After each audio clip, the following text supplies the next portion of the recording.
When that sleep won't come and you've cried your sum, let it come to you.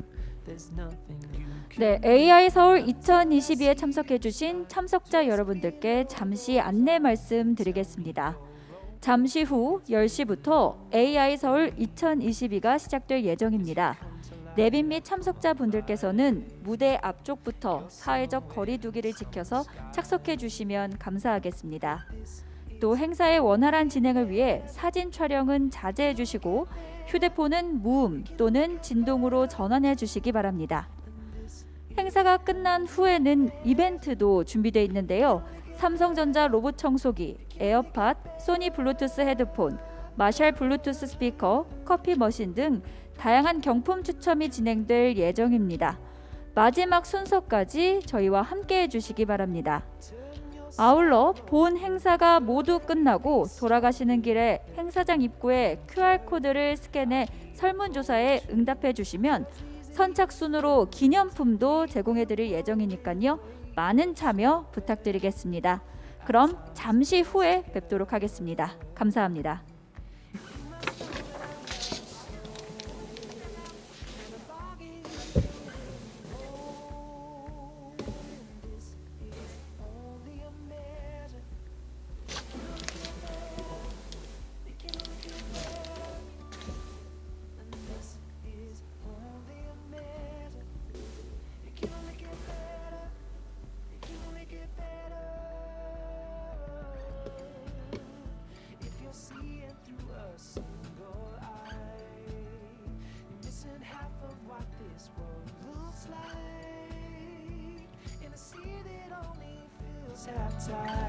There is more, and I know that it's yours and mine. But this is only a measure. It can only get better. It can only get better. And this is only a measure. It can only get better. It can only get better. This is only a measure. It can only get better. It can only get better. And this is only a measure. It can only get better. It can only get better.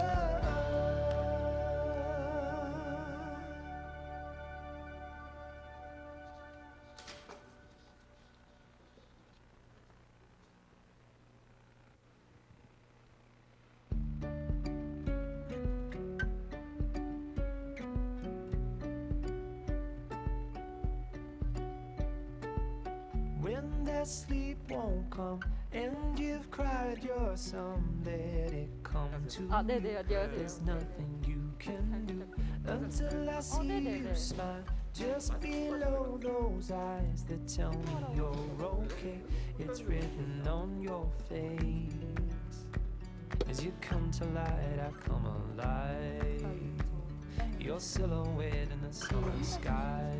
아, 네, 선생님 좀 제발 상태 좀 매우 피곤하신 것 같습니다. 네. 열심히 달리시느라. 아, 자료가 이제 아침에 와가지고. 아, 그렇죠.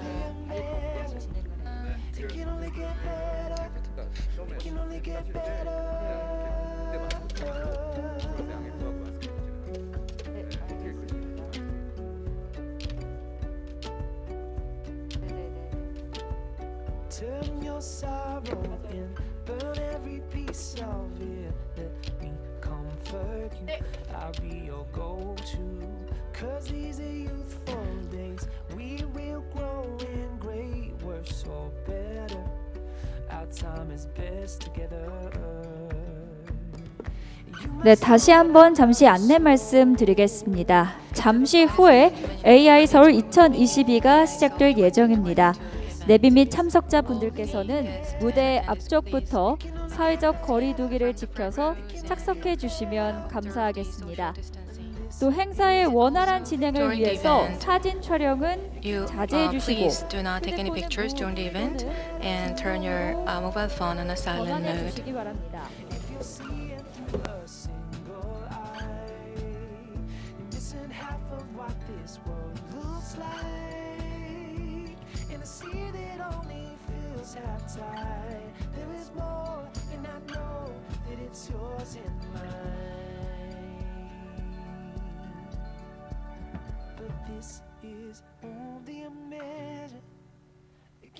get better. It can only get better. And this is only a measure. It can only get better. It can only get better. This is only a measure. It can only get better. It can only get better. And this is only a measure. It can only get better. It can only get better.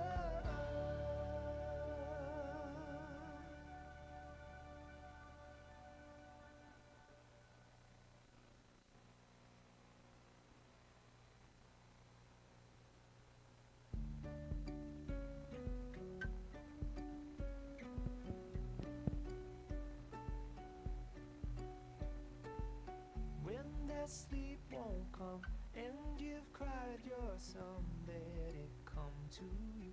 There's nothing you can do until I see you smile just below those eyes that tell me you're okay. It's written on your face.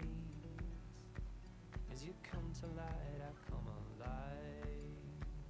Your silhouette in the summer sky. But this is only a measure. It can only get better. It can only get better. And this is only a measure. It can only get better. It can only get better.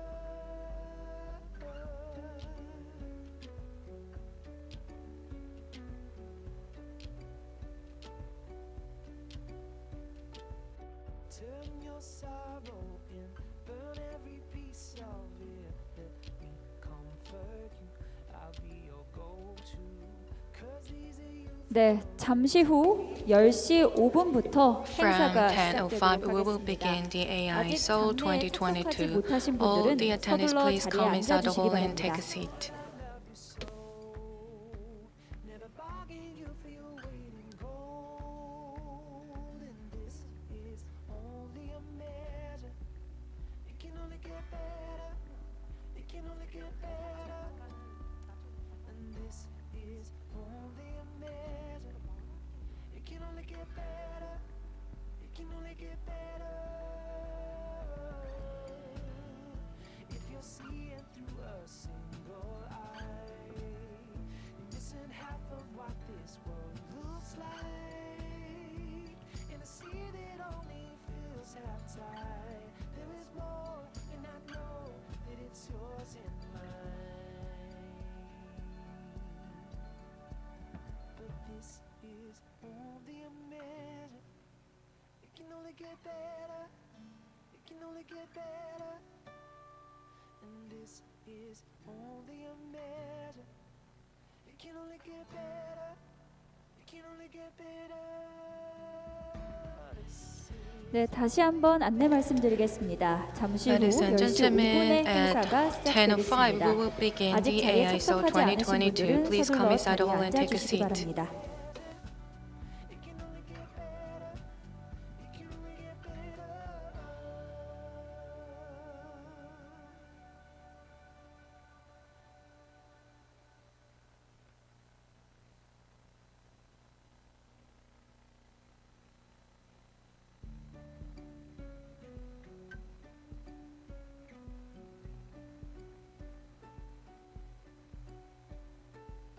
When that sleep won't come and you've cried your sum, let it come to you.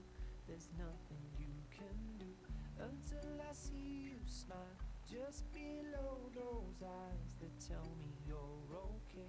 It's written on your face. As you come to light, I come alive. Your silhouette in the summer sky. But this is only a measure. It can only get better. It can only get better. And this is only a measure. It can only get better.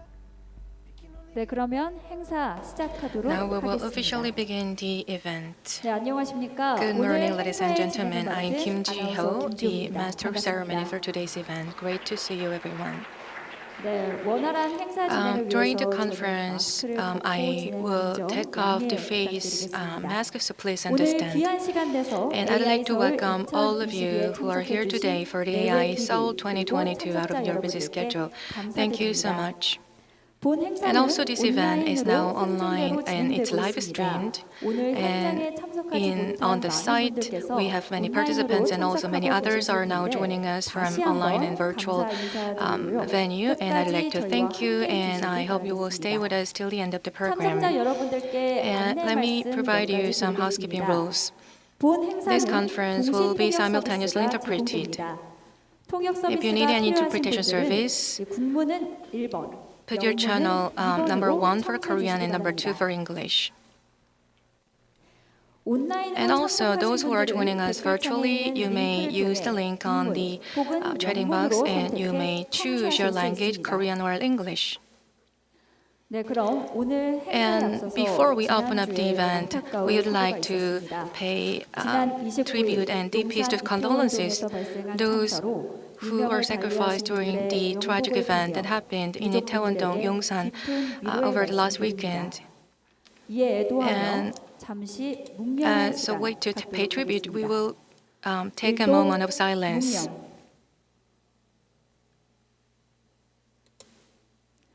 바로 Thank you. 네, 지금 국가 애도 And now the whole 기간에 country 따라 is 서울시 now 주최의 많은 paying tribute 행사들이 and praying for the 취소되고 있는 victims, and many 상황인데요. events have been 이에 cancelled, 본 hosted by the 행사는 Seoul 프로그램과 government. 참석 And 인원을 this 축소해서 conference 진행되는 점 미리 scaled down the 말씀드립니다. whole program and the 양해 attendees, so please 부탁드립니다. understand that.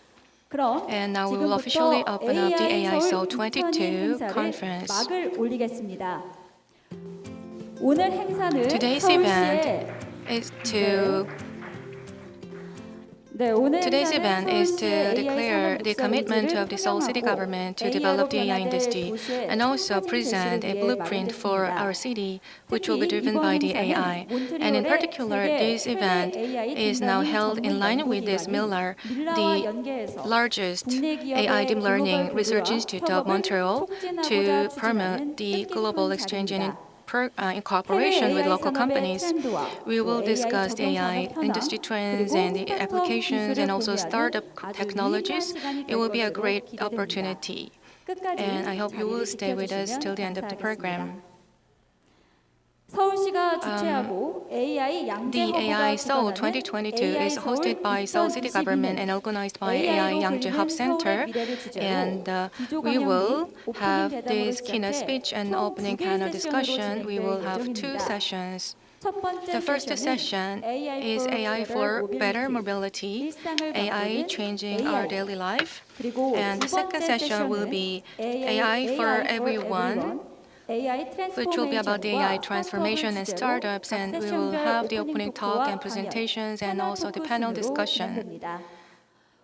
For the online participants, we will pick 2 best questions and we will give the prizes with the gift certificates. So please join posting your questions. And also after the event is over, use the link to provide your feedback for the event, and we will also give you lucky draw prizes. So please join that as well. And now let me introduce our special guests who are here with us today. And when their names are called, please give them a big round of applause. First, we have Jung Sung, head of the KAIST Kim Jae-chul Gratitude School of AI. Please welcome him with a big round of applause. And next, we have Lee Jae-ho, head of the AI department, University of Seoul. He is here with us. Please give him a big round of applause. We also have Ham Jong-min, head of Center for Industry Cooperation, AI Institute of Seoul National University. Please welcome him with a big round of applause. We have Jung Young-jun, Director General for Emerging Industries of the Seoul City Government. Please welcome him with a big round of applause. And last but not least, we have Yoon Jong-young, Director of AI Yangjae Hub Center, host of today's event. Please welcome him with a big round of applause. 네, 이 밖에도 오늘 And 이 we also 자리를 have many 빛내주시기 other 위해서 special 많은 guests 분들이 who are 참석해 here with us 주셨는데요. to honor this event with their 모든 분들을 presence. But due to 소개해드리지 time 못한 constraints, we may not 점 be able 다시 to 한번 introduce 양해 all of you, so please 부탁드립니다. understand. 오늘 참석해 And I'd 주신 like to 모든 thank everyone 내빈분들께 for being here 감사드립니다. with us today. 자, 그럼 And 지금부터 now we will 본격적으로 AI 서울 open the AI 2022를 Seoul 시작하겠습니다. 2022.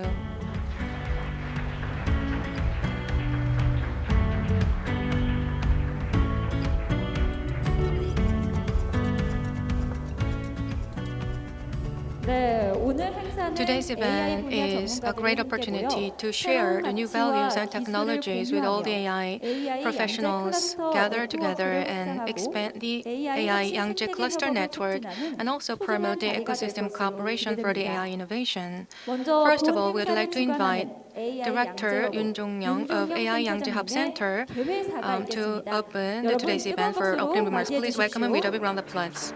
네, AI 생태계를 주도하는 AI He 양재허브의 is now 윤종현 doing a 센터장님께서 lot of 국내 work 인공지능 to 기업의 enhance the 경쟁력 competitiveness 강화를 of the 위해 local AI 노력하고 companies. 계십니다. 그럼 And now we 개회사를 will 청해 듣도록 open up the floor 하겠습니다. for his opening remarks. Yes, good morning.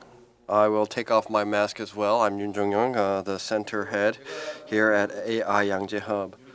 I'm wearing the uniform, the conference uniform. So if you see staff wearing the same uniform, you can ask them for help and they will help you out. Now, very briefly, let me talk about the event today and AI Yangtze Hub. Yangtze Hub, as you know well, is operated by Seoul Metropolitan City, and we are operated as a public agency. And let me introduce AI Yangtze Hub with a few numbers and then talk about the event today. AI Yangtze Hub, it fosters AI startup companies. That's what we're here for, and try to train AI experts. So we're a one-stop shop for AI startups and this field. And that's the purpose that we were established. Currently, Yangtze Hub has 3 sites around this area of Yangtze. So Gyeocheong and the Shigyong building, hybrid building. There's 3 sites that we operate here around Yangtze where startup companies take location and tenancy. We've been established now for 5 years and we're growing and developing throughout the 5 years. And we will show that how we've grown throughout the years. But we currently have 100 resident companies. These are all AI startup companies, and they're being fostered, growing well. In addition, we have 150 membership companies. They're not tenants of the AI Yangtze Hub, but they together grow in the AI industry, and we support them as well. So altogether, it's 250 AI startup companies or AI-related companies that we develop together. And I can tell you that in Korea, in South Korea, there's no other place than AI Yangtze Hub where all these many startup companies come together to foster and grow together. And then more numbers. There's 2,617 new jobs created through our initiative. So through AI Yangtze Hub, there's many startup companies that have grown, but new jobs were created as well, 2,617. So this is also a result over the years.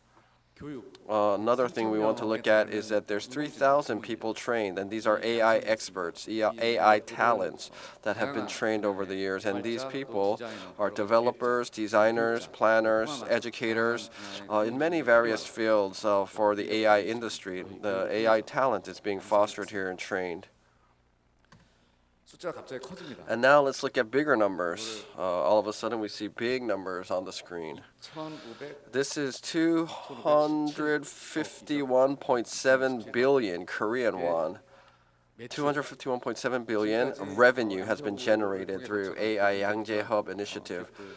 Throughout the years, all the startup companies and talents have created this much revenue, 251.7 billion.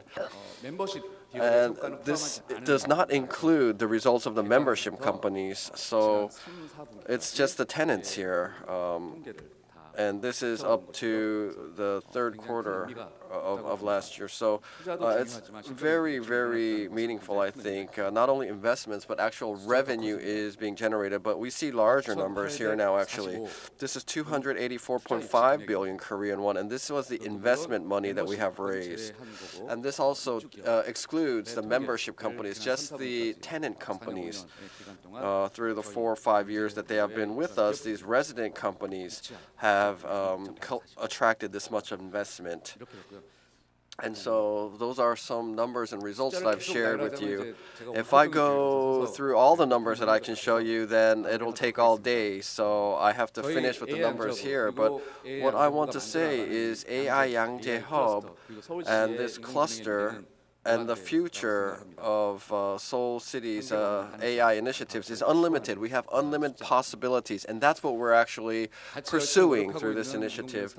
These are all of the startup companies that are with us. Of course, there are much more than this, but because of the restraint in the screen size, this is all that are listed right now. But I'm sure that through this event, the AI Seoul 2022, we'll be able to share with you many results in this field, in this industry. We have the main conference today, but tomorrow there's more events like booths and exhibitions and expert workshops. So throughout the 2 days, we have various events and activities planned. I hope and urge everyone to participate actively. And through AI Seoul 2022, I really want people to understand how Seoul is contributing to AI industry and how the AI industry is actually helping Seoul as well.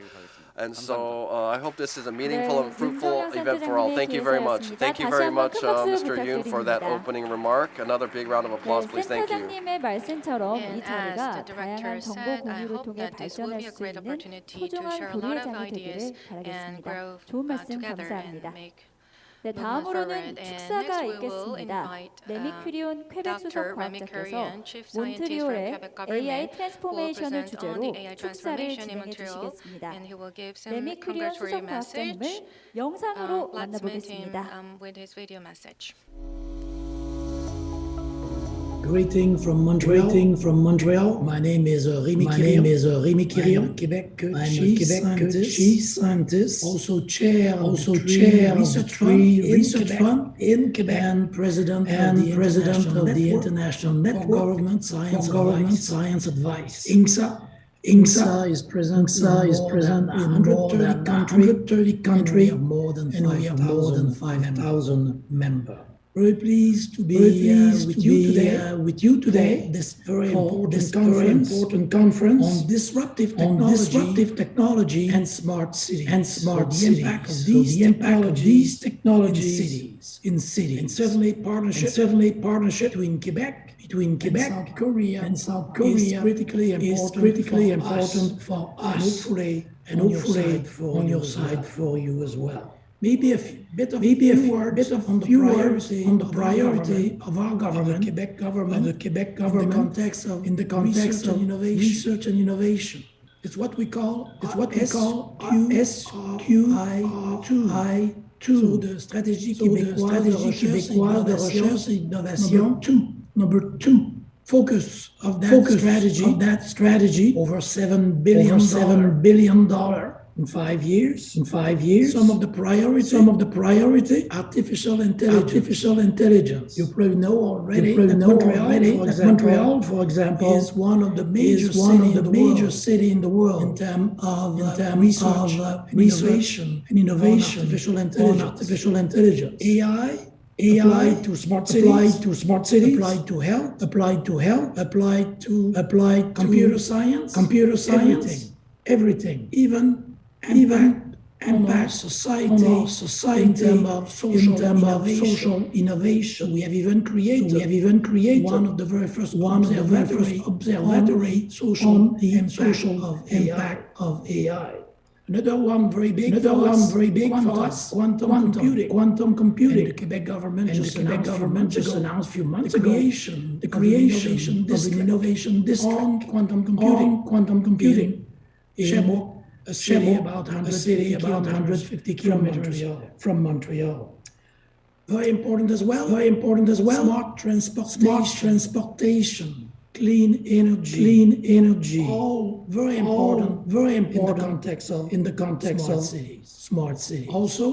Also, circular economy, and we have developed network in circular economy over the past few years, and certainly there is opportunity for collaboration with you in South Korea. One big one that we have just developed. Maybe we could put it under the umbrella of one planet, one health.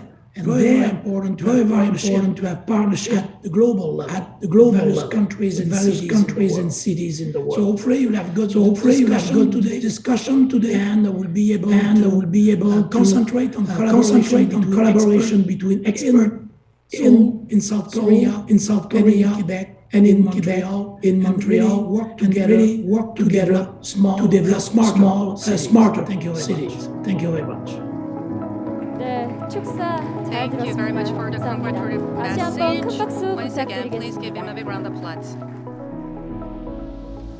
자, 그럼 Okay, next we will now have the keynote lectures, and we'll start with the first keynote lecture. AI 클러스터 네트워크 교류를 위해 And so here to foster AI cluster network exchange between cities, we have Benjamin Perduom from Mila. He's the executive director for leadership team AI for Humanity there.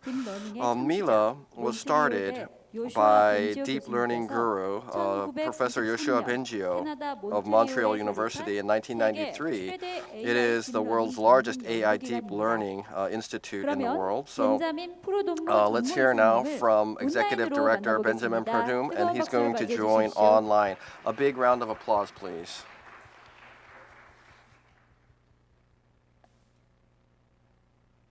Hi, can you hear me well? I'm sorry. And can you see my screen? My PowerPoint? Yes, thank you so much. Hi everyone. So it's a pleasure. Unfortunately, not to meet you in person, but to at least be able to discuss with you. And so the title of my presentation today is AI in Cities, Risks, Applications, and Governance. And really what I'm suggesting to discuss with you is in twofold. The first one, and I'm grateful for the presentation that just happened, but I will take you a little deeper into what Mila, the Quebec Artificial Intelligence Institute, is, as well as the department that I direct there, the AI for Humanity department. And then in the second time, and for most of the few minutes that we have together, I will discuss the release of a recent publication with in partnership between Mila and UN Habitat called AI in Cities, Risks, Governance, and Applications, which is a publication that we've recently released and really is tailor-made around deployment of responsible artificial intelligence, specifically in the context of cities and settlements. So first, a quick introduction to Mila, the Quebec AI Institute, and apologies for those of you who already know Mila. I will try to be brief, but I thought it was helpful to kind of introduce you a little bit to who we are, what kind of research institute we are, what kind of questions we tackle. And so Mila is the world's largest deep learning research institute. It was founded a few years ago by Professor Yoshua Bengio.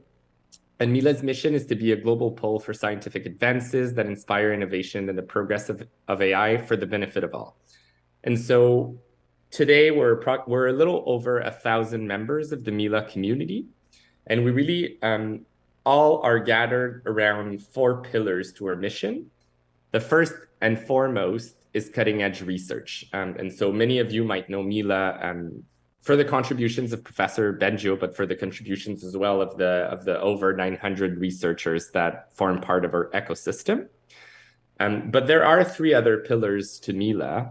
The second one is the training of AI talent. The third one is the support of what we call AI adoption. So really trying to see the research that we're doing within our labs live outside those labs and lead to, to AI systems and applications that are deployed. And then the fourth one, which is the one where my department is most involved, is social influence and responsibility. This is quickly a glance at the kind of partners that we have. You will see that it really goes from extraordinarily large international businesses to startup ecosystems. And it is important to have a sense of who those organizations are. It also includes international organizations and think tanks, because it really does capture that mission Mila gave itself, which is, yes, to be first and foremost a research institute that produces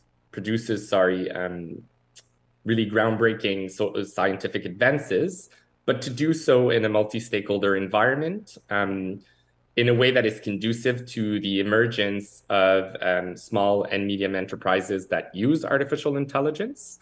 And we conduct as well even fundamental research projects with some of those partners.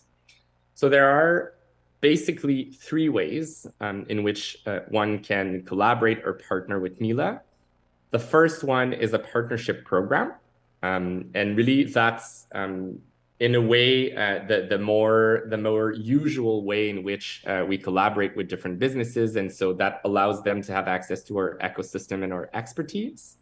We have in-house team of machine learning experts. And then the third piece is the department that I have the chance to direct, which is the AI for Humanity department. Then what is that department? We do basically three things. The first thing that we do is applied AI for good projects, most largely in the spheres of human rights. So using AI against modern slavery, as well as against human trafficking, climate change and biodiversity, as well as algorithmic biases and discrimination. And so that is the first pillar of the AI for Humanity department. The second pillar is responsible AI training and thought leadership. So we deploy trainings for coders, for artificial intelligence experts, to start really building that muscle, if you will, around responsible artificial intelligence. And so we all agree in principles that responsible AI is something we should aspire to. And I certainly share that commitment. But then it becomes fairly complicated, especially for coders, to understand what that means in practice. How do you operationalize responsible AI? What kind of design choices should you be making? What kind of questions should you be asking yourself as you're designing a system? And so we work a lot around really capacity building in this regard.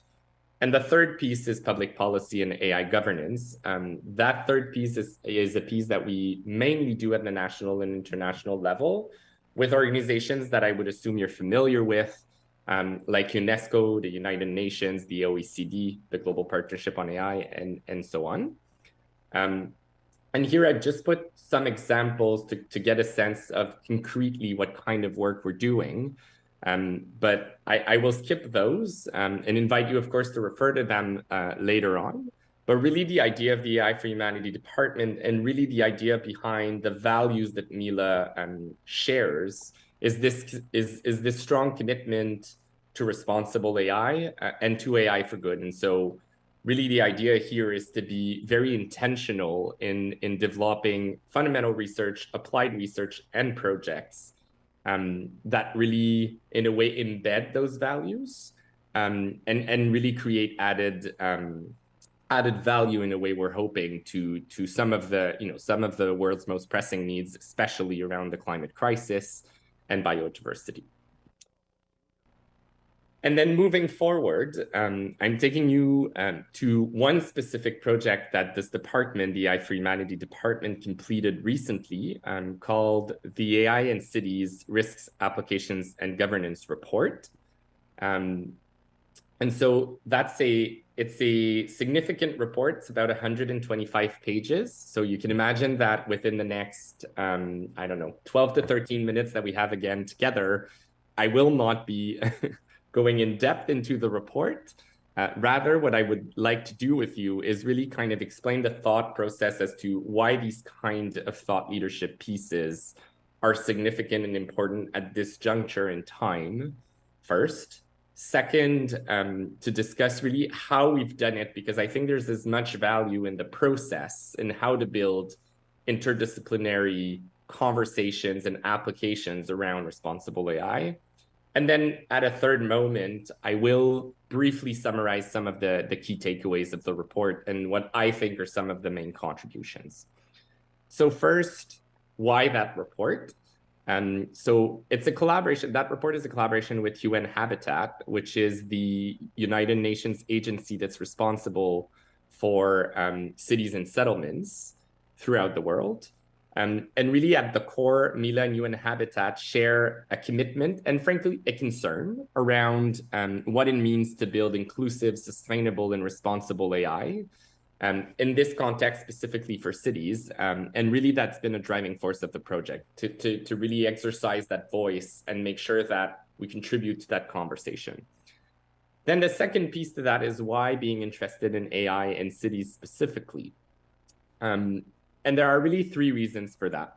The first one is we tend to forget, but cities are actually, they're where the vast majority of populations live. There's strong density and strong data points, of course. And it's really a strategic leverage point for human development. Like cities are really at the core of a lot of humans' lives. And it's a point where AI is called upon to take more and more and more space. And so it is important. It's equally important, of course, that we pursue those conversations at the national and international level.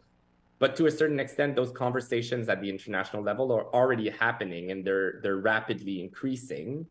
And there was a little bit of a concern that in a way we're not addressing the specificities of cities. The second piece is that cities do, for the vast majority of them, do not have in-house resources. They don't have teams, or certainly not large teams dedicated to artificial intelligence, nor do they necessarily have the capacity to think about governance and AI strategies and so on. And so really the audience of this report, happily, I hope that it's interesting for academics. I hope it's interesting for policymakers at other levels too.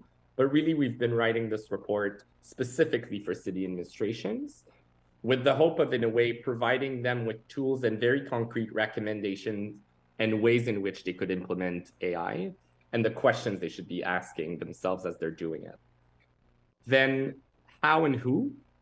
I think that the bare bone of this is to say that this research endeavor was profoundly interdisciplinary. I'm not going to go through the list of principal investigators there, but there are 6 principal investigators coming from fields like machine learning, fairness and AI, machine learning and climate change, urbanism, law, AI governance, and so on.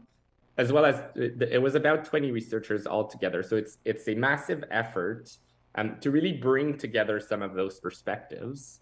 And what the report entails is a set of practical frameworks and recommendations. So really it's thought of as a tool for cities to really kind of take over, and hopefully some of those sections of the report serve the senior management and the governance people, but then some of those pieces actually serve the AI teams that are actually designing the system or procuring the system. And the third piece of it is its value-driven transformation. And that really is important because deep in there, you've got that commitment and that belief that technology is not neutral. It either reproduces values in a way that you're unaware of, or it can reproduce or embed the values that you actually want it to embed. And so it's an invitation to be very intentional around the values that we want to put in those AI systems, the kind of data we want to use, the kind of applications we want to deploy. And so that's also very core to the report. So there are, in my view, 4 key takeaways that I wanted to share with you today in this report. And again, I hope that some of you are going to have the chance to, to dig a little deeper in the report and see all sorts of other contributions. But I did want to highlight those 4 pillars. The first one is providing clear definitions. Clear definitions of what artificial intelligence is, of what responsible artificial intelligence is, and so on. And really, for those of you in the room that are very familiar with AI, that might sound like a trivial exercise. But we actually forget that in public, really in public administrations, including city administrations, artificial intelligence is still something that's new, something that people are trying to understand. And really, we need to make sure to provide definitions when we undertake this work, especially in an interdisciplinary setting where we don't necessarily all share the same backgrounds. And there are two reasons for that. The first one is, as we were discussing with cities and other stakeholders, became quite clear that in the absence of definitions, there was a little bit of a risk to kind of start talking about fiction. So there are, people think about a lot of possibilities when they think of AI. Some of those are actually very real, very happening, very current. And some of those are, frankly, at this juncture in time, quite fictional. And so the objective of providing clear definitions was to make sure that as we're undertaking this work with city administrations, when we refer to AI and to AI systems, we're actually talking about the same thing. The other important reason to do that is this report is really tailored for a global audience. And so it was very important to come together with common language and common references as we're really advancing in that space. And specifically, I do want to highlight the definition that we've given to responsible artificial intelligence. And the reason for that is there are no clear definition of responsible AI. And frankly, I think it's a bit unfair for the community, or certainly trying to build responsible AI systems. But really, there aren't any definition, let alone ways to operationalize that. And so for us, there were three main pillars or pieces of what responsible AI is. The first one is technologies or systems that uphold human rights or respect human rights in the Sustainable Development Goals. The second one is technologies, again, that integrate ethical principles. So we're talking of principles like those that are included in the Montreal Declaration for Responsible AI, like transparency and well-being and sustainability, etc. And the third piece is really the fact that responsible AI is completely agnostic to the field of application. So we're not talking about AI for good. We're not talking only of AI systems for climate or only of AI systems for human rights. What we're actually saying is the reverse. We're saying every AI system should be good, regardless of whether it's AI for good or not. But there should be no license given to an AI system if that AI system doesn't uphold human rights and isn't ethical. And so that's the first piece. The second piece is a set of applications. And here what we tried to do is list the domains that seems most relevant for cities as they undertake the work of thinking, procuring, and deploying AI systems. So we've identified the following key sectors: energy, mobility and transportation, public safety, water and waste management, urban planning, and city governance.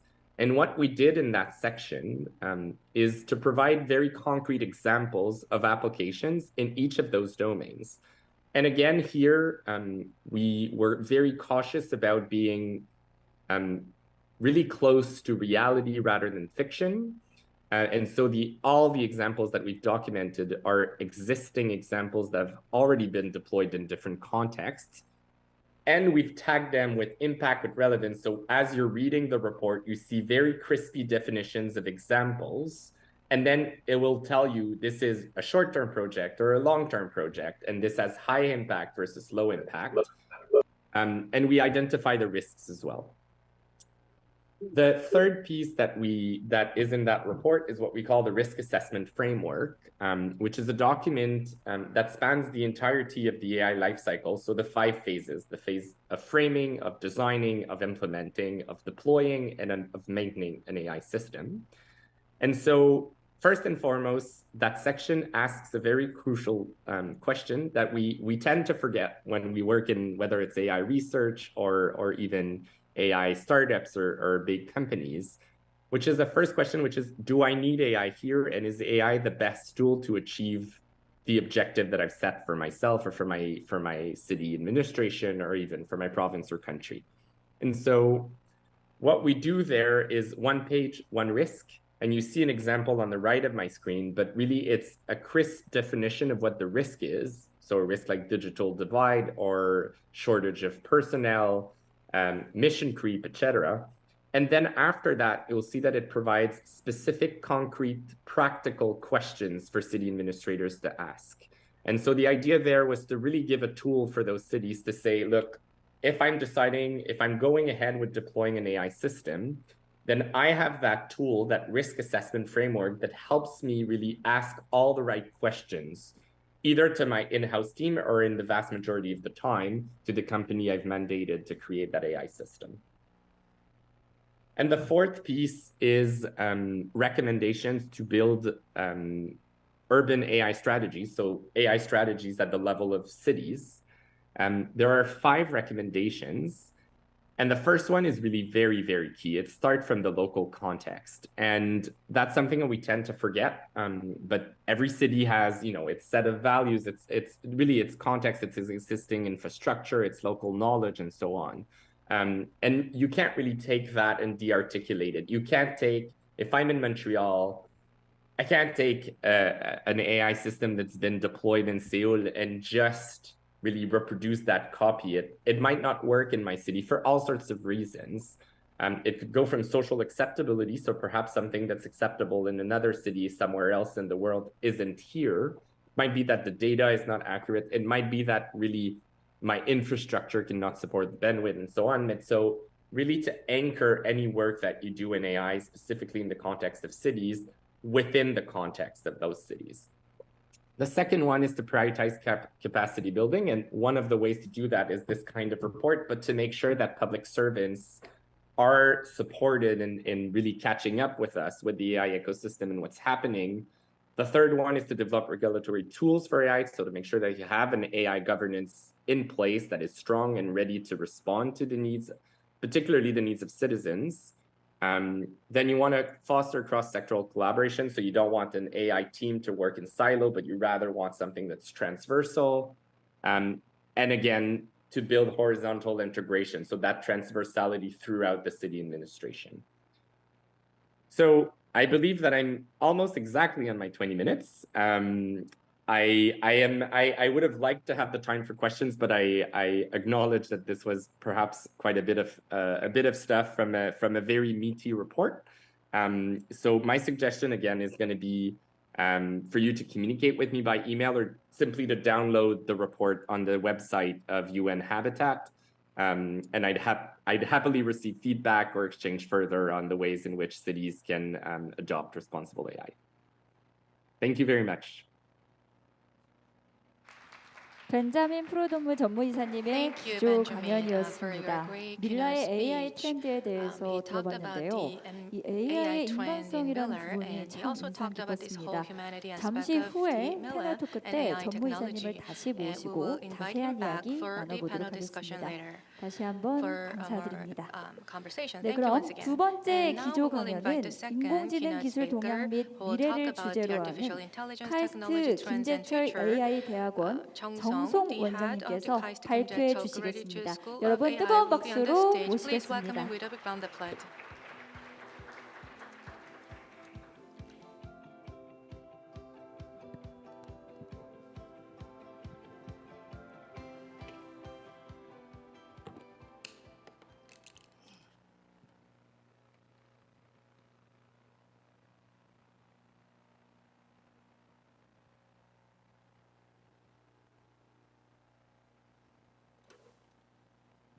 예, 반갑습니다. 방금 Hello, good 소개받은 morning. As was 카이스트 AI introduced, 대학원 I am 정송 교수입니다. Song Professor from the 저한테 KAIST 주어진 시간이 AI 20분인데 Graduate School. I 저는 got 20 약간 minutes, 기술 얘기를 and 좀 I want 하도록 to talk 하겠습니다. more 그래서 about this whole 여러분들이 technologies. 이렇게 이 자리에 And 모이시고 we have attendees 아마 here in this 인공지능에 room, 대해서 뜨거운 and you might be 관심을 very much interested in 서울시 AI. 차원이든 And at a 모든 city 사람들이 level, 느끼는 where 이유는 people are 하나같이 so 우리가 fascinated by this whole 인공지능이 technology 인간한테 because 주어진 AI 새로운 도구라는 것에 promises 대한 a 인식에는 great 동의를 opportunity 하시기 as a new 때문일 것 tool. 같아요.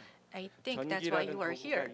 We had this whole electricity, and we had this whole tool of the internet, and they changed the world dramatically. But when it comes to the AI, the whole concept was started in 1950, and it's been 70 years since it was born.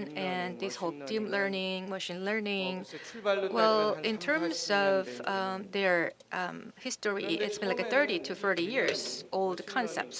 And the machine learning and deep learning, it was about these whole new technologies, but people were not sure about whether they will work, and we also had a lot of failures.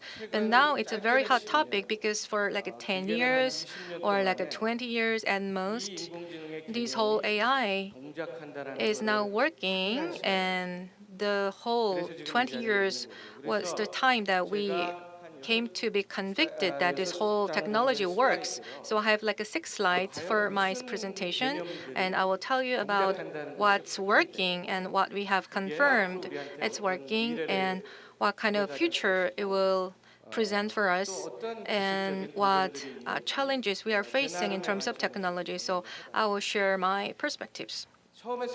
So first, the first question people faced was when we have this whole AI, as you can see, there are 2 different approaches. So first, it was about coming from knowledge we have, and people analyze the knowledge, and they find the correlation between the knowledge, and then they find the logics, and then from the knowledge we have, we can discover the rules. And with the rules, we develop a set of rules, and then we turn it into or put it into machines, and then we can get the intelligence out of it. So in the broader terms, it could be called as the machine reasoning. So there's a machine, and we wanted to develop a machine that can reason. And we tried, but it didn't work as we expected because, reasoning the knowledge, there were some limitations, so it didn't work well as we expected. And we had some technical challenges. So the next thing we did was to have these whole machines learn so that they can get the intelligence. So that was the data-based learning system as we know it today as the modern AI system. So as you can see at the bottom, so into the machine, we put some model for learning and some like a mathematical model for learning, and we show the machine's data so that they can gain some intelligence. So that's the approach. So what you have to remember here is the current technologies are not really about the reasoning or logical thinking to get to conclusions. So it is based on learning, and we have a very clear problem with that. So why the machine came up with such or certain conclusions, we cannot know why is that, because there's no reasoning in between. And next is about the representation. So far, into the machine, we show them the data and we try to let them learn, but there's still human intervention. So human beings first to look at the data and knowledge, and they provide some attributes or features or the structure of data. So first, human beings first to manually create these whole features and structures so that the machines can learn, but that didn't work, or that was not a proper way, because human beings could not really provide the right level or the sufficient level of these whole structures for the data. So when it comes to deep learning, it meant that we used this whole deep neural network, but it was also about the representation or the feature extraction. However, we decided to put all of this into the learning process. So we removed this whole human intervention, and we verified that this whole new approach is now working with the deep learning. And when we try to apply these whole AI technologies, the whole world was more complex than we expected. to solve little small problems, it was not a problem, but the whole world was more complex than we thought. For example, for the AlphaGo, they had to tackle some equation problem, and it was so complex for human beings to, or even using their own computational resources, they cannot solve the problem in 100 years because it was too complex. And in the world, there is uncertainty, and the whole world is so uncertain and so complex, and there are so many computational problems out there, and we discovered that we cannot tackle them, and we relied on the AI, and AlphaGo was a good example. So it was like a Go game where all uncertainty and complexity are entailed, and they tackle this whole problem with the AI. So it was about the decision-making problem that they try to tackle. So there's a Q learning. So we have this Monte Carlo estimation, and using that, they could overcome this curse of uncertainty. And in 2013, DeepMind of Google could solve the other part of the problem, which is about the curse of the complexity. And that was really complex problem that takes a lot of the computational resources. And with the AI, they also showed they could solve the problem. So it means that the whole issue of high level of the uncertainty and complexity cannot be solved with the current mathematical or the computational resources, but if you adopt the AI for that, then you can get the solution. Let's say for the logistics system, or there are so many uncertain and complex problems out there, and it was really proven that AI can help us tackling these issues. And recently, one important concept is that there are so many data, whether it's a language or text or image. I mean, even the whole Go game data, the play strategy, and all this data can be turned into sequence modeling. So that is a very strong mega trend these days. So in 2017, Google came up with this new technology called transformer. So in any way, there are the data which exist as a sequence, and you can look into the sequence of data, and also you find the meanings and the context, and then you can better understand the sequence of the data. And we came up with this AI, and that is called this whole transformer thing. And with this whole technology, that is really at the very peak of this whole AI technology. So let's say there's a sentence or the sequence of the words, I love you, then you can understand the meaning and the concept, and you have this language transformer, and that is really the state-of-the-art technology for the AI field. And also before, let's say, like we had the CMN and the other technologies, which was regarded as the state-of-the-art technology for image. As you can see on the slide, for example, these whole videos or the images, you can put them into patches and put them in certain orders. So even videos can be analyzed as a sequence data. And that is a new technology for the AI, and that is Vision Transformer, which is also a part of the state-of-the-art technologies. And I talked about this whole Go game strategy, and that is really about having this whole sequence data.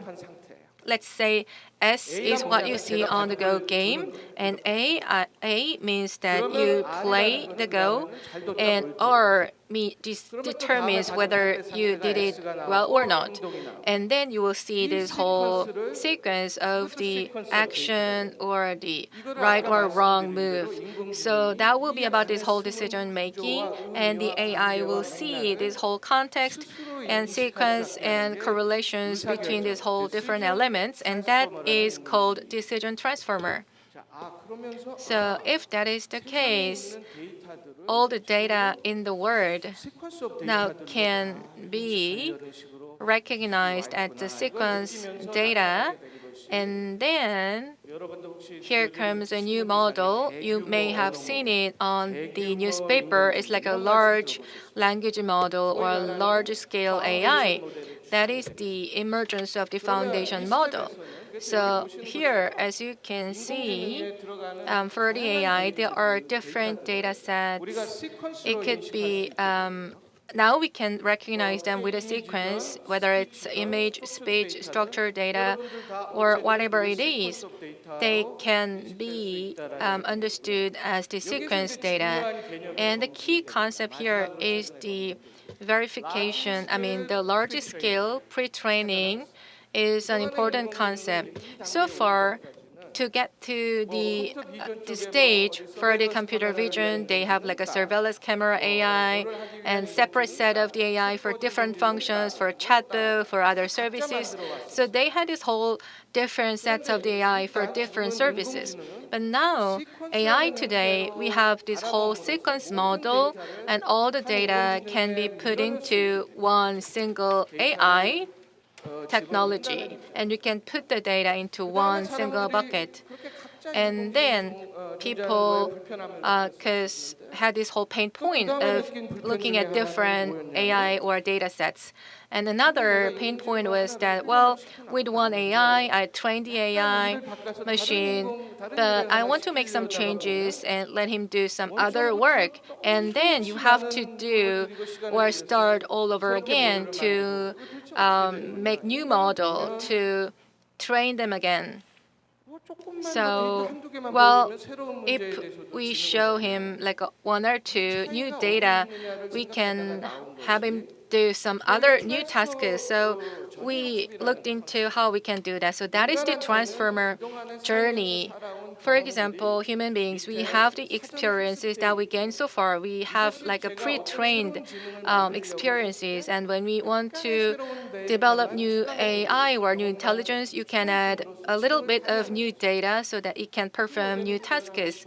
And the largest scale pre-training was what we built to achieve that. So on the Wikipedia, you put all these Wikipedia into this AI model. All these images available in the world will be put into the AI system.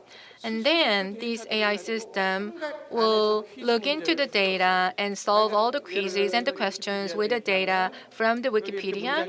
And then let's say there's a sentence, and then he will try to analyze different components and which words will go into the blank. So he will try that all over again, and then with all this image and data, this whole AI machine will do this pre-training, and then this whole AI can understand novels and language and all different elements, and that will be like the foundation model.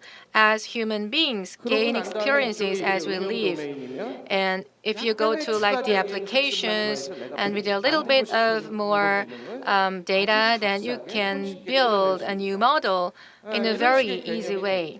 And that is the foundation model.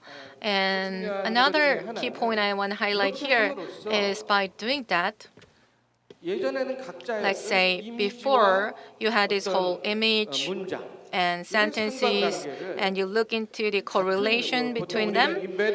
So it's like the embedding space, and we did mapping. And as you could see, if you write a sentence and there's another image is drawn, which could be related to this whole sentence. So between the different data sets, you can see this emergence of new intelligence. And that is a very proven, also state-of-art technology. So this is my last slide. With this whole validation for the past 20 years, we could see that this whole technology is working. There are pros and cons, however. So, well, we had this foundation model, and when you go into more details, there are many benefits and many things are possible, and you can build the AI easily. But On the other hand, let's say there's a foundation model, so who will own this model? It's amazing. However, it could trigger an important issue of who will own this AI model, like the states who own the model and the states who don't own it, and the companies and the institutions. And also, at a public level, there might be some users or the people who have the access and who don't have access to this model. That will be a very fundamental question. And the other important question is, well, let's say we have this whole system of the knowledge, and when the foundation model dominates this whole world of the knowledge, and it will make all the decisions. When we pay with a credit card, this whole AI model will decide the limit of my credit card. So why and how this whole AI system will judge us, and is it really fair? So it will trigger a series of very fundamental important questions if the foundation model dominates all the things. So let me summarize. So to build all these capabilities and systems, there are many new ways of learnings, and we have verified that some of these technologies are working so well to our surprises. However, there are some issues, as I mentioned before. In designing the AI, performance is not the priority. We also need to think about the social issues. And as the representative from Miller mentioned, it will be about the responsible AI, responsibility, fairness, and equality of this whole AI. So these will be important social issues in our discussion. And one last point I want to make here is, for the past 20 years, we saw these whole technologies are working, and it is based on the learning of AI, but without reasoning. So when we get an answer from the AI, we may not know why the AI came up with the answer and how. So there's no explainable AI, and then we may not be able to use their answers for the critical decision-making process. So this explainable AI is an important aspect, and the reasoning and the learning, these two pillars, are now getting to a hybrid model, and they are now getting merged. So you may have heard it before. So neuro is for learning, and neuro-symbolic AI. So this whole one new mega trend will also emerge moving forward. And environmental side as well, because AI is taking up too much consumption of this whole power and energy for computation, and we have to make it light and more efficient. So my conclusion, for the past 20 years, this whole AI started in 1970s, and for 2 decades, we saw this is working as a technology. And for human beings, we get a lot of benefits like the internet, and we know it could be a good tool for humanity. But the question is how we can make it, or how we can use it in a safe and responsible manner. That will be the question we have to answer to. Thank you so much. 네, 정성 원장님의 기조 Yes, thank you very much, 연설이었습니다. Professor 다시 한번 큰 Jong-song, 박수로 for that keynote lecture. 부탁드립니다. Another big round of applause for the professor, please. Thank you. 네, 발표를 들으면서 So as I was 앞으로 listening 미래가 to 또 the 어떻게 lecture, 바뀌게 I 될지 thought about how 정말 the 기대가 future of our world will 되는 change, and it was 기조 연설 발표해 a very 주신 insightful 벤자민 lecture. 프로동무 I'd like to thank 전문의사님 both of the 그리고 keynote 정성 speakers, 원장님과 패널 두 Benjamin 분을 Perdhum 모시고 and Professor 오프닝 Jong-song, 대담을 시작하도록 for their 하겠습니다. presentations. And now we'll have an opening 자리가 conversation 정리가 session 되는 with the two 대로 시작할 텐데요. speakers. We're just 이번 going to 토론 get the stage 주제는 ready, 세계 but AI the 산업 트렌드 및 theme for AI this 도시의 discussion 역할입니다. will be the role 앞서 of 기조 AI 연설해 in the 주신 city. 밀라 퀘벡 AI 연구소 And 벤자민 프로동무 we'll 전무이사님 have 그리고 Benjamin Prudhomme 방금 from 전에 Mila, 기조 강의를 as well as the 해주신 previous 카이스트 professor 김재철 from AI KAIST 대학원 Chung-song 정송 participate 원장님, in this conversation, 그리고 이재호 as well 서울시립대 as 인공지능 Professor 학과장님, Jae-ho Lee of the University 정영준 of Seoul, 서울시 신산업 정책관님, and Chung 이렇게 네 Young-jin, Director 분과 General for 함께 Emerging Industries of Seoul 오프닝 City. So 대담을 할 four 텐데요. 토크 panelists will 진행은 have for AI this opening 양재허브 conversation, 윤종영 and the moderator 센터장님께서 of this 좌장을 맡아 conversation will 진행해 be 주시도록 Director of the 하겠습니다. AI Yang Jae-hub, Yoon 그럼 Jong-yeol. 네 분 So 그리고 센터장님을 모시고 with the director and the 오프닝 four 대담 진행하겠습니다. 여러분 박수로 무대 위로 panelists will 모시겠습니다. have this 큰 session. 박수 So 부탁드립니다. please welcome them with a big round of applause, please.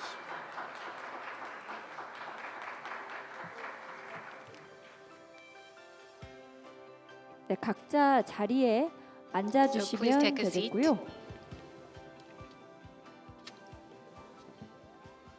벤자민 프로돔모 And 전무이사님은 also the 온라인으로 Benjamin 함께 Prudhomme Executive 해주시겠습니다. Director will 그럼 join us from online. 센터장님께 마이크를 So we'll turn 넘기도록 it over 하겠습니다. to Director of the AI Yang Jae-hub Center.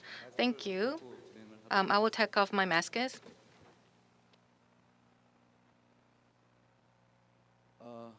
Benjamin, can you hear me? So Benjamin, can you hear me? 네. I can hear you well, thank you. Thank you. What time is it over there? Thanks for asking. It's 10 p.m. But I'm still with you. Thank you so much. 제가 이제 약 50분 정도 저희 So this is going to be about for 50 minutes, and I'm going to talk about this theme that we've set here about AI industry trends and AI in the city. And there's no script for this session, so we have simultaneous interpretation. So for the interpreters, if you can speak slowly, that'll be very helpful so that they can catch up. So Benjamin is with us online, as was mentioned, and this kind of situation could be quite difficult to proceed, but I will speak in Korean for the benefit of the audience, and I can call you Benjamin. Is it my Korean? Can you understand through the translation? Absolutely. Okay, good. Thank you. 진행을 해보도록 하겠습니다. Okay, then let's try this out. 저희 일단 오늘의 컨퍼런스 주제가 And the theme of this conference is cities and AI and so forth, and that's what we'll talk about. But let me do an introduction first. We had the speaker, Professor Chung Song, so I'll skip that introduction, and I'll skip the speakers, but let's have an introduction of Professor Lee Jae-ho. Can you introduce yourself? Yes, can you hear me? Yes, I'm from the University of Seoul, and the Department of AI is also within the University of Seoul, where I teach. And as Professor Chung just said about the trends, I'm part of the old school as well. So I would like to hear some balanced opinions. That's my expectation for this session. Okay, thank you very much. Yeah, an applause would be nice. Yes, it's okay to clap. And then Director General Chung. Yes, I work for Seoul Metropolitan City, and I'm the Emerging Industries Director General. It's bio industries, fintech, AI industries, all of these new emerging industries I support. So that's the work that I do. And from my department, the Yangjae AI Hub, or special zone designations for emerging industries, AI industry development, I support that, and I work a lot in that field, and I hope that I can be a help to all of the AI startups.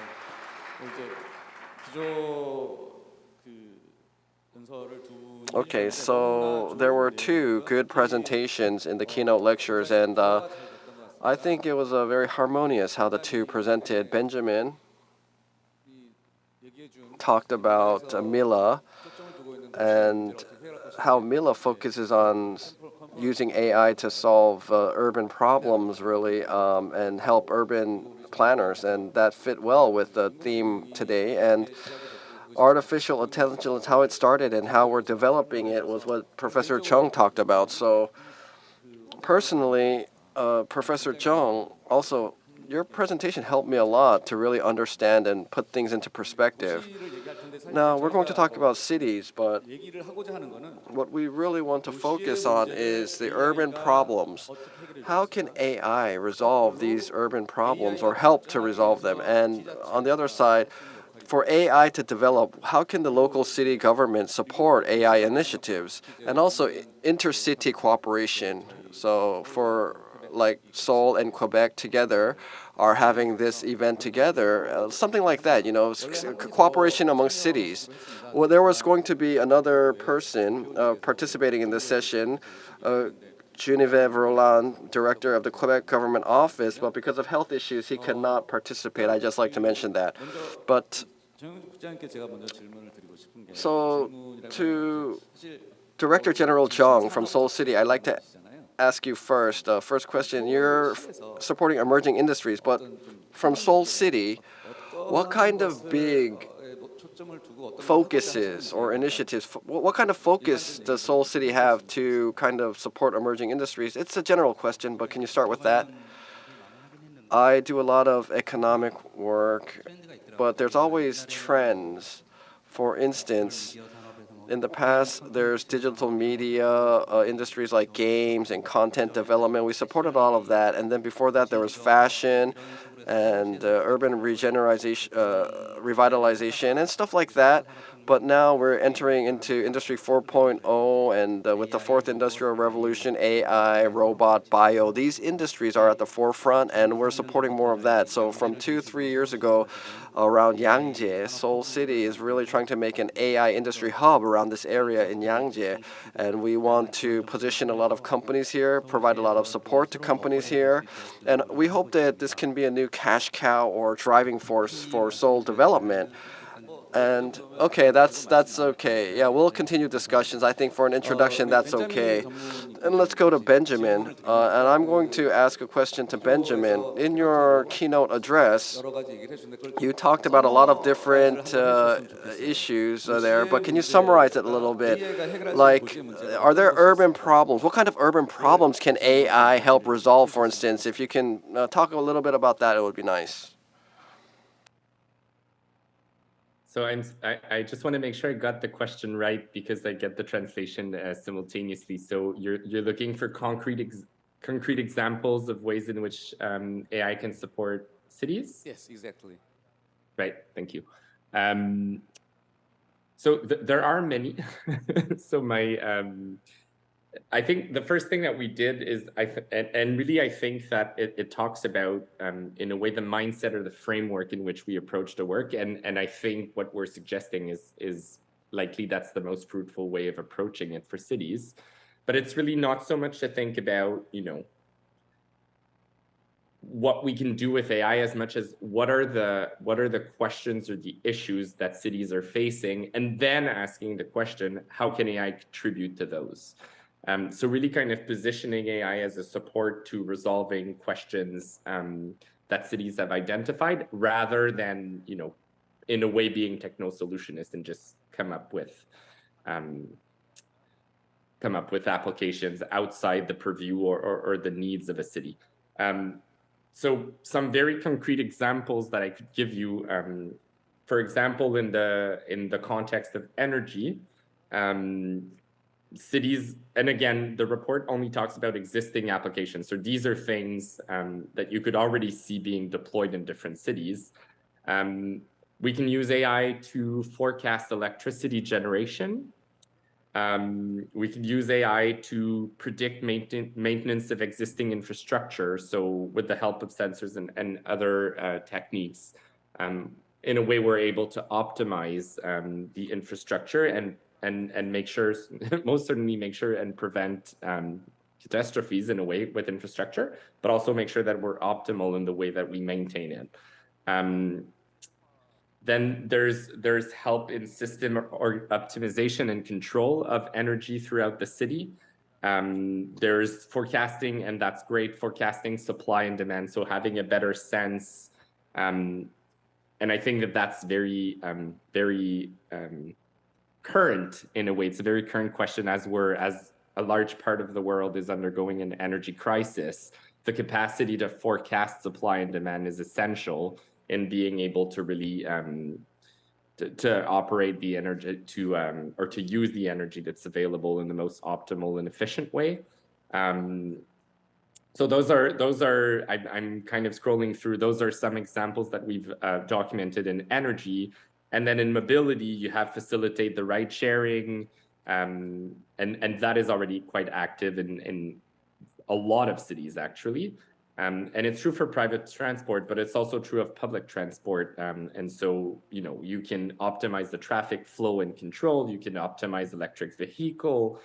You could predict maintenance of roads and rails. So again, that idea of using it to around infrastructure monitoring and maintenance.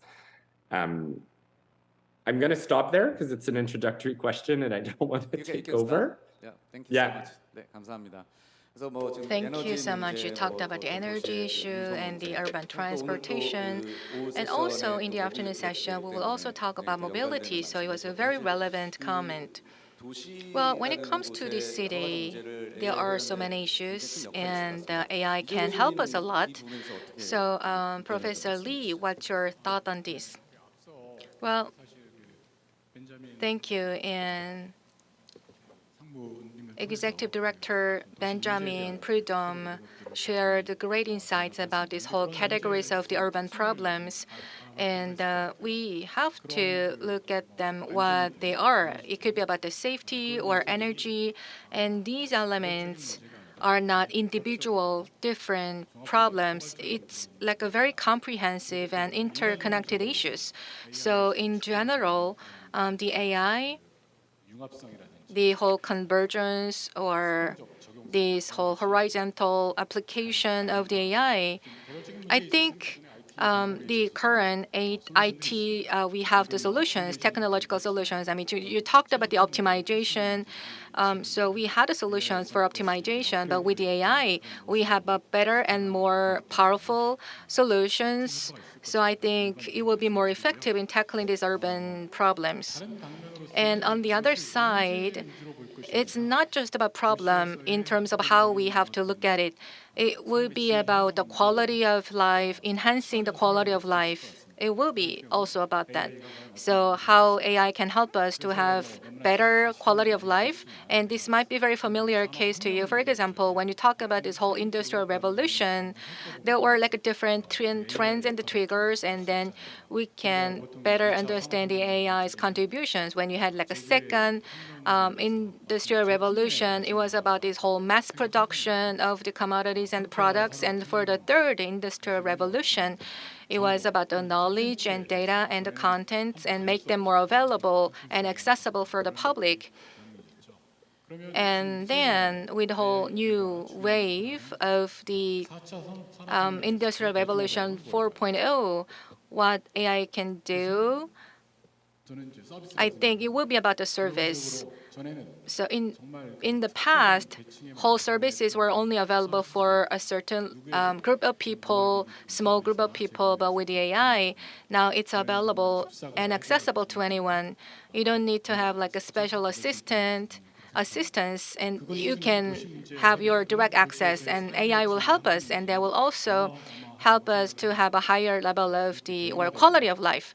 With more personalized and professionalized services will be available for the broad public. And in tackling the urban issues, there are like not just tackling this negative side of the problems, but we can see a lot of benefits by improving the quality of life, and AI can contribute to that as well. Thank you so much. And well, thank you for sharing that. I only focused on the problems, but that's right. We also have to think about improving things and improving the quality of life and things. Okay, Professor Jung Song, you can also give your comment. But let me ask a question in addition to that. Transformer Foundation, machine learning, these technologies that you mentioned for urban issues and bettering the cities, how can it be used? Can you give us some good ideas on that? You can just generally speak freely. And what was the previous question? The first question, it was about the urban problems and how AI can help us tackling some general observation.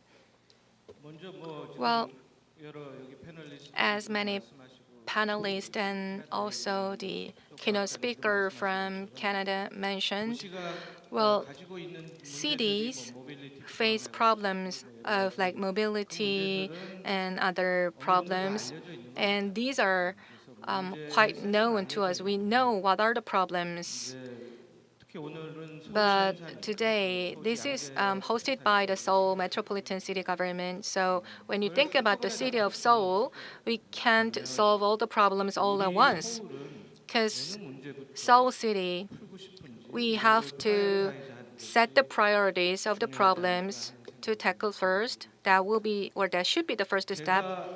And well, I'm living in Seoul, and when I go to the other cities and come back to Seoul, I personally feel that, well, mobility-wise, Seoul has a very good mobility service.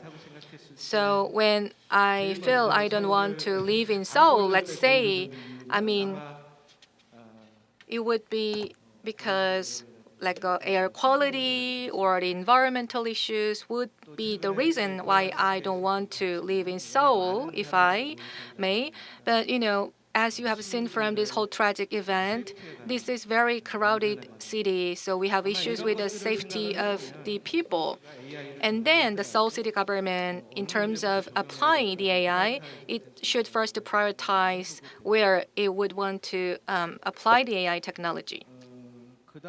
And then about technologies and well, of course, we can implement and adopt these whole technologies because it's all different domains, but the problems are very common faced by the cities or the companies. If you can have a good definition and clear definition of the problems, of course, we can use the technologies to solve the problems. So as I mentioned before, I think the priority is to set the whole priorities for the problems. And AI is not really omnipotent. So still, you have to have a very specific definition of problems so that AI can help solve the problems, whether it's environment. You have to be very specific, and you have to also make a decision on whether you can have enough return on investment. And I may talk about it later. Well, it could be also an issue about the people who own the technology and versus the city government. I mean, it could be about this whole governance and coordination issues. So, I mean, that's it for me now. Yes, yes, thank you very much. Of course, maybe it was a stupid question that I asked, but yeah, technology is important, but it has to be specific. The issue has to be defined specifically for there to be a solution to that. Yeah, it's not magic. AI is not magic. And it's not a panacea or magic for everything because it could fail if you don't define the issue properly. So let's go back to Seoul City, Director General Chung. And you could be seen as a user of AI technology. Seoul could use, let's say, what issues does Seoul want to resolve? Let's say, perhaps that AI can help. What kind of demand do you have? Well, there's three things that Seoul City thinks about right now and focuses on. Like what we do in our department, how to develop AI industry, we think about that. But number two is through AI and AI technology, how can we resolve urban issues, the city problems, right? That's what we think of. And number three is when we define AI technology, other social issues could arise when we adopt AI. Let's say loss of jobs or people do not adjust to the technology and digital retrogression or stuff like that. But there's other social issues that can arise due to the application of AI, so we have to think of that too. But right now, with urban issues, safety issues, we talked about that because of the tragedy recently, but population density, we have data and we have the monitoring technology, but how to process that and to alert quickly and so forth. Dasan 120 call center, we've been operating that for many years, and there's a lot of civil complaints coming through to the 120 hotline. But and through Dasan 120, we get all these calls, emergency calls as well, and we're trying to analyze all of that so that administrators and first responders can use that kind of data.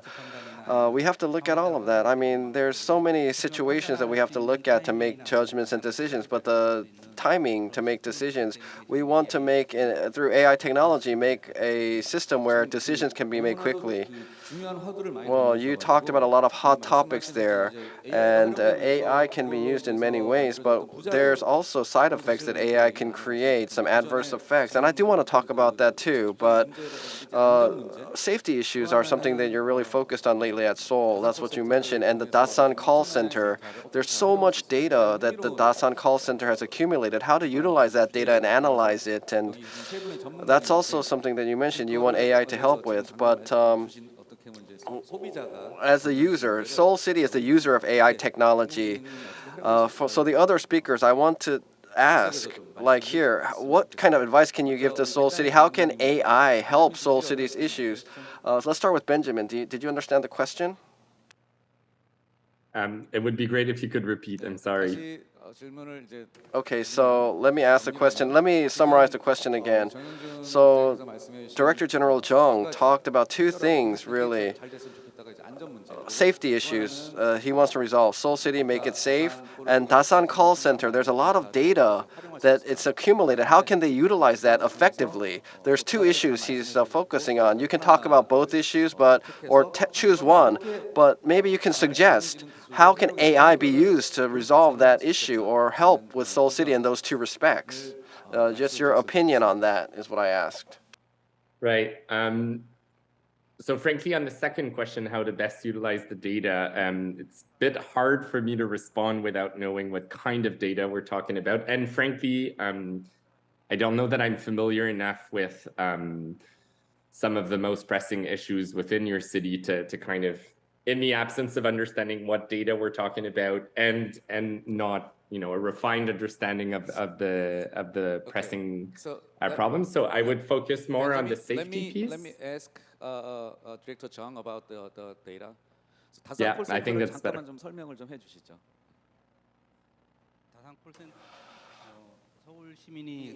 Dasan call center, they can ask questions. Seoul citizens ask questions like a Q&A. It's a call center, a hotline where citizens can call in. And there's a lot of events in Seoul or a lot of accidents or civil complaints that they can raise through that call center. And like if there's some procedures they don't understand, basically things that need correction in the city, they ask questions. It's a call center, Dasan call center, where citizens just call in. And there's like tens of thousands of calls that come in, and we have all of that data really, and we can use it in city policies. Like when we make a policy, we can utilize that. What the complaints have been over the years, and I think that AI technology might be able to be used here to effectively kind of go through that data and utilize that data. That's why I was talking about that. Benjamin, did it help? Right. Yeah. I mean, I think one interesting way to use AI here. Well, first, the first step is we're keen on using AI, but first to make sure that the data is properly properly captured and then cleaned and so on, so that we're able to deploy AI. But then I think likely one of the main outputs of that could be just having two things. First, having a far more refined understanding of really the needs, or I'm going to say the needs, aspirations, or complaints of citizens. So it's a great way, in a way, to get just very strong intel as to where this, as to what needs are being experienced in the city. And there's something quite democratizing in a way about that, because it allows you to capture a more vast area of problems or needs than you would otherwise be able to capture in your city administration. So there's that. And then depending on the type of information or data and specifically the type of problems that are being reported, I would be curious, depending on the amount of data you have, to which extent it allows you to basically to use AI in predictive ways around safety or transportation per se. So, but then again, a big question to me would be to understand the amount of data and specifically the data points that are being collected.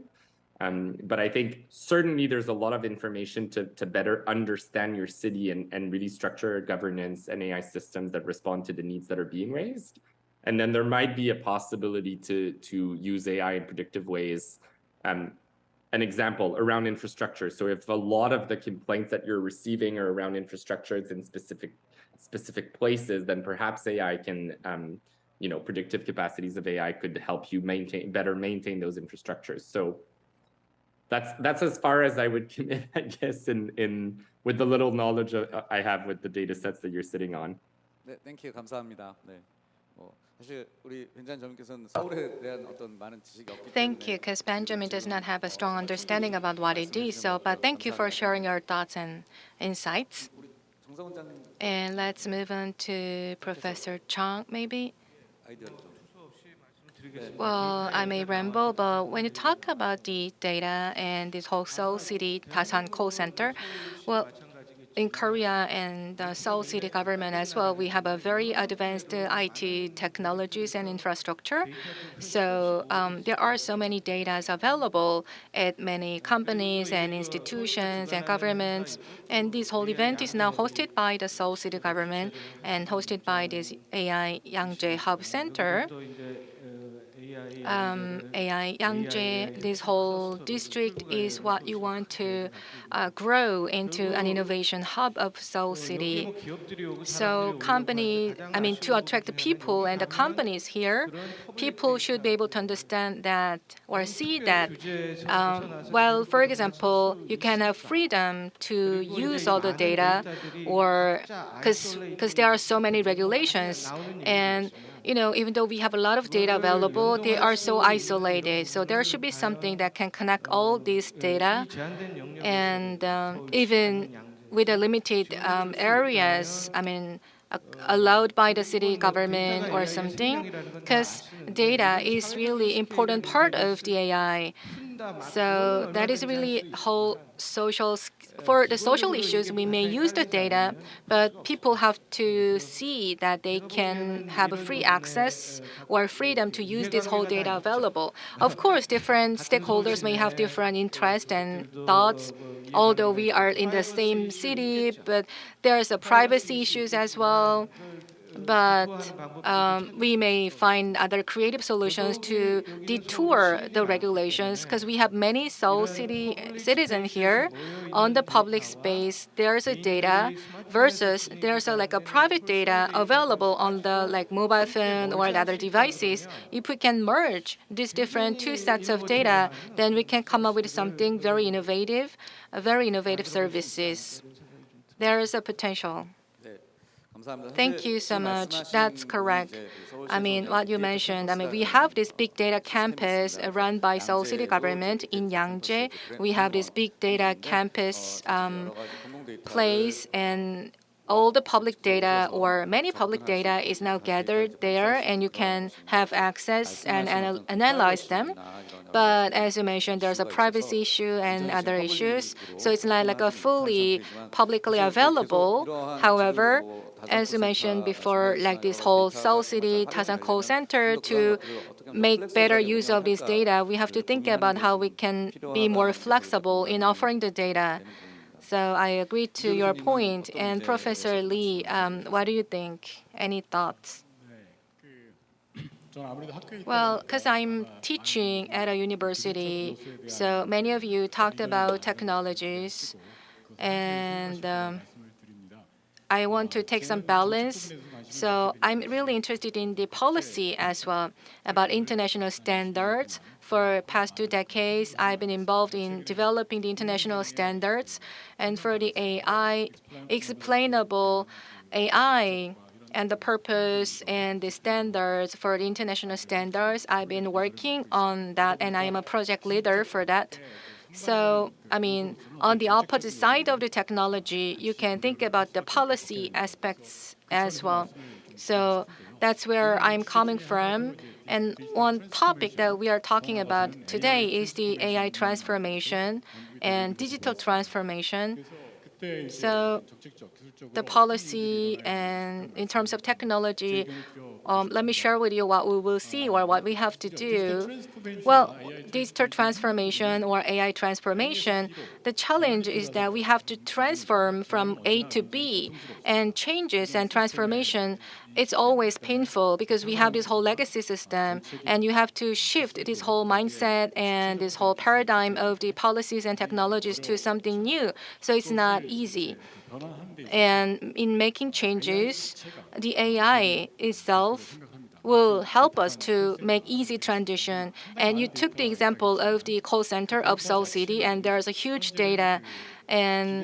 But for now, the data is not really machine understandable state, right?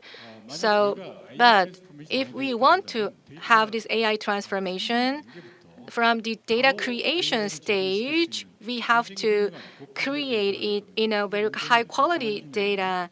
But during this whole transition phase, there's not many such data that can be available for AI. So we have to make it to be understood by AI, and that will be really difficult during the transition phase. That will be really hard.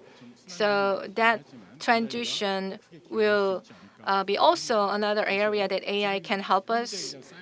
Now all the data is just sitting there within the call center without any providing any intelligence, but to make them available for AI machine to understand, that will be the first step. Maybe not all the data, but some of them can be turned into some data, and in the process, AI can help to make the data into understandable by AI for further intelligence. And on the policy side, I think we may have some other discussion later on, so I will cover that later. But also in the keynote speech, Benjamin presentation, I have a question. About responsible AI, I have a question, Benjamin. It's very important, and it's a hot topic, responsible AI.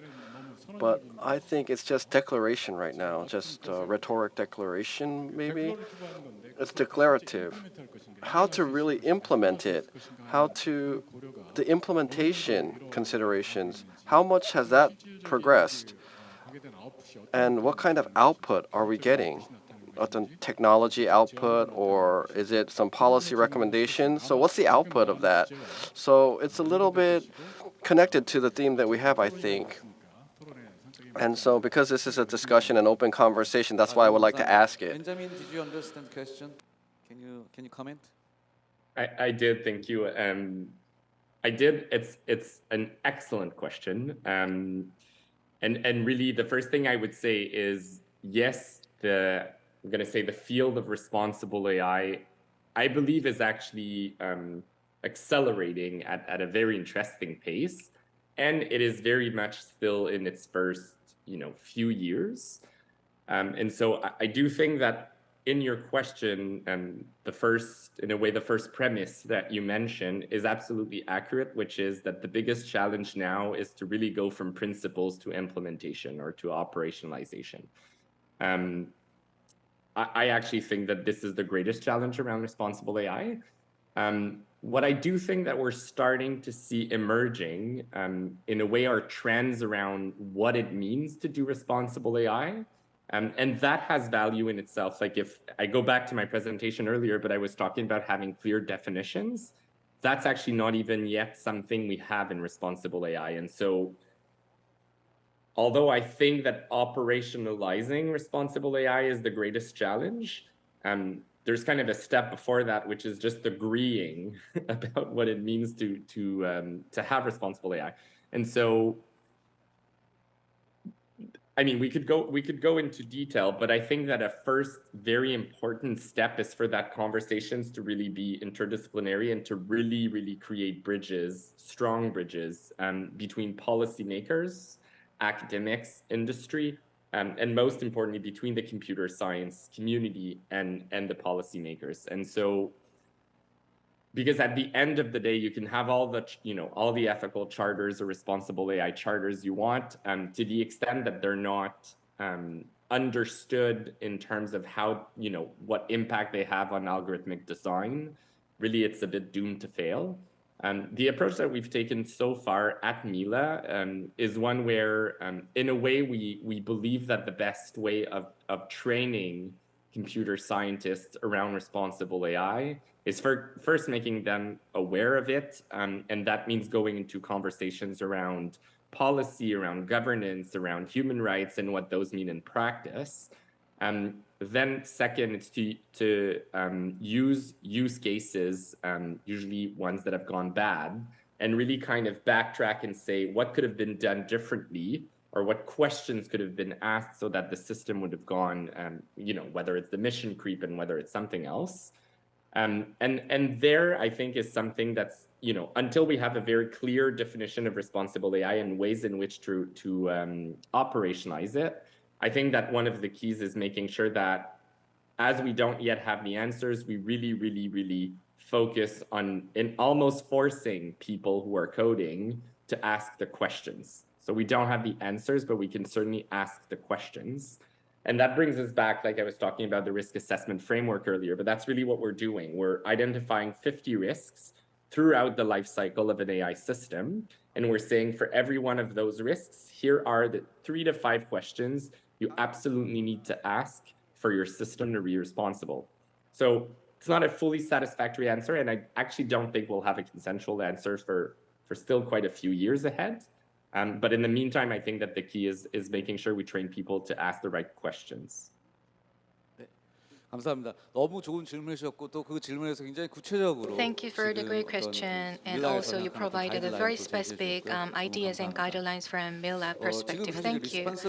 And we are now talking about this whole responsible AI, and as Mr. Chung pointed out, you raised a very important issue. When it comes to AI, well, there are new emerging issues like discrimination or digital literacy, digital divide. So whole issues would arise. So on that point, we want to also discuss that part too. What do you think? What's your thoughts? How big is the problem, and how much should we be concerned about the whole problem, and how we can mitigate the problems if we can? I mean, it was not on your question list, but can you share your thoughts? I mean, can we start with the Director General Chung? Do you have any thoughts? Well, AI robotic museum is what we are trying to build, and we have professionals and experts. And for the AI, we have many philosophical philosophers, but because it's really related to the ethical issues, and when you have conversation with them, I mean, smart mobility and like automobiles, when we have an accident, we always talk about this whole thing. How we will avoid, I mean, we have to define what will be the best interest for the public. And for the AI, when we have I will make it short. So what's the best interest for the public, and what is the justice? And that's the big question we have to answer as well.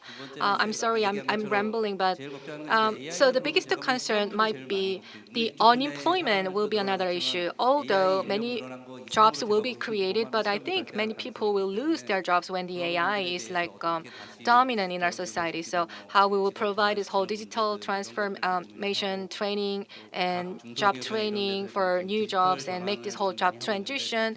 And for digital transition as well, it's also related to the AI technology. So manufacturing or SMEs, and we should help them, and we are now working on this to support these vulnerable sectors.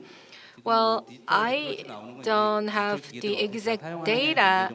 I mean, for the digital literacy, it's really about how to learn to use this AI, and we may have some impact on the employment. However, I cannot tell you what exactly it will look like. So, but this is the important question that we have to think about before we fully apply these whole technologies.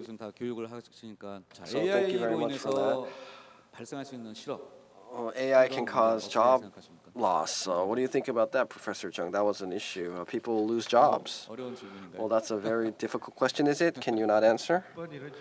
Well, I've had this question a few times over the years, but I'm a scholar, a technologist. So if I'll talk about that if I have thoughts, but let me go back to responsible AI. I'm a technologist, and you talked about philosophers and ethical issues, but in my perspective, well, AIs, when they do more work, relatively, people want to give the work to AI for certain things like labor, or because humans are fragile. And I think in the future, humanity will become more fragile. So there's AI that's getting stronger, and people are becoming fragile, AI becoming stronger. We have to coexist. Let's say a world comes where we have to coexist. Right now, we don't see AI in our society here and there a lot, but when this becomes reality and it becomes in earnest, I think that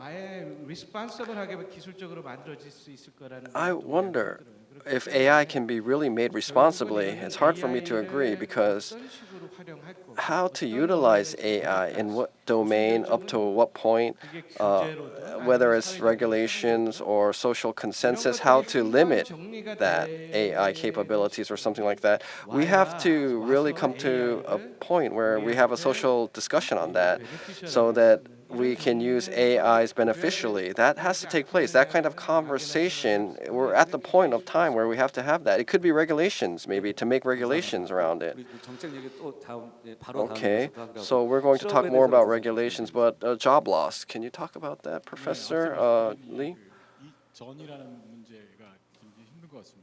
Its definition is a hard thing. We talked about that. In a changing society, there's new types of jobs being created, and other creative jobs might be created, but we're not there yet, I guess. And if we talk about job loss without getting there, how to train people for that kind of society, because we have to think about the era of transformation.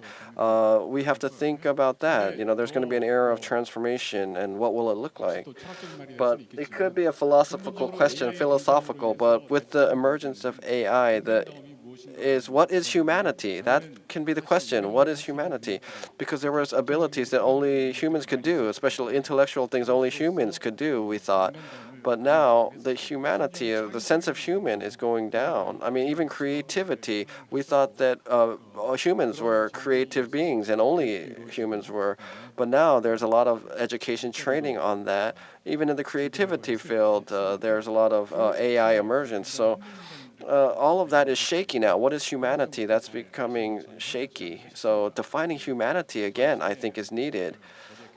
And so according to the era. And this process in history, it was a journey, it's a process, and I'm sure there's resolutions, but how can we do the soft landing, really, is the issue, I believe. And so if we define it again, let's define the definition of what is humanity. What is being a human mean? Do people have to partake in labor work? Think about that too. Where do we have to take that? Do people need jobs? Do they need to go to the office and work? Am I going too far? I don't know, but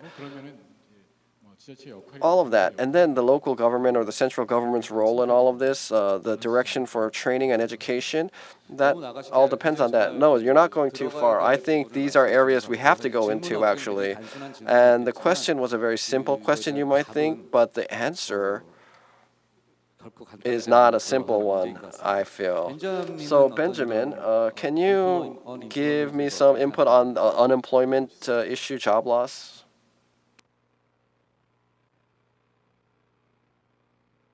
Sorry, I was muted.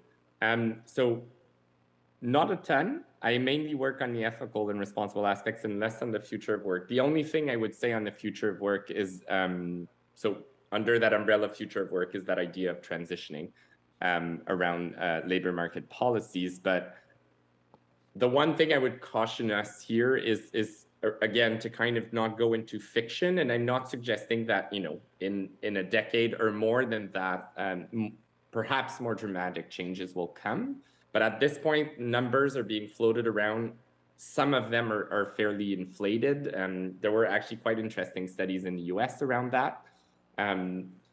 One study concluded that almost 50% of positions could basically be lost. But actually, the majority of studies are at far lower number. And even some studies are in fact saying that there would be little to no net loss, which doesn't mean that there aren't job losses, but it means that they're being replaced with different jobs. And I think that that, in a way, is also a fruitful way to arrive at that conversation, which is really to think about the transition. So the issue here is that there are, very specific areas that are more vulnerable to automation, which also tend to be areas where where the workers are already belonging to, more marginalized communities, be them economically or otherwise. And so to really approach this question from a policy standpoint of how to invest in the transition so that it's fair. But again, I would caution us from going to extreme numbers, which for the time being are not really substantiated by research. The other piece that I would say, and one of my co-panelists raised it in a different way, but I think it's a very important point to say when we talk about responsible AI, it is unfair to ask of coders and the computer science community alone to define what that is and create responsible AI. I think policymakers have a strong role to play there, regulation among other ways of doing that. But really, I think it has to be an interdisciplinary and complex question where everybody gathers at the table. The risk being to ask technologists to come up with responsible AI. I don't think it's fair. I don't think they have the tools. And second, I just don't think it's efficient either. You need lawyers around the table. You need policymakers. You need education systems as well. So those would be my thoughts on future of work and how to achieve responsible AI in ways that are perhaps more realistic. Thank you. 감사합니다. 굉장히 희망적인 얘기 또 현실적으로 Thank you for the hopeful comments. I mean, even though we have this AI, I mean, it will not lead directly to the job loss, and some data is inflated, and there's other big issues that we have to look into. So thank you for that. And so we talked about how AI can help us tackling the urban issues. But on the other hand, I mean, as Mr. Chung, Director Chung mentioned about the Seoul City to develop this whole AI industry. So to develop the AI industry itself, or for AI itself, what the local governments or what cities, or more specifically Seoul City, can do or wants to do. And also question to Benjamin, the Quebec City or Montreal, what roles did the city or is the city doing to develop the AI industry as a whole? That will be the question that I will ask later. So who will start first about this whole cities, what cities can do? Maybe Director General Chung Young-jun from Seoul City, you may start first about what cities can do. Are you okay? Please turn on your microphone. I was listening as a policymaker, so I'd like to get your feedback. So Professor Lee will begin first. Benjamin made a great comment, and we have to have good policies as well. I mean, the roles that the Seoul City can play, that's also the relevant question or related question. Developing the AI technology and industry, that will be one pillar, and there's another pillar on the other side about the policy making and the regulations. Well, and we had a good conversation. I think we have to have proper and reasonable regulations will help the AI industry grow further. So these are two important pillars. We talked about this responsible AI, although it sounded somewhat declarative, but at the EU or OECD level or at NGOs, a lot of discussions are now taking place on the risks of the AI, and there are a lot of works that's being done to prevent these whole side effects. And some countries have made the laws. And it's not just about the efficiency or short-term gains. And some companies may go for that, and they may think these whole regulations are an obstacle to running their business. But on the other hand, it can help them for the whole industry to prevent the risks and test the technologies. And we also talked about the assessment. I mean, when you don't have this tool for assessment, you will face bigger risks, and it will have significant impacts on the market because people will not trust AI, and people will not use any AI, including the autonomous vehicles. It will have bigger negative impacts on the user side or from the market side. So when you consider that as well, this whole testing, assessment, and regulations, reasonable regulations, and review of the current framework will help to grow the industry. So these two pillars should go hand in hand, and that's one comment for the city council or government. That's right. I mean, we think that getting rid of whole regulations will help us, but no, having some right rebel of the regulations will help. I mean, having no regulations can backfire. And as I talk to many startups, they are saying that they need some right level of the regulations. Thank you for the comment. And Mr. Chung, can you comment on the policies? I will make it quick. Well, first, for me, and I really hope that the Seoul City AI Center will make a success, and I often mentioned this before. Well, I hope this will be a global place so that all the AI experts and the researchers will come to this center so that everyone from the AI community really want to come to Seoul. Because it's not just for Seoul. I hope it will be a global hub for AI for the whole AI community. And the other thing is that we want to have like consistency in terms of policies. When you have the leadership change, I mean, we have new policies. I don't want that because AI to have the right deliveries, it takes time. That's what companies are now frustrated with. We have a new CEO and they want some project for the AI, but it takes some time to get the right outcome out of this whole AI project. So it means that AI is tricky, and you should have the consistency in policies at the city level. These are two things that I want to make comments. Thank you for the very realistic comments. So Benjamin, can you comment also? Yes. So the answer is many things. The four things that I just wrote down that I think are very where cities can really play a crucial role.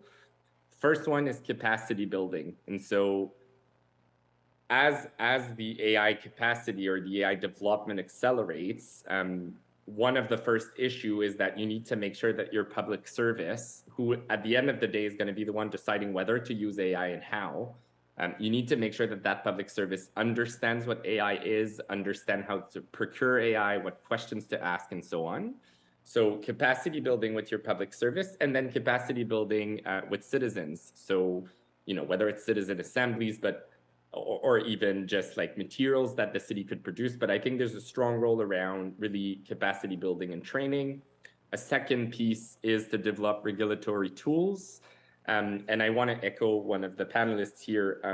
I think it's completely wrong to suggest that the absence of regulation is conducive to success for industry.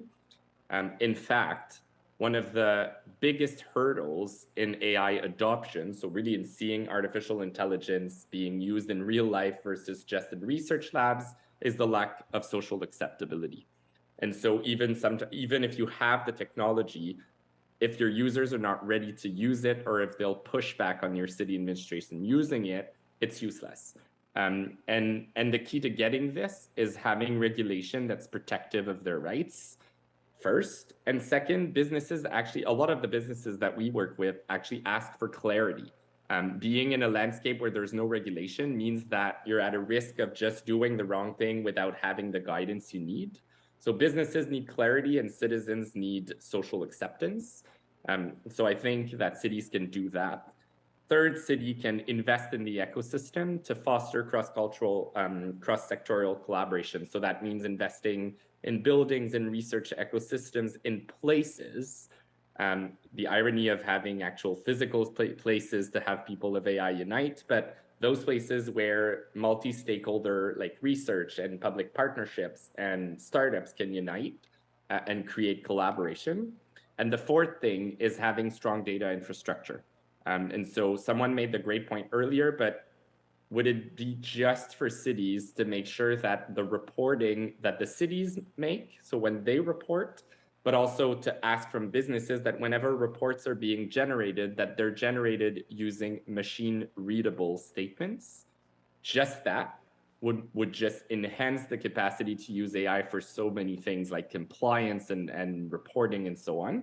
So I think that those four pillars, capacity building, regulatory action, investment in ecosystem, and data infrastructure are very key. Thank you so much. 정말 너무나도 잘 네 가지 포인트. Yes, thank you very much. There was 4 specific points given, and that was very clear. Thank you very much. And then I wanted to talk about intercity cooperation, but I think that can be done well amongst the cities. We don't have much time to go over that, but for Seoul to become a global city, of course, Seoul needs to cooperate with other global cities as well, I'm sure. And Quebec, Montreal, and Mila, Seoul City, there is a good arrangement of cooperation amongst these parties, and that's what's building all of this and fostering the development of AI, I think. So with that, I'd just like to conclude that topic. But as the moderator of this session, I want to thank all of you, the panelists and the speakers. It was very nice to have this frank, open conversation. And also, I think it's 11 p.m. over there. yes, thank you very much for participating late at night. Benjamin, thank you very much. And with that, I'd like to conclude this session. Thank you very much. 수고해주신 5분께 다시 한번 큰 박수 부탁드립니다. Thank you all the panelists, and please give them a big round of applause. Thank you so much, and all the panels, 좌장을 맡아 and also 수고해주신 the moderator or the 윤정현 chair 센터장님을 for the 비롯한 panel session, 패널분들께 Director 감사의 Kim, and thank you 말씀드립니다. 다시 everyone. 자리로 And you may go 돌아가 back to your 주시면 되겠습니다. seats. 네, 세계 AI We 산업 talked about 트렌드와 the 또 AI AI global 도시의 역할에 trend and 대해서 the 알아볼 roles 수 of the 있는 cities 뜻깊은 for the AI 시간이었는데요. technology. 이렇게 오프닝 And 대담도 it was a 끝이 great, 났습니다. and we 자, had this 이것으로 opening 오전 discussion, and 프로그램이 that 모두 concludes the 마무리가 morning session 됐습니다. of 벌써 today's 시간이 program. And 12시가 now we 넘었는데요. are 점심 식사 getting to the lunch 후에 break, and 오후 after the lunch 프로그램이 break, we 또 will 진행될 continue 예정입니다. the 3, afternoon program. On 4층에서는 the 기업 third and the 홍보 first 부스와 floor, we AI have 인재 the 채용 PR booth for 박람회가 companies 진행되고 and the 있으니까요.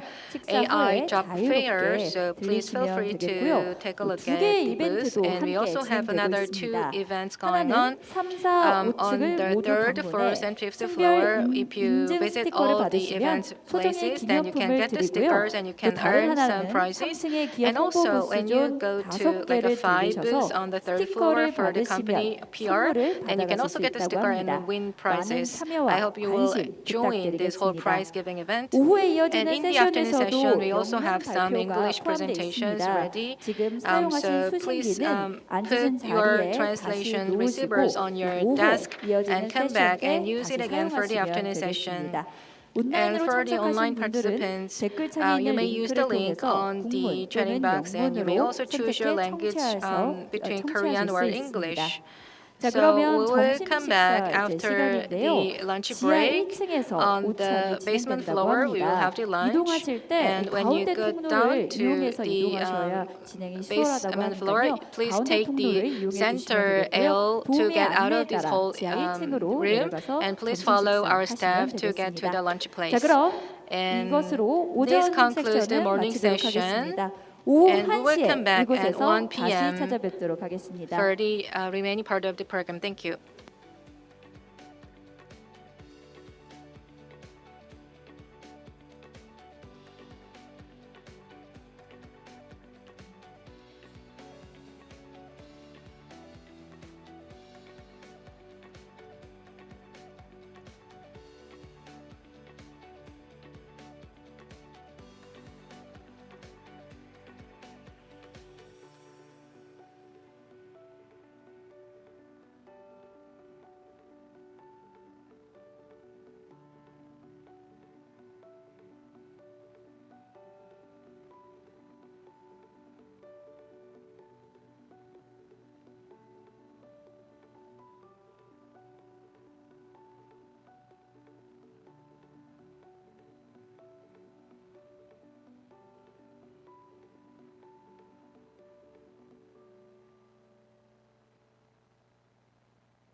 nothing you can do until I see you smile just below those eyes that tell me you're okay.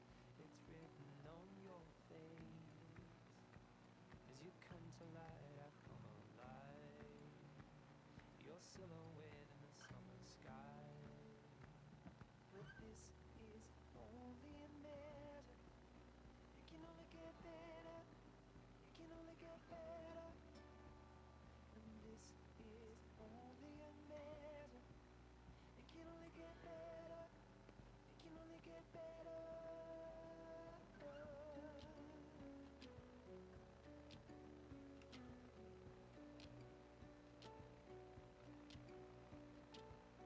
Turn your sorrow in, burn every piece of it that can comfort you. I'll be your go-to, 'cause these are youthful days. We will grow in great worse or better. Our time is best together. You must know that I love you so. Never bargain you for your weight in gold.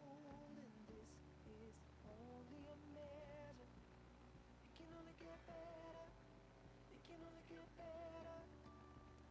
And this is only a measure. It can only get better. It can only get better. If you're seeing through a single eye, missing half of what this world looks like, in a sea that only feels half tide, there is more, and I know that it's yours and mine. But this is only a measure. It can only get better. It can only get better. And this is only a measure. It can only get better. It can only get better. This is only a measure. It can only get better. It can only get better. And this is only a measure. It can only get better. It can only get better.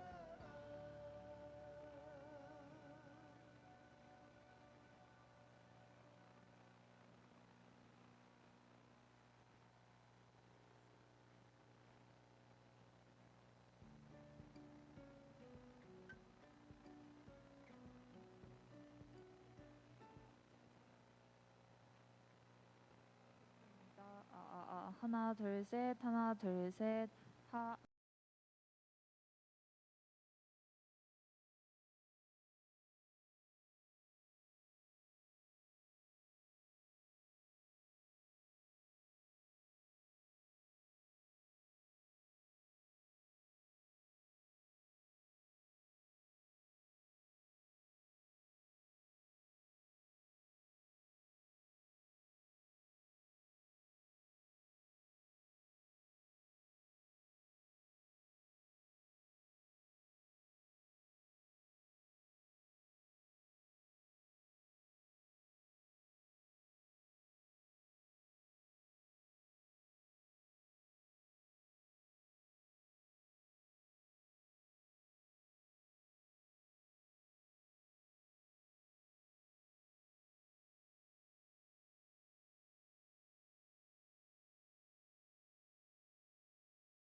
smile just below those eyes that tell me you're okay. It's written on your face. As you come to light, I come alive. Your silhouette in the summer sky. But this is only a measure. It can only get better.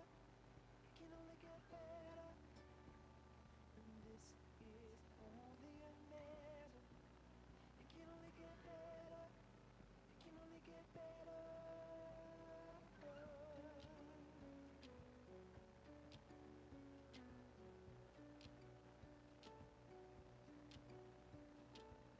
Turn your sorrow in, burn every piece of it.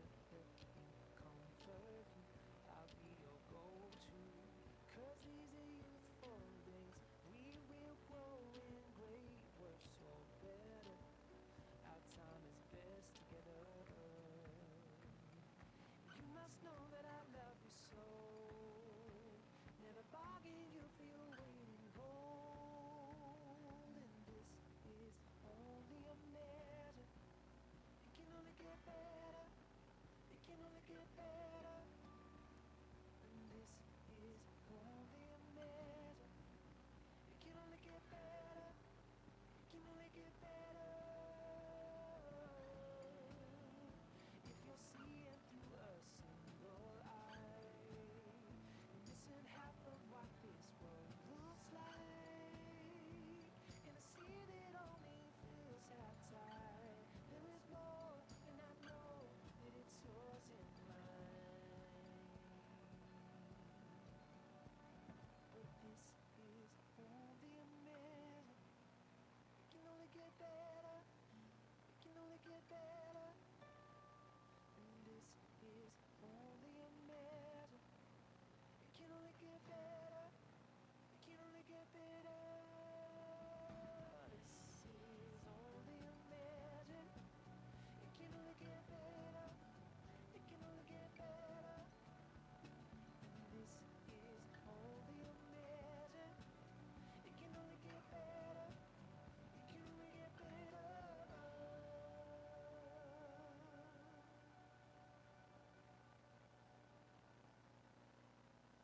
네, 잠시 안내 말씀드리겠습니다. 오후 Okay, a 1시 word of 시작 announcement. 예정이었던 AI 서울 2022 We were 2부 going to 행사가 begin the 잠시 뒤에 part 10분 2 뒤에 시작하도록 of our 하겠습니다. conference today at 1 1시 o'clock, but we will 10분까지 be late 자리에 for 10 착석해 minutes. 주시면 So we're going to 감사하겠습니다. start at 1:10. And so if you could please find your seats at 1:10, we will begin then. Thank you. There's nothing you can do until I see you smile just below those eyes that tell me you're okay. It's written on your face. As you come to light, I come alive. Your silhouette in the summer sky. But this is only a measure. It can only get better. It can only get better. And this is only a measure. It can only get better. It can only get better.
light, I come alive.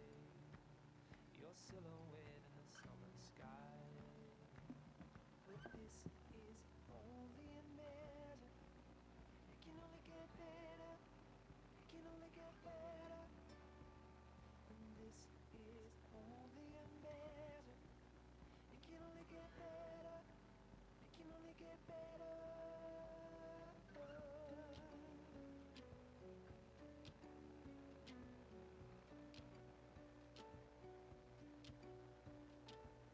Turn your sorrow in, burn every piece of it. Let me comfort you, I'll be your go-to.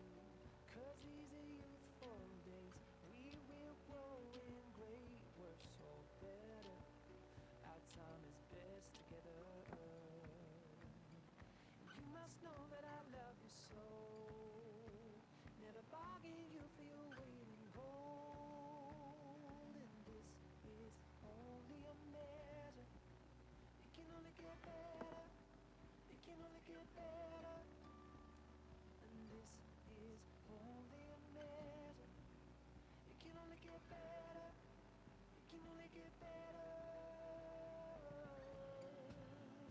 If you're seeing through a single eye, you're missing half of what this world looks like. In a sea that only feels half tide, there is more, and I know that it's yours and mine. But this is only a measure. It can only get better. It can only get better. 네, 잠시 안내 말씀드리겠습니다. 잠시 후 1시 A word of 10분부터 announcement. 2부 행사가 We will soon 시작됩니다. begin part 아직 2 of our 행사장 밖에 conference 계신 today at 분들은 1:10. 서둘러 자리에 착석해 So for 주시면 those of you who are 감사하겠습니다. still outside the hall, please come into the room and take your seats. Thank you.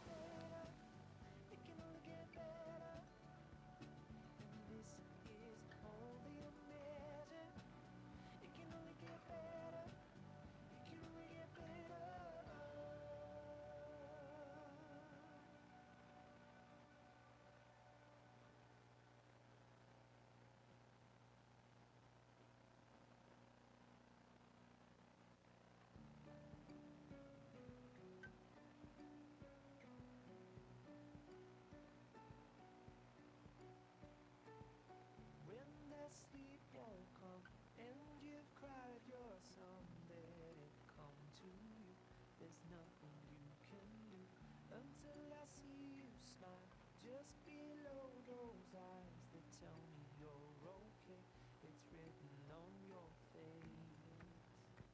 As you come to light, I come alive. Your silhouette in the summer sky. But this is only a measure. It can only get better. It can only get better. And this is only a measure. It can only get better. It can only get better.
When that sleep won't come and you've cried your song, let it come to you. There's nothing you can do until I see you smile just below those eyes that tell me you're okay. It's written on your face. As you come to light, I come alive. Your silhouette in the summer sky. But this is only a measure. It can only get better. It can only get better. And this is only a measure. It can only get better. It can only get better.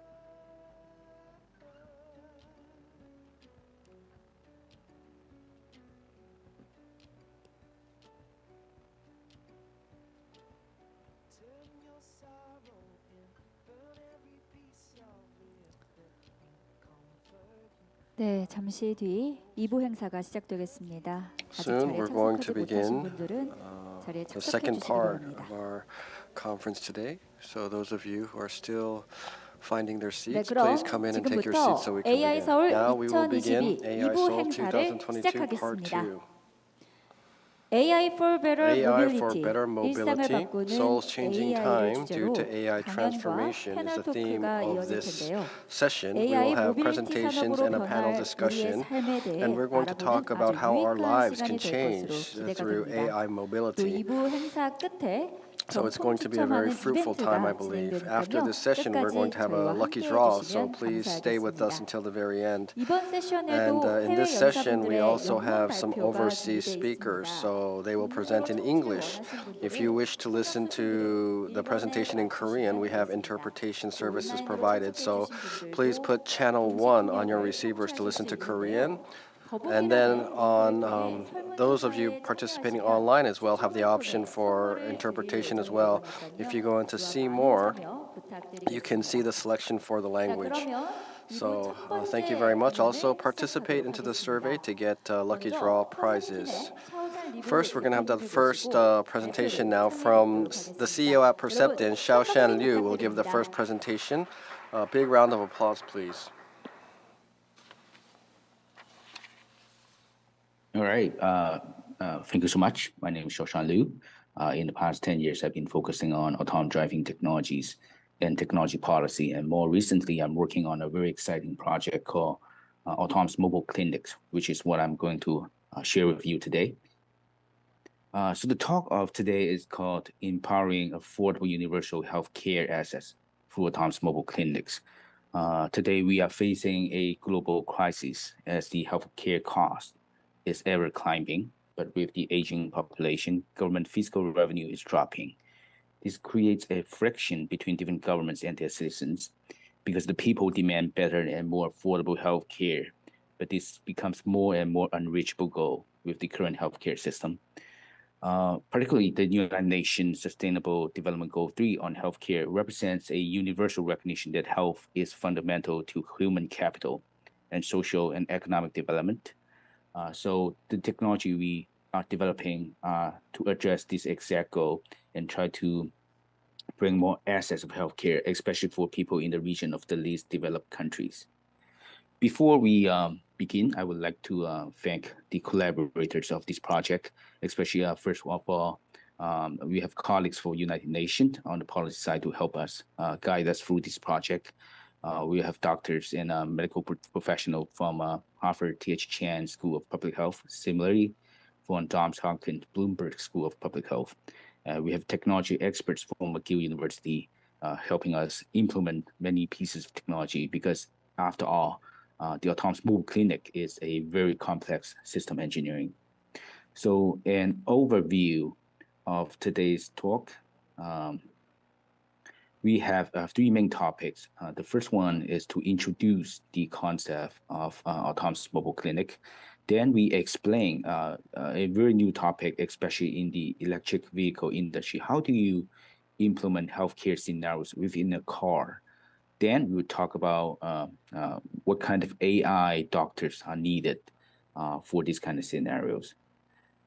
So first, I would like to define autonomous mobile clinic as illustrated in this paper published at the prestigious bulletin of the World Health Organization. We explain the concept to the world, especially the healthcare community. Autonomous mobile clinics are actually self-driving vehicles equipped with medical diagnostic equipment, telemedicine capability, and an artificial intelligence software that can perform some of the tasks of health professionals, such as disease screening, basic diagnostic. By launching these clinics, mobile clinics, we have the potential to revolutionize healthcare delivery, because now we can bring healthcare to you instead of having people to go to medical centers. And sometimes medical centers are not available in a lot of regions of the world. And that's our overall vision. So what are the development roadmap for autonomous mobile clinics? Today, the status quo is we have a distributed, unbalanced, hard-to-access healthcare network. People living in the more prosperous part of the world, they have better healthcare access, but people living in, for example, the least developed countries of the world, they have virtually no healthcare access, and that's how bad, how unbalanced the problem is. So step one, we try to construct this autonomous mobile clinic platform such to bring equal access to different people in terms of healthcare service delivery. So we try to reduce the inpatient from each hospital so that we can free up some of the healthcare resources. With data, then we can develop more advanced AI doctors, starting from primary care within the autonomous mobile clinics. Then the third stage, with the primary care AI doctor providing service, we can go into the different medical verticals to train AI doctors for each vertical. Especially step two, I think it's a crucial step to minimize healthcare costs because doctors are costly in a lot of regions of the world. People cannot afford healthcare access. By having AI doctors, accessible AI doctors, that's the key to reduce healthcare cost. So what are the key technology within autonomous mobile clinics? First, you need to integrate different medical equipments within the vehicle. Then you need autonomous driving to autonomously navigate to different locations where medical service is needed. Then you need telemedicine to connect to real doctors when needed. After a screening or after a basic diagnosis, you need to connect to the real doctors. And how do you store the electronic health records is also a challenge.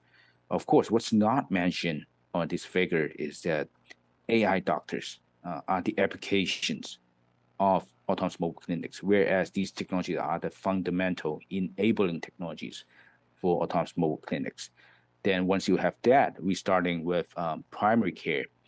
Then with that platform, we can make it modular to have different hardware and AI doctor configuration so that we can target different medical verticals. And this project is ongoing today.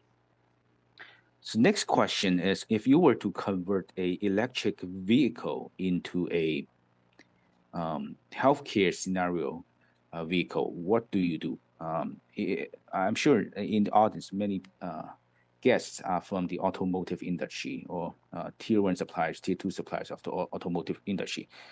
In cars, what carry out the computing function are the domain controllers, but we don't have a health domain today.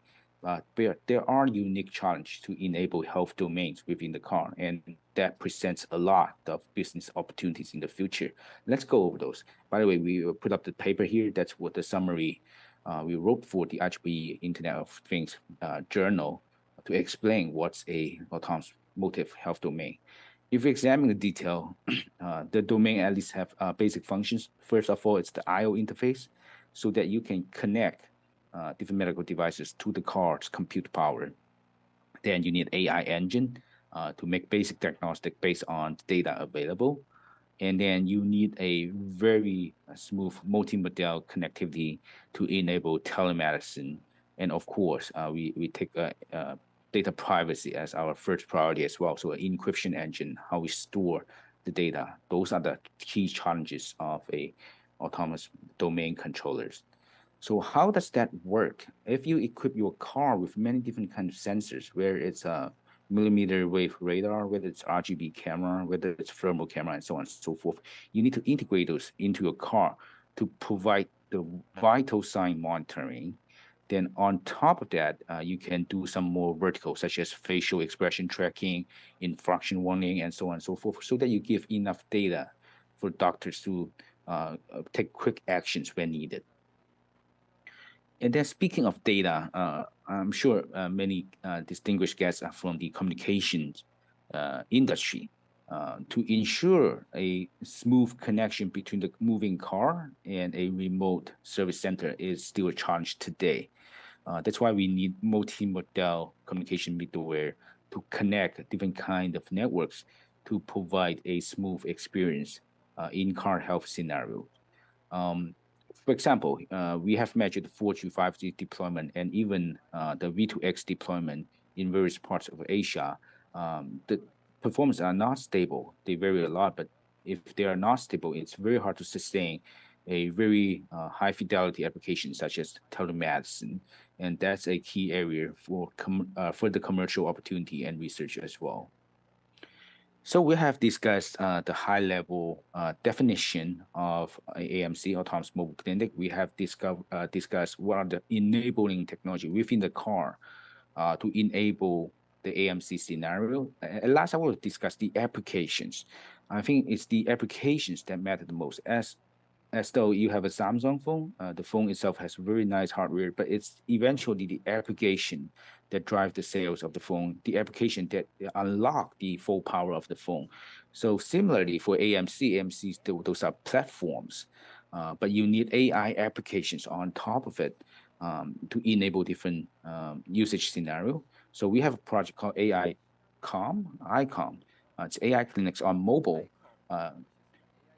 Mobile meaning that we want to enable this on not just the mobility platforms such as car, but also on mobile phone as well. Very limited compute power mobile phone, we try to enable AI doctors on top of it. So why on resource constraints mobile phone?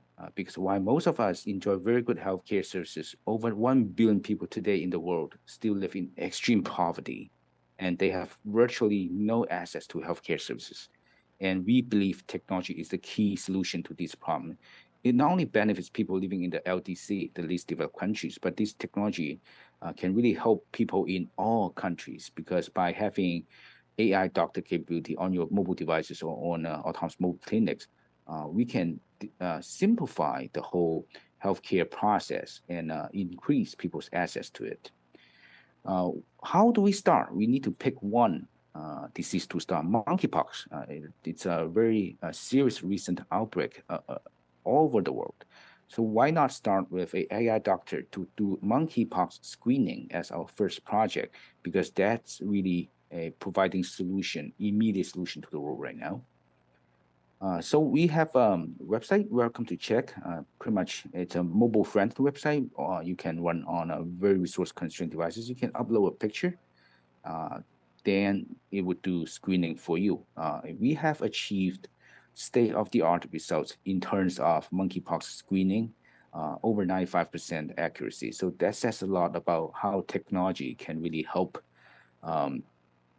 improving healthcare access. So we have gone over 3 major parts through today's talk, although very short, but I think we have provided the gist of our project. First is the platform itself, autonomous mobile clinics. Then it's the enabling technology, what we call automotive health domain controller, which we think will present a huge amount of opportunity, commercial or non-commercial, in the near future. Then we have talked about the AI application on top of it as a form of AI doctors. What are the future works that we are targeting? First of all, in a lot of the least developed countries, ground-based internet infrastructure is virtually non-existent. But if we examine the satellite deployment today, for example, from companies like Starlink, they have well coverage over the least developed regions of the world, part of the Southeast Asia and most of the Africa region. Why not use those satellite connectivity to connect patients in those countries to doctors all out throughout the world?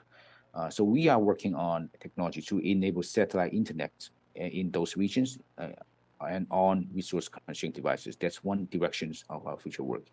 Second of all, it's about policy. Now we are talking about using technology to improve healthcare, but we are facing a lot of policy barriers. How to overcome those barriers? One best way is through clinical standardization, and that's what the second direction. That's more in collaboration with Harvard School of Public Health and Johns Hopkins School of Public Health. Then, of course, as I said, medical AI on mobile, those are the key applications. We need to develop and incorporate more and more applications so that we can maximize the usage of our platform. So with that, I conclude my talk, and thank you so much. Let's look forward to a beautiful future such that healthcare is no longer a problem for anyone in this world. And thank you so much.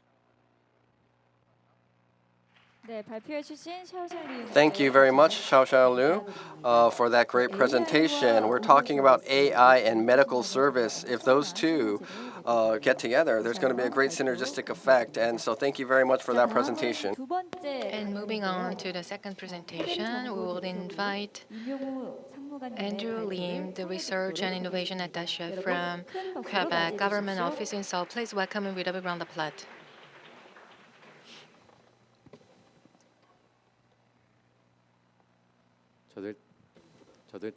I will take off mask and my presentation will be done in English.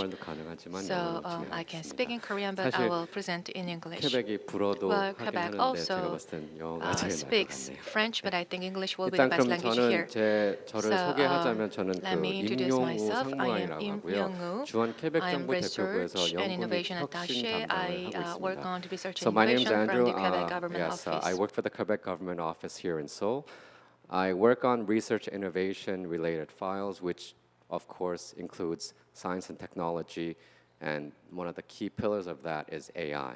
And I'll talk a little bit more about AI, why we're collaborating with Seoul and AI Yangjae Hub, and how Quebec is a very good partner for AI. So I'll quickly talk about that. But before I begin and talk about the cases and technical details, first I'll introduce kind of Canada, because Quebec is in Canada, but and then I'll also talk about Quebec.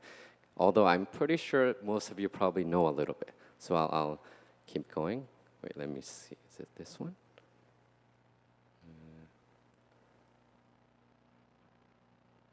Just hold on. There's some technical difficulties. Or should I just ask him to do the next slide? Oh, there we go. Yes. Okay, so I'll tell you about the quick basic facts about Canada, although some of you probably know, but I'll give you some quick interesting statistics. So you could see the Canadian population, it's not as much as Korea. From what I know, Korea is around 52 million. So comparably, Canada has 37 or 38 million people living in Canada. And you probably know Canada is the second largest country in the world. So we have a lot of land, but not enough people.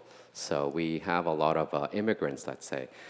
Conversely, actually, we have a lot of collaboration going on with Canada and Korea. You could see from the population.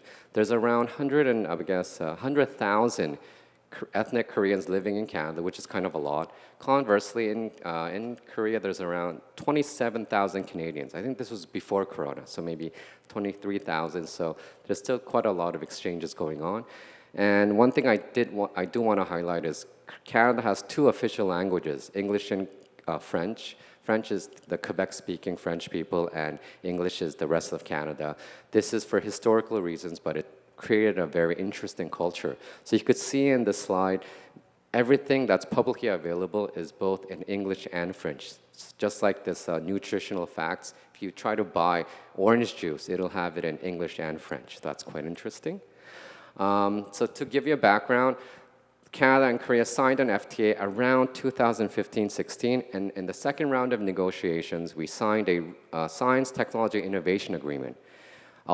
Canada and Korea, when they do FTA with advanced countries, we realize, yes, trade is important, but how about innovation, science, technology? So basically, this agreement says, let's do work in science and technology together. So this was signed, thus my job was created, and I do work for files regarding science and tech, so that's that.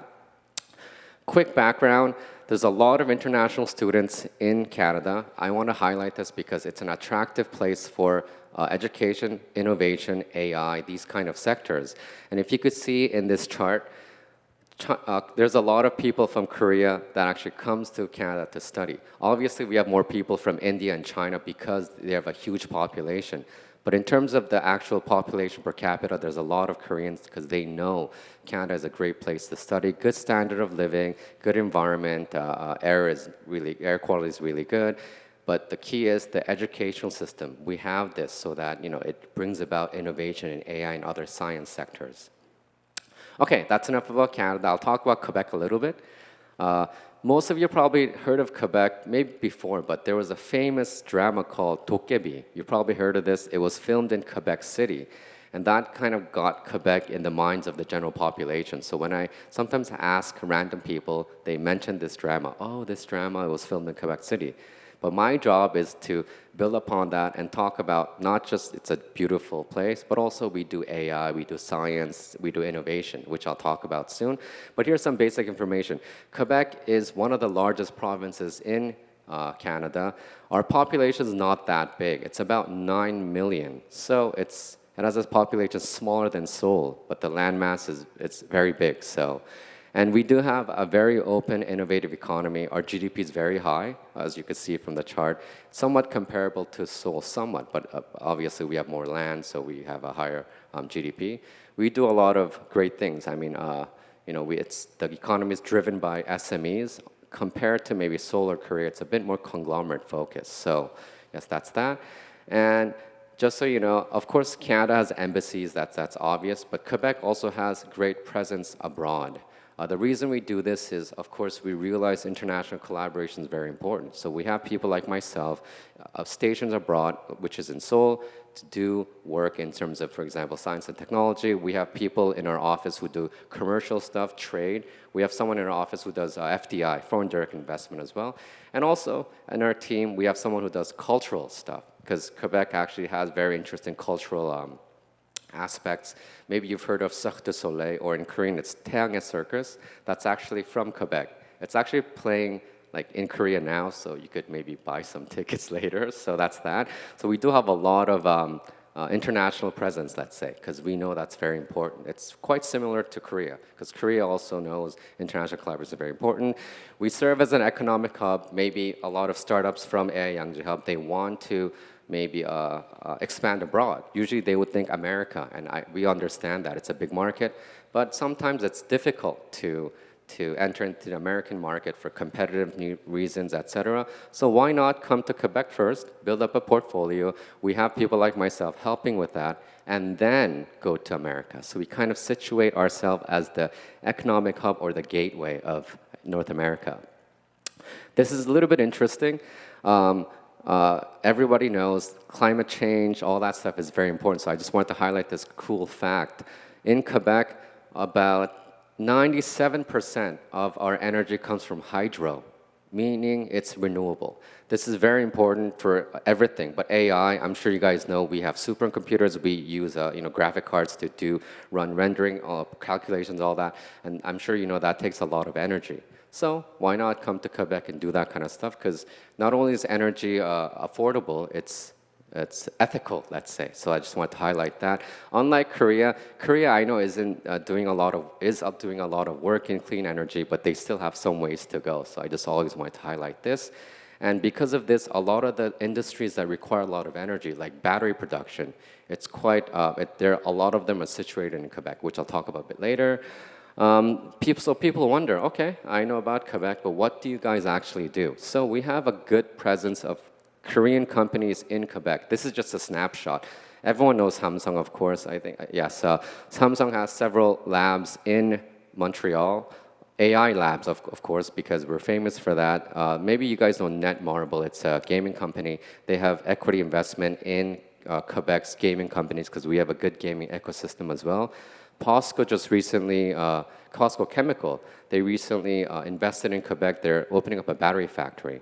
Another one is Solus Advanced Materials. They're doing copper foil in Quebec because, as I mentioned, it's very competitive. We have the land, but we have the ecosystem, we have the network, but like I said, the power. I mean, power generation is affordable and it's renewable, so that's that. And we have a lot of Quebec companies in Korea as well. Maybe you won't recognize some of these guys, but yes, they're big engineering companies. Pratt & Whitney, they make aircraft engines, so we have a pretty good presence in Korea.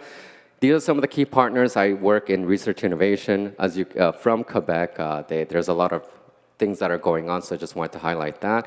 Of course, you could see AI Yangjae Hub here. They're one of our key partners. We already work with them, and I'm going to talk about that a little bit later. But we have a lot of good partnerships in Korea.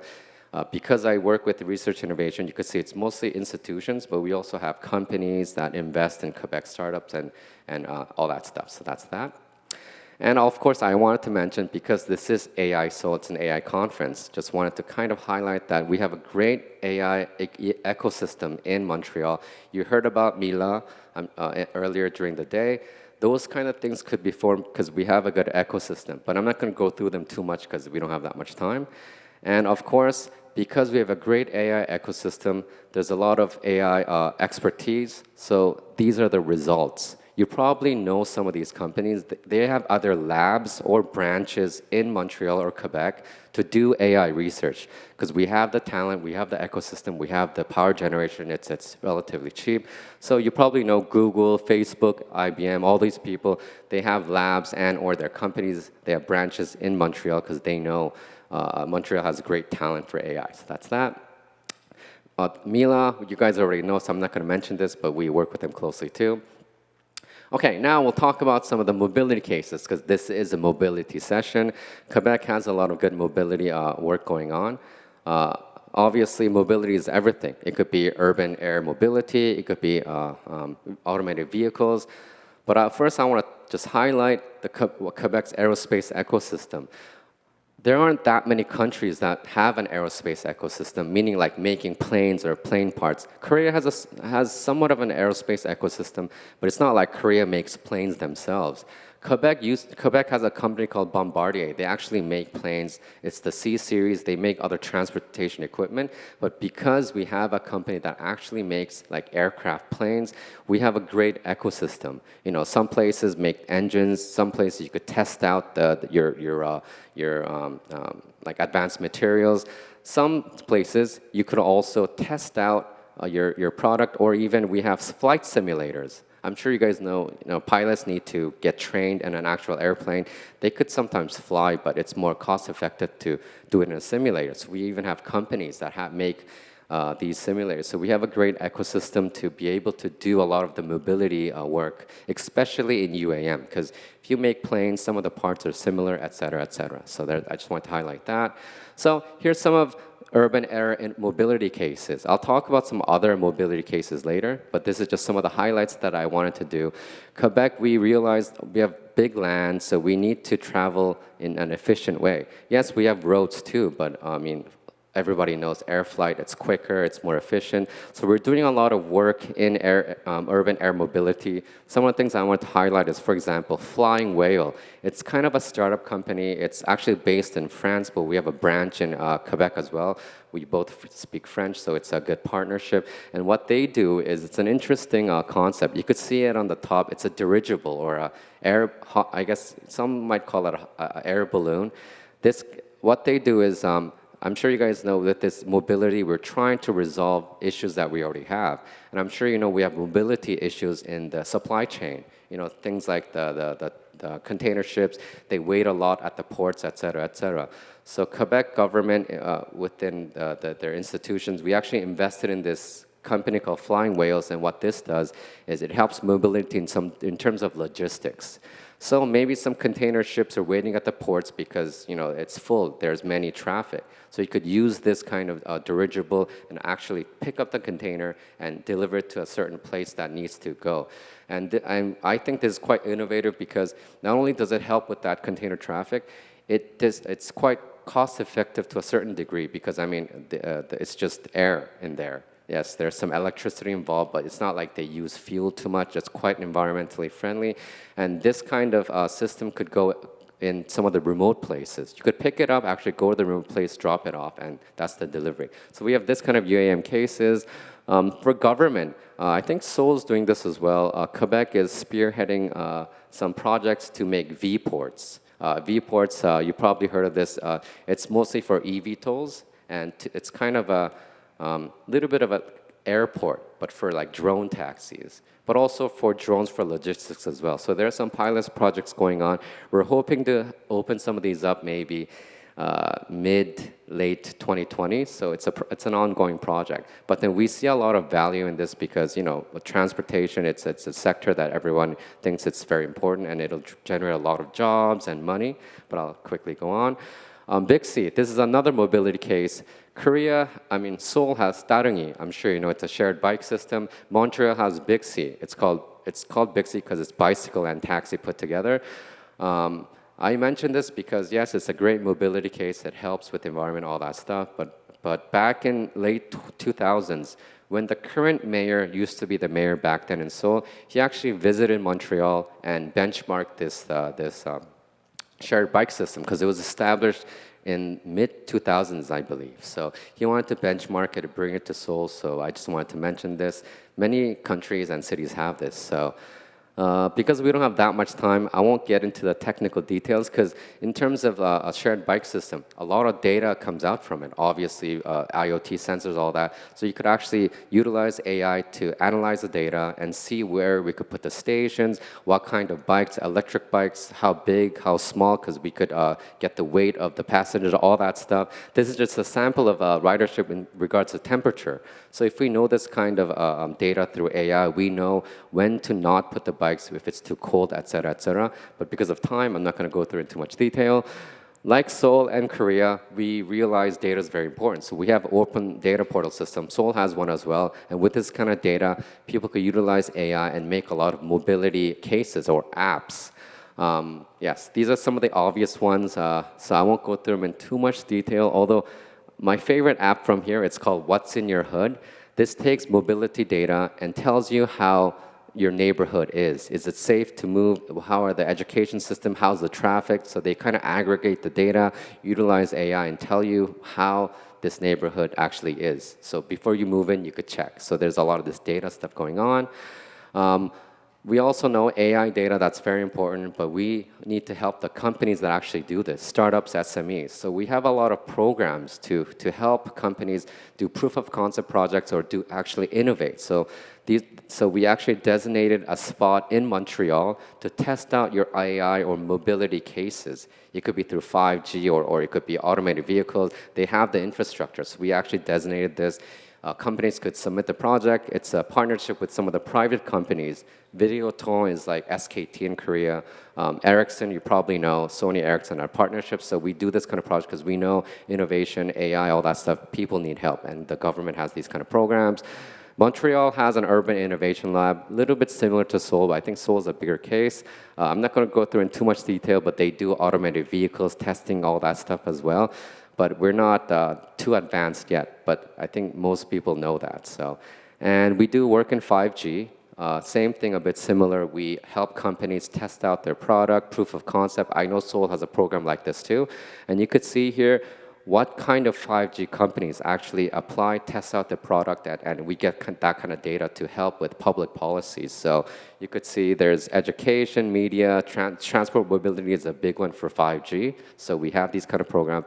Maybe we could collaborate with Seoul on these kind of things. And I mentioned before, Quebec is situated well geographically with the U.S., but like I said, our energy is widely available. It's sustainable. So we're actually part of the North America battery industrial cluster. I mentioned this because mobility, it's batteries. Basically, drone taxis will use batteries. Maybe hydrogen in the future, but probably not today. Automated vehicles, most likely batteries. We have electric vehicle batteries. So we are situated in a very good place for this. So that's why we always promote itself as like the battery center, but it's a place where you could do a lot of good mobility work together. So that's that. A lot of Korean companies invested in Quebec in terms of that, as I mentioned. So I'm always thankful for Seoul and Korea for this. Yes, and then I'll talk about the importance of international collaboration. I don't have that much time, so I'll try to go through this quickly. Why I think international collaboration is important, especially with Seoul, is I'm sure you've seen many indexes about AI, maybe innovation. Quebec and South Korea, we're very high up in the AI Global Index because we do a lot of great work in AI. But you could see here, South Korea and Seoul as well, they're a bit better in the applied side, actually taking AI and actually using it in industries, whatnot. Quebec's a bit better in the fundamental research. So why don't we work together? So this is just one of the complementary things I wanted to mention. There's a lot of good cases on international collaboration I already did, but I'm going to skip some of these because we don't have that much time. Yes, I work with the Indian government. We did a great session. We got a lot of promotions. We're going to do a lot of AI stuff together. I'll skip some of this. Doing a lot of work with research institutions in Korea as well, because AI, we know we need to help companies and researchers actually do the work, so we have a lot of programs for this. We also established an AI Alliance Fund to help companies fund their AI stuff. We invested, equity investment mostly. We did it with some of the conglomerates, but I think the fund is expiring now, so maybe this is something we could also do together. Herbia Arrow will probably talk later, so I'm not going to go through this too much, but I just want to know Quebec, we always want to help our startups because we know that's innovation, that's how we create jobs, that's how collaborations happen. And she'll talk about it more later, but they actually established an entity in Korea, and they hired a Korean, which means they created a job for Koreans. So that's a very good case. Programs for international collaboration, I have to highlight this because this is AI Yangjae Hub. Like it's a session, it's a conference they're organizing. So I wanted to highlight this. We already have some collaboration with them. Unfortunately, it was online because it was Corona time, but we already had a small kind of a startup exchange program. We had some Quebec startup companies get accelerated by AI Yangjae Hub. Same thing, we accelerated several AI Yangjae Hub startups with Quebec, like lectures and meetings and all that. And it went very well. So they're doing some collaboration project right now. And I hope to expand this. So maybe instead of just maybe 2 or 3, we could have like 5 or 10, for example, because there's great demand for both sides.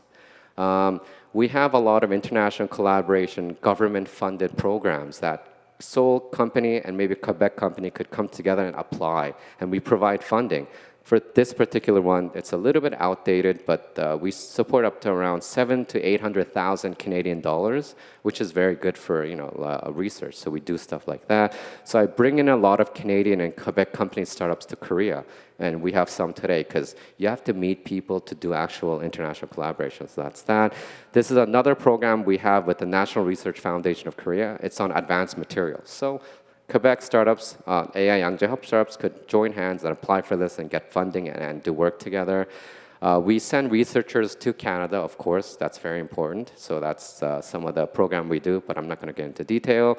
And these are some of the upcoming programs I do myself because, we have to ultimately meet people, get together, form partnerships, and these are some of the programs I do. And from what I know, I think AI Yangjae Hub and Seoul will participate in CES 2023, Consumer Electronics Show in the US. It's one of the biggest exhibition shows in the world, so I'm sure we will collaborate on this together. So there's a lot of great things going on, so I think this is it for today. So that's my LinkedIn email. If you need anything, please contact me because there's a lot of collaboration to be had in AI. Thank you. 감사합니다. Thank you very much. Thank you very much. Please give him a round of applause. It was about the importance of the international cooperation. Very insightful presentation. Thank you so much. 자, 다음 강연은요. Next presenter is from Kookmin University. Professor Jung Koo-min, a professor of Kookmin University, will give the next presentation. Please welcome him with a big round of applause. Good afternoon. I'm Jung Koo-min from Kookmin University. It's an honor for me to give my presentation today. Today I'm going to talk about the development of autonomous driving and the evolution of smart cities. Now this is what I'm currently in charge of. Control is what I specialized in. I majored in IT, and usually vehicles is my field of specialty. Humax is a company I was with. It's a mobility company now. It started as an IT company. And then Hyundai Auto Ever, I'm also an outside director there as well. And this is a software arm of Hyundai Automotive Group. And there's another autonomous driving startup, Autonomous A to Z. I'm also an advisor for that company. Autonomous A to Z last year, the California DMV, they ranked top five there, 4 million miles. But 80%, GM Cruise and Waymo are doing 80%, that's correct. But anyway, Autonomous A to Z is still top 5 in that ranking, so we're doing pretty well, I think. In 2010, the paradigm has changed a lot because of Google, but in 2020 we said that we'd get full autonomous driving, but that promise was not delivered. So because urban driving is that much difficult, it's very difficult. But as we evolve into autonomous driving, AI is very important. IT technology is very important to go to full autonomous driving. So the people here will develop more technologies for autonomous driving and Korea, I'm sure, but that's what's needed. Let's look at a video right now. Can I play this video? Is it possible? If you click, maybe it'll play, but the first one is about autonomous A to Z. It's Anyang. We've done a driving test there on a very clear day. It's not too congested, not like Seoul, but Anyang is a little bit less congested, and you can see autonomous driving works well here. You can't see the video play, but there's a LiDAR on the sides, 2 LiDARs on each side. So this is a very important development in autonomous driving right now. It's looking at estimating the movement of other vehicles, not just the lanes. And this is very difficult when AI needs to develop in this field to deliver this promise of autonomous driving. And ETRI as well. This is an ETRI vehicle in the middle here. And now when we go to autonomous driving, the shape of the vehicle changes. This is an EV platform. And if you don't need to drive anymore, let's say, if there's no driver, then the format or the shape of vehicles will change. That's what this is showing. So instead, a boxcar, basically, like a rectangle boxcar. I don't know. My students don't know a song called The Dream of a Square, but I remember that song, and we work in a square world, a square TV, square home, square car. Well, I think maybe we'll see that world where everything is square. And then this year at CES, LG actually introduced this car, the Omnipod. But IT-based vehicles are becoming very important. That's what it means. And it's basically like a living room on wheels. You need TV, you need air conditioner, you need refrigerator. Well, I don't know about washing machine, but anyway, you need these white appliances and things regarded cleaning because you have to sterilize inside, the clothing, shoes has to be clean inside. So it's kind of like living quarters within a car. And a display is very important there. So AI technology, IT technology incorporated into a vehicle is something that LG has introduced.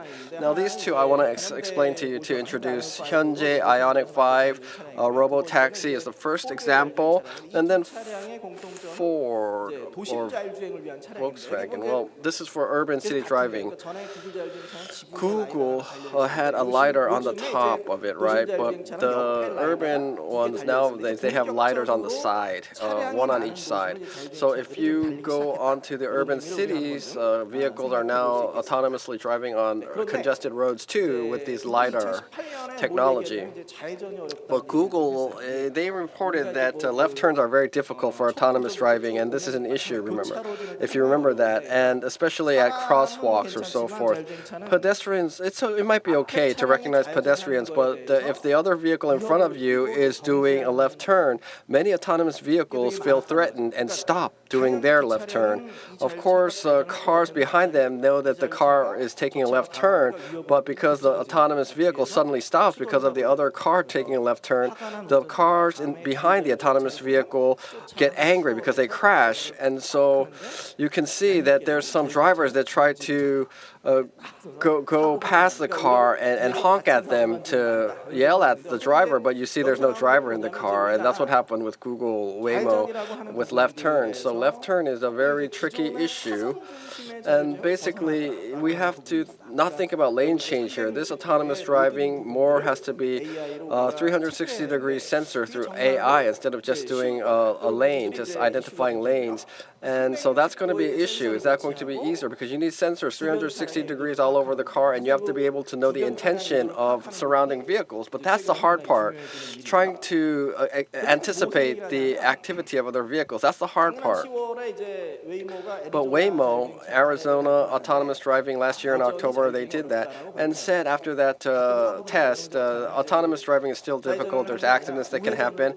So instead of doing left turns, they do right turns and do P turns. That's how the vehicle moves. That's how much cross sections are very difficult. And we don't know the exact cause for this one, but if you look at drivers, Tesla, if you try a left turn with a Tesla, if there's a car next to you, there's some collisions that might occur. That was reported. And if you do a left turn, sometimes you might experience this yourself as you drive, but 3 lanes together do a left turn. If your car is in the middle, there's 2 cars, and you're stuck in the middle between 2 cars. Depending on what the other 2 cars do, you have to change course, right? Sometimes you can get stuck in the middle, and you might crash with one of those if they don't drive properly according to the lane. So how to anticipate the behavior of vehicles next to you is very important in this kind of situation. And then there's the case of the Cruise autonomous vehicle, and they also just do right turns basically. And sometimes they stop when doing left turns, and this has been reported as well. So left turns are very tricky, and we talk about autonomous driving and smart city today, but basically with autonomous driving, we have to think about how to design the city actually. We have the metaverse, and with metaverse technology, you try to think about virtualizing Seoul, right? But you need precision maps, and you need sensors. You have to be able to sense other vehicles surrounding you, pedestrians, and then make a decision. The car has to make a decision based on its information that it gathers through precision maps and surrounding information. So at Tesla AI Day this year, this is what was talked about. And if you look here, what this is explaining is that on the simulator, the vehicle or the pedestrian, you kind of predict that. So the car is predicting what the pedestrian or the vehicle will do. If the car is going fast, so I should wait. He's going slow, so I should overtake him. You know, that kind of decision is being made. So this AI is actually looking at pedestrians and vehicles movement and doing a simulation. And this is actually very important in AI or autonomous driving development. So simulators like this to predict the movement of other vehicles and pedestrians, this is what we need to do for AI in autonomous driving. But basically, for this, you have to be able to make a precision map that virtualizes the entire city. That map is needed. And with that map, you look at real-time events like construction or accidents that happen or people, movement. All of that has to be depicted upon this precision map. That kind of modeling and prediction modeling is necessary. So I was holding the microphone upside down, actually. or the other way. Now, Mobileye in Israel said a very interesting thing they reported. In Miami, in the United States, now Mobileye, they were doing this autonomous vehicle test, and 3 continents, 6 countries, 10 cities, they're doing these testing of autonomous driving. But there were 2 cities added in April. Miami in the United States was one of them, and there was something very interesting in Miami that happened. When the vehicle arrives in 2 weeks, they said that they did autonomous driving. In 2 weeks, what do you mean? We thought, how is that happening when the car just arrived? And Mobileye said this year, up to the first half, they did ADAS, right? Driving assist, ADAS camera, was about 170 million cameras. And with one vehicle, they collect a vast information, and they made precision maps based on that vast information, vast cameras. So what they're saying is from Miami, already we had the precision map of Miami, just like the Tesla simulator. They're saying that in virtual map, with the virtual map, they did the testing already with an AI simulator, and that's when the car arrived after all of the testing. So they said within 2 weeks, autonomous driving was possible in Miami with this car. So basically they're saying they are ready to commercialize autonomous driving with this simulation technology. But that's the important part. How to do urban modeling, how to model the city and make precision maps is very important. In Korea, we also have various initiatives. And through autonomous driving, we're trying to relieve some of the mobility stress in Korea. But Seoul as well, in Gangnam Station or Cheonggyecheon, Cheonggyecheon or Gangnam area, they're doing this autonomous driving kind of projects as well. But you can see urban autonomous driving is going to be expanded more and more into the future. But the real difficult issue here is, what about congested traffic situations in cities? Can they cut in front of other vehicles or do stuff like that, overtake or cut in? That's something that is still homework. So autonomous driving companies, there's some companies that go out of business because they cannot get investment or so forth. But an interesting fact that is happening is that actually in autonomous driving, one of the important changes that are happening is that this year in May with Volkswagen and Qualcomm, they partnered in a and Innovia, about 1 billion euros, Volkswagen and Qualcomm, and Innoviz and Ryder also invested like $44 billion. So they're saying that we're going to start manufacturing autonomous driving vehicles. Volvo and NVIDIA processor and Lumina LiDAR is being used for Volvo. That's going to be commercialized in 2023. Mercedes-Benz says 2024. But autonomous driving, infotainment, these areas are being partnered, and right now autonomous driving is being commercialized. Now that's the plan. These OEMs are commercializing the autonomous driving technology.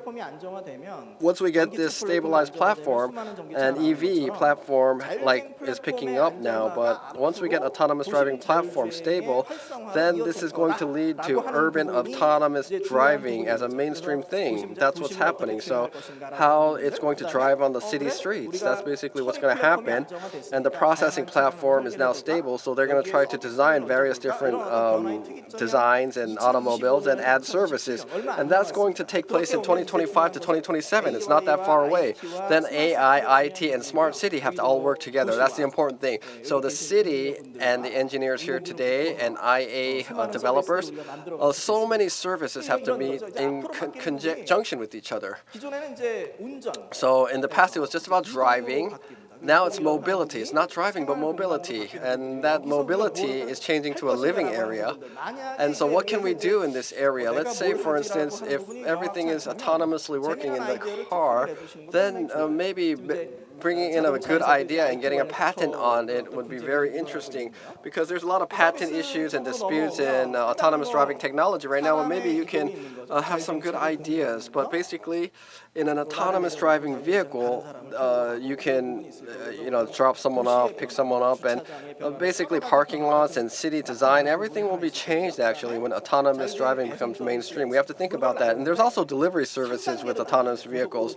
Now there's high-speed driving scenarios scenarios and then going from the warehouse, going to the delivery point, that's one thing. But another thing in Korea is then what about in front of the building, people, you have to go up to the actually office room or the apartment room in the building, right?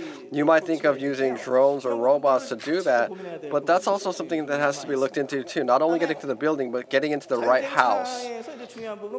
And then aggregating data and doing repairs or maintenance, predictive maintenance or so forth. That's another thing to do, to see when the car will break down or fix it or prevent breakdowns.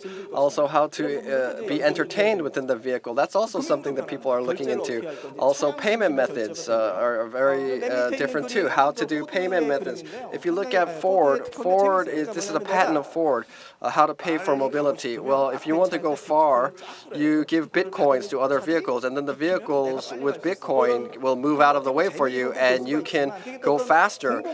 That's something for entertainment and fun, but if you think about it, that's kind of interesting. Maybe Seoul will publish coins like that so that the emergency vehicles can get through quicker. Maybe something like that is a new idea. So anyway, payment systems, autonomous driving, and city evolution all go hand in hand together. This can also be used for medical applications as well, if you think about it. And this is from the Seoul Research Center, but if you look at this, there's autonomous driving vehicles, and if they park by themselves, right now the parking lots are for people, right? You don't have to now do that anymore. You don't need as much space for parking spaces anymore if the cars park by themselves, so you can actually save space. So the parking lot space will be reduced in the city by 10 to 20%, it says. And if the vehicles are reduced, what about congestion of traffic? That's another thing to think about in the city with autonomous driving. Also, delivery at nighttime or early in the morning can also take place too if there's autonomous vehicles. Because if you do nighttime delivery, the humans are very tired at night, but you might want to use robots now for nighttime delivery. So in the daytime, people will do the job, but in the nighttime, robots can do the job to make things more efficiently and use resources more wisely. That's something we can think about too. And in the morning, we talked about this, but about job loss, the loss of jobs or so forth. We can think about that too. That can be an issue, a side effect. And like the Ford patent, you use bitcoins to pay other cars to get out of the way.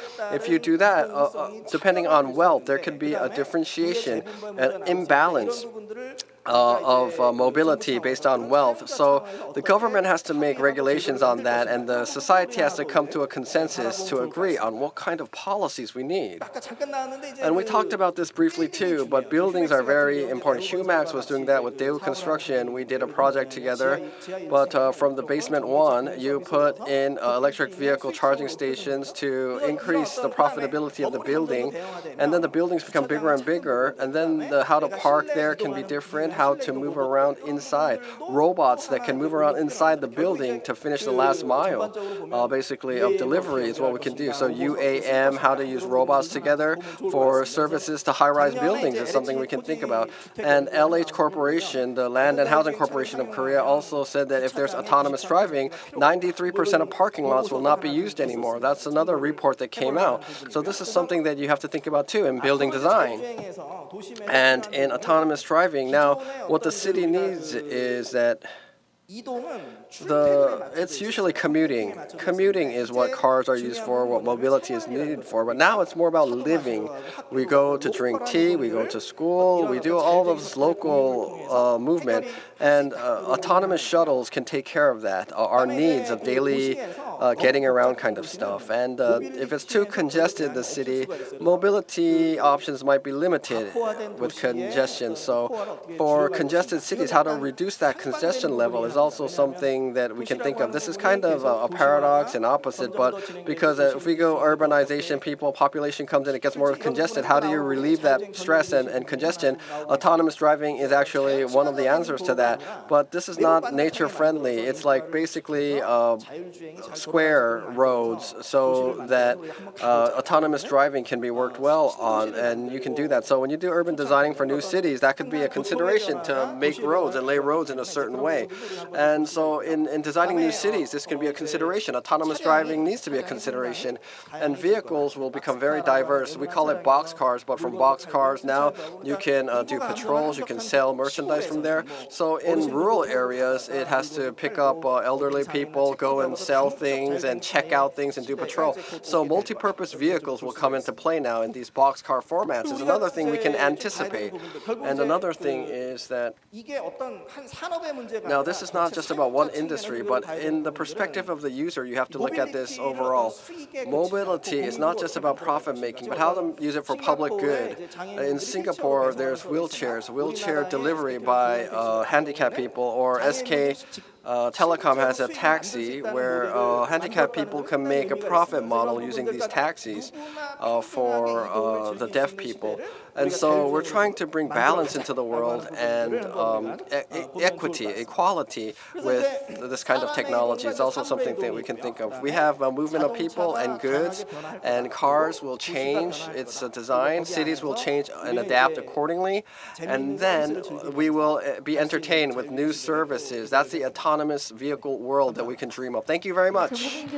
Thank you very much, Professor Jun, for that presentation. It was a very enlightening presentation. We talked about autonomous vehicles, its development stage now, and how it will evolve into the future. Thank you very much for that.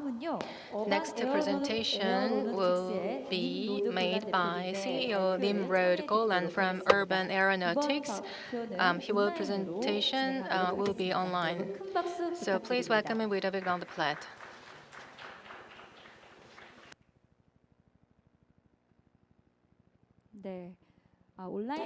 So he's now joining online, so please wait for a few seconds.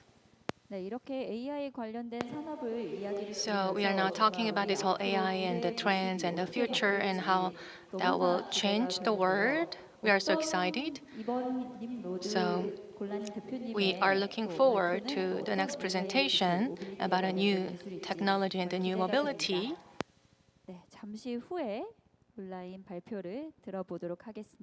So we will come back for that, and after the presentation we will have the panel discussion with the Dr. Komi Sudoke to have panel discussion. So please look forward to the panel discussion, and after that we will also have the PR exhibition, and they will have like a 1-minute speech from these companies, and after the speech session then we will have the lucky draw, and please stay with us till the end of the program. So are we ready for the presentation? I'm ready. Okay, then start your presentation. Thank you so much. Please give him a big round of applause. Thank you. Thank you very much for inviting me to your very interesting conference. Actually, the two previous presentations are a great segue to my presentation. Before I start, I'll share with you that last week I had the privilege for the first visit to South Korea, and I was highly impressed by with this beautiful country and the great innovative spirit of these amazing people. So thank you very much again for inviting me. My name is Nimrod Golan, and I'm the CEO of Urban Aeronautics. The reason that I'm so thrilled about sharing this vision with you and leading this amazing group of people with you is because it literally touches all three aspects of my professional life. One is a pilot with over 25 years in the Israeli Air Force, retired as a lieutenant colonel 7 years ago. Two, as an engineer who led many innovation and innovative programs, and three, as a manager. The reason it says P3 just under my name, because this stands for my philosophy and leadership, and everything that I do for the many, many years already has to do with people, purpose, and performances. In Urban Aeronautics, we are developing city culture of flight, and we realized that the noise and infrastructure are critical elements when you are to introduce aviation to the urban environment. We've just heard a very interesting presentation about the modern city and the smart cities, and obviously infrastructure and noise are critical. This is why we have designated the form factor of our aircraft and the acoustic footprint as critical elements or design criteria, leading design criteria when we came to develop our aircraft. So with no further ado, I'd like to present you with our newest design for our aircraft. We call it the City Hawk.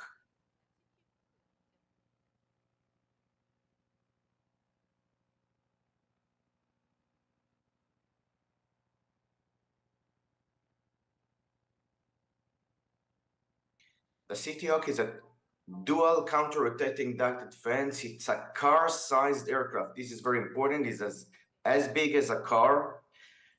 It's the one that you can just stand next to it because it's the only design that has no external moving parts and no wings.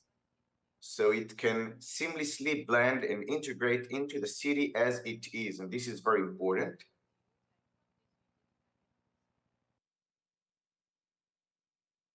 I hope you like the design.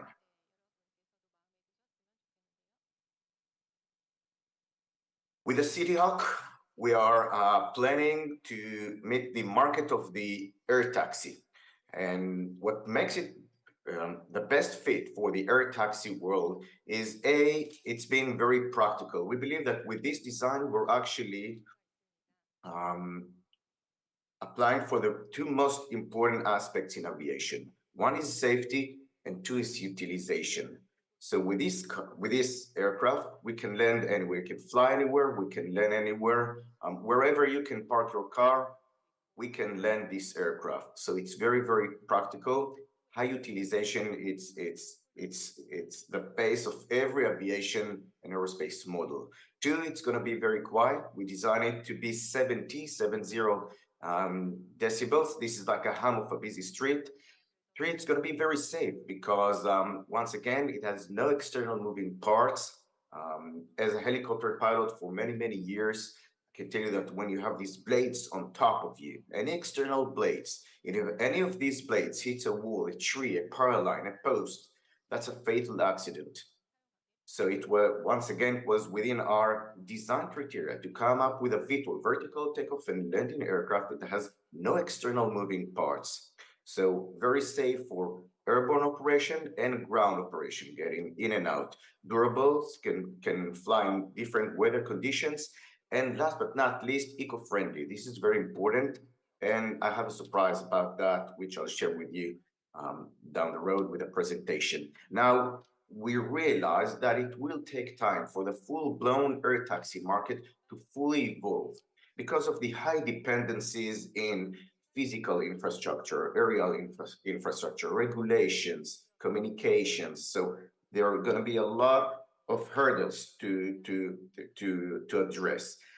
So, but we believe that the right way to penetrate the market until we will see, the full-blown air taxi market is with the EMS, Emergency Medical Services City Hawk, basically a flying ambulance. This is already an existing ecosystem with an existing demand, a great way to start and introduce your technology into the city, and by the way, serve a very noble cause of saving lives. This is what Morgan and Stanley are saying about the urban air mobility eVTOL market. This is their predictions towards the future, and as you can see, it's going to be a huge market, very fast growing, with $55 billion in 2030, $1 trillion in 2040. Obviously, a huge market. And when you look at the urban air mobility world, you can pretty much split it into two families of use cases. One is the intercity. This is mainly going from one city to the other, hopping, for example, from Daegu to Seoul. This is intercity. The other one is intracity. This is everything that is happening within the city or within the surroundings of the city, and this is exactly where we plan to play 25 to 30 miles, either as an EMS, airport shuttle, air taxi, and many, many more use cases around the city itself. What really differentiates us from the rest of the competition, and you can see a sample of them just at the bottom side of my slide, is the fact that wherever any of the existing or emerging solutions can land a single aircraft, we can simultaneously land 4 aircraft, literally delivering 4 times the passengers for the same infrastructure. So this is very, very important. What we're actually saying to the city when we come to introduce our new aircraft is we integrate to the city as it is. We don't need these huge, very expensive vertiports. So we can land on any given rooftop with just minor adjustments. Going back to the EMS as a penetration strategy, where our design can literally land on street level. This is the type of missions that I've executed not dozens, but hundreds of times. There is a term that we use in these kind of missions. We call it the golden hour. The golden hour means that you have to get into the patient as fast as you can and bring her or him into a trauma center within less than an hour. If you really want you want them to survive. So definitely time is of an essence with these type of missions. Let me just share with you a visualized vision of our concept.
Let's talk about technology. We use 2 counter-rotating ducted fans to generate the lift, all embedded in a composite fuselage surrounded with a suite of sense and avoid sensors that are integrated with very sophisticated AI algorithms to allow for a very safe and simple piloting. Safety and simplicity goes together in flight. Now, as I promised you, there's a cherry on top with some kind of a surprise about the electric propulsion.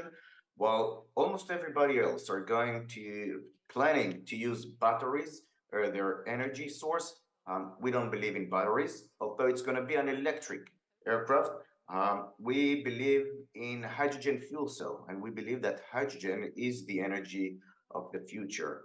Hydrogen fuel cell, in that sense, we believe is much better than batteries because of the following reasons. One, energy density. Batteries are simply too heavy. We call it energy density. The best batteries today are something between 200 250 watts an hour per 1 kilogram. That is not enough. That is not enough for aerial applications, especially not one like this. So hydrogen fuel cell is much more powerful in that sense. The other advantage is that I don't want an aircraft that flies for 1 hour and then sits on the ground for additional 30 minutes or 1 hour or 2 hours for recharge. We call it the turnaround time. I'd actually want an aircraft that I can refuel in 5 minutes and send back to Earth.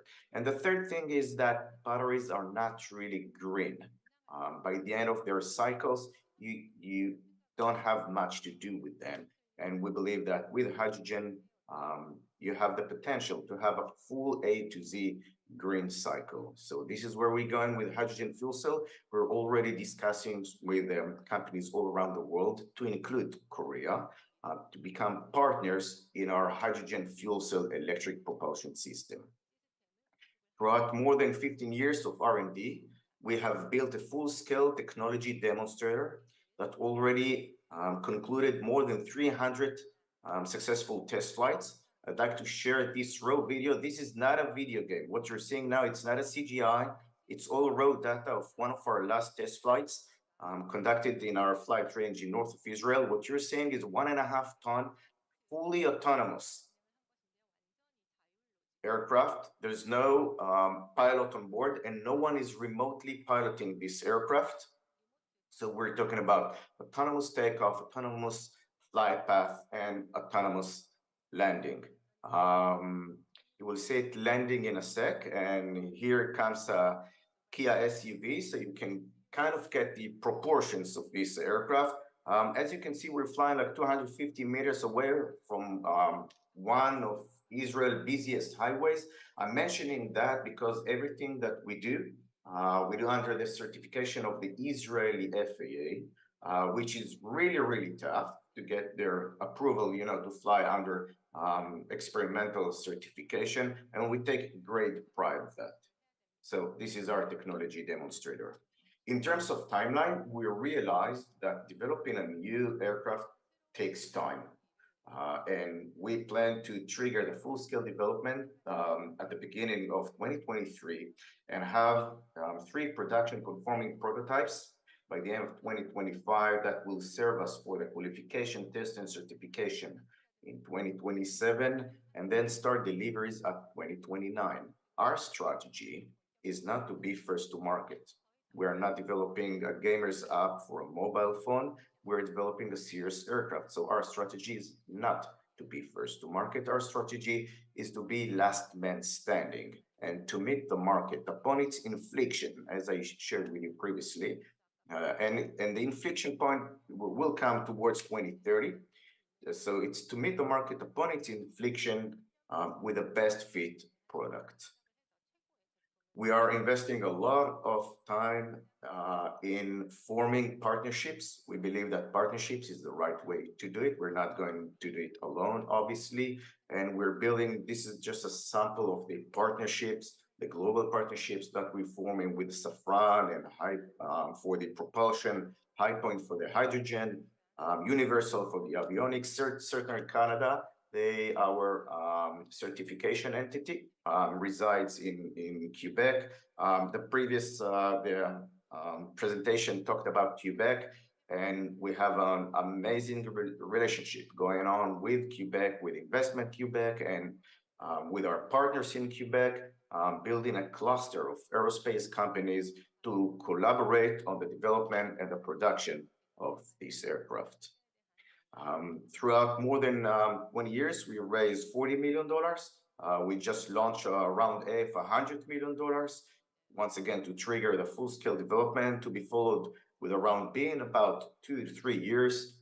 And then probably the shift from equity to debt will be between round B and round C. The first milestone of this current round is going to be the hydrogen eVTOL technology demonstrator. So this is pretty much concluding my presentation, and I'll be more than happy to take questions. And 감사합니다. Thank you very much, Limnod Golan, the CEO of Urban Aeronautics. Thank you. Please give him a big round of applause.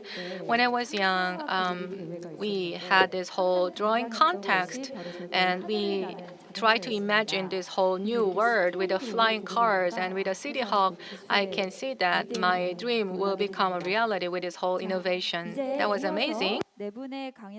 So we've listened to the 4 lectures, and now we'll have all the speakers and Dr. Komi Sodoke come up for a panel discussion. So we're going to talk more in depth about how our lives will be changed from the meta mobility industry.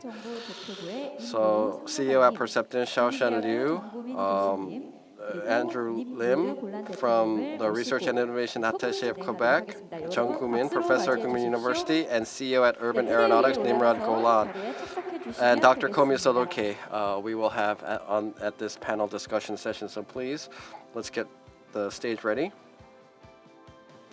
네, 토크 진행은 And the moderator for this talk will be Andrew Lim, Research and Innovation Attaché of Quebec. So I'll now pass on the microphone to Mr. Andrew Lim. 일단 여러분 이렇게 아직도 계속 해주셔서 So thank you very much, everybody, for participating in this session.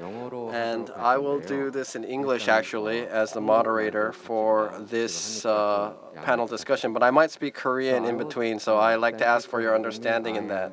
Andrew Lim, I'm from the Quebec government. I did a presentation, so I won't do too much of an introduction. But before I begin, I want to tell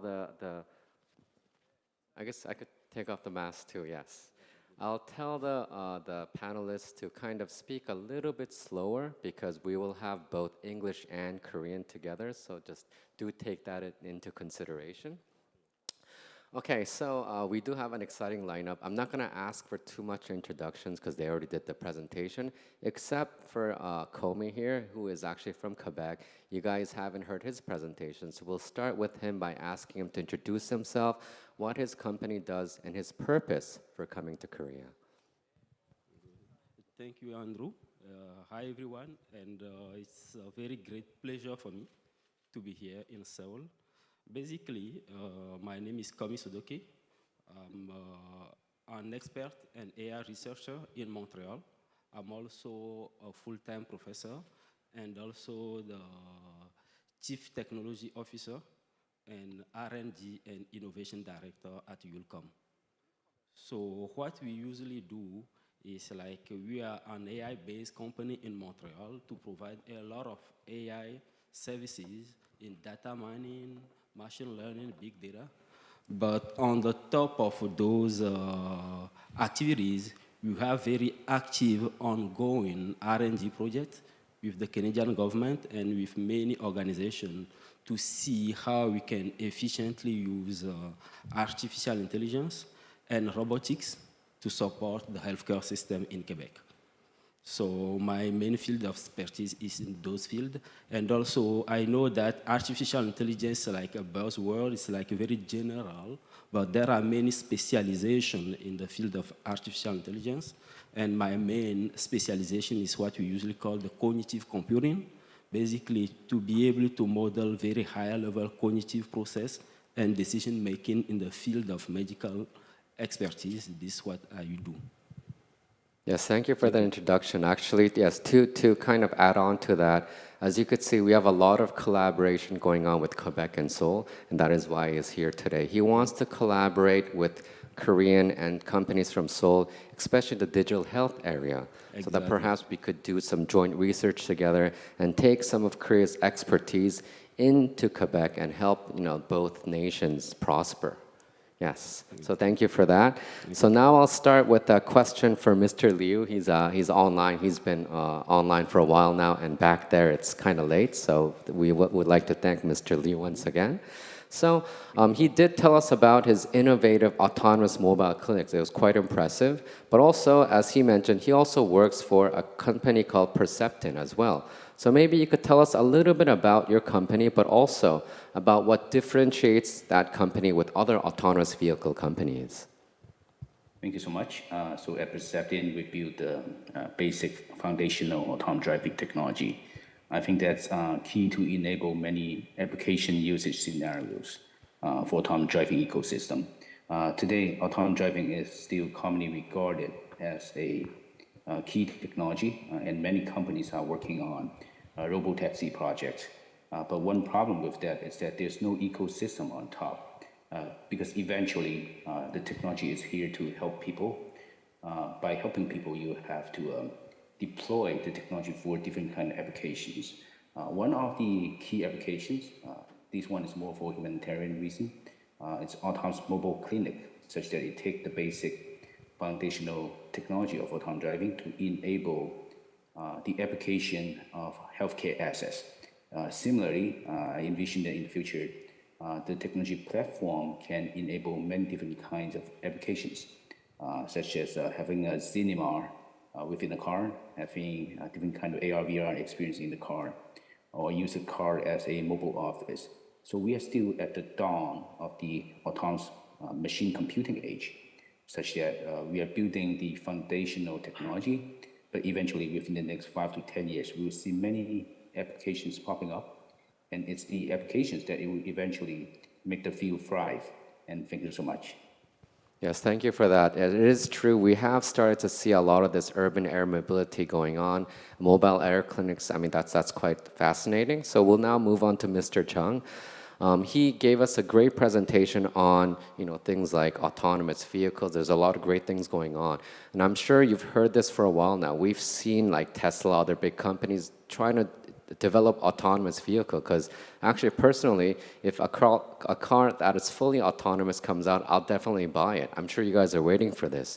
But then we've heard it on the news for years, maybe over a decade in this development of automated vehicles, but we still haven't really seen a fully automated vehicle. So I just want to ask you and say, why is it that there's been a lot of development in AI autonomous vehicles, but how come it's still not in the market today?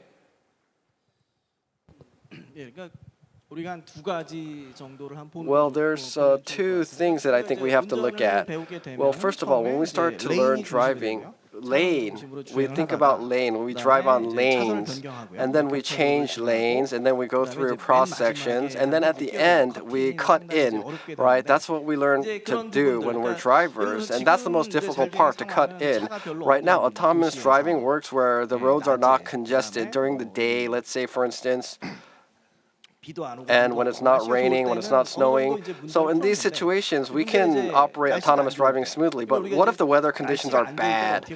How can we overcome that kind of a scenario? That's what we're working on a lot these days. And that's really all comes down to sensors. When it's raining or when it's snowing, or when there's fog, dense fog, the camera or LiDAR sensors might not work properly in those conditions. And that's the issue or challenge we have to overcome right now.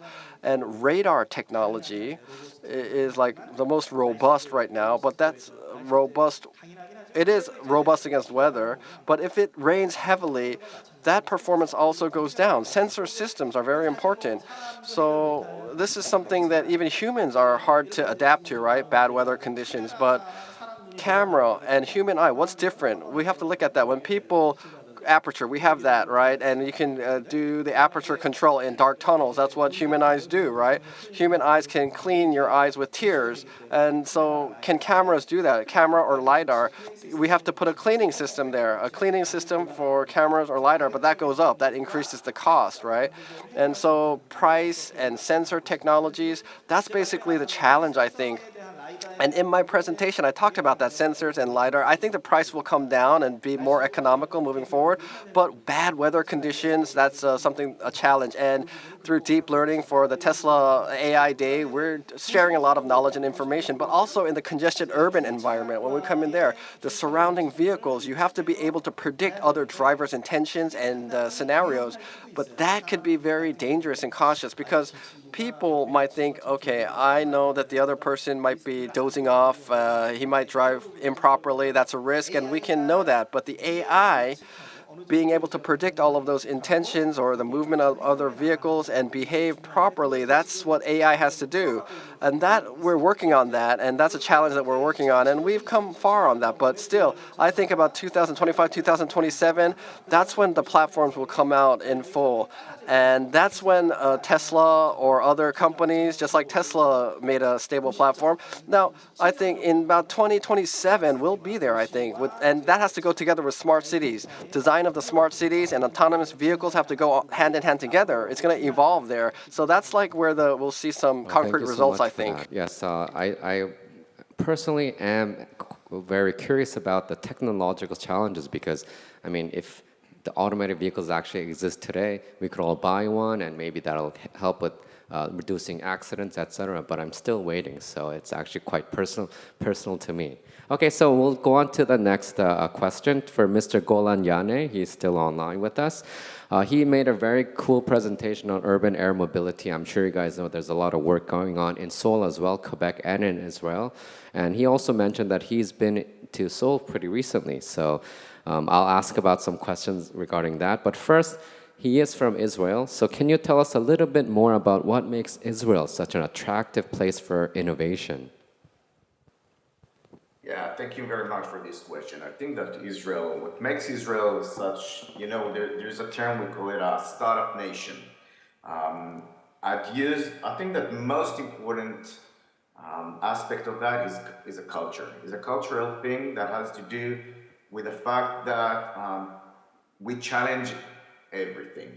And this is pretty much the way that we also educate our kids to challenge anything. Sometimes it's too much, even the elderlies or the teacher, but nothing is taken for granted. So it's a culture of challenging all the time, everything, not being risk averse, but actually on the contrary, to take risk and try. So A has a lot to do with the culture, the way you educate your people to become very innovative in every aspect of their life. This is one thing. The other thing is that there's a lot of collaboration. So I'd say that the second term that I'll use is Israel to be a 1 degree of separation country. Usually, if there are two Israelis that will meet, say, in Seoul, it will take us no more than 20 seconds to know someone in common, to know someone to recognize someone that both of us know. The reason that I say that is because we somehow know how to leverage this very strong network of people into a very strong collaboration. So if I try to put it very, very short, culture and collaboration.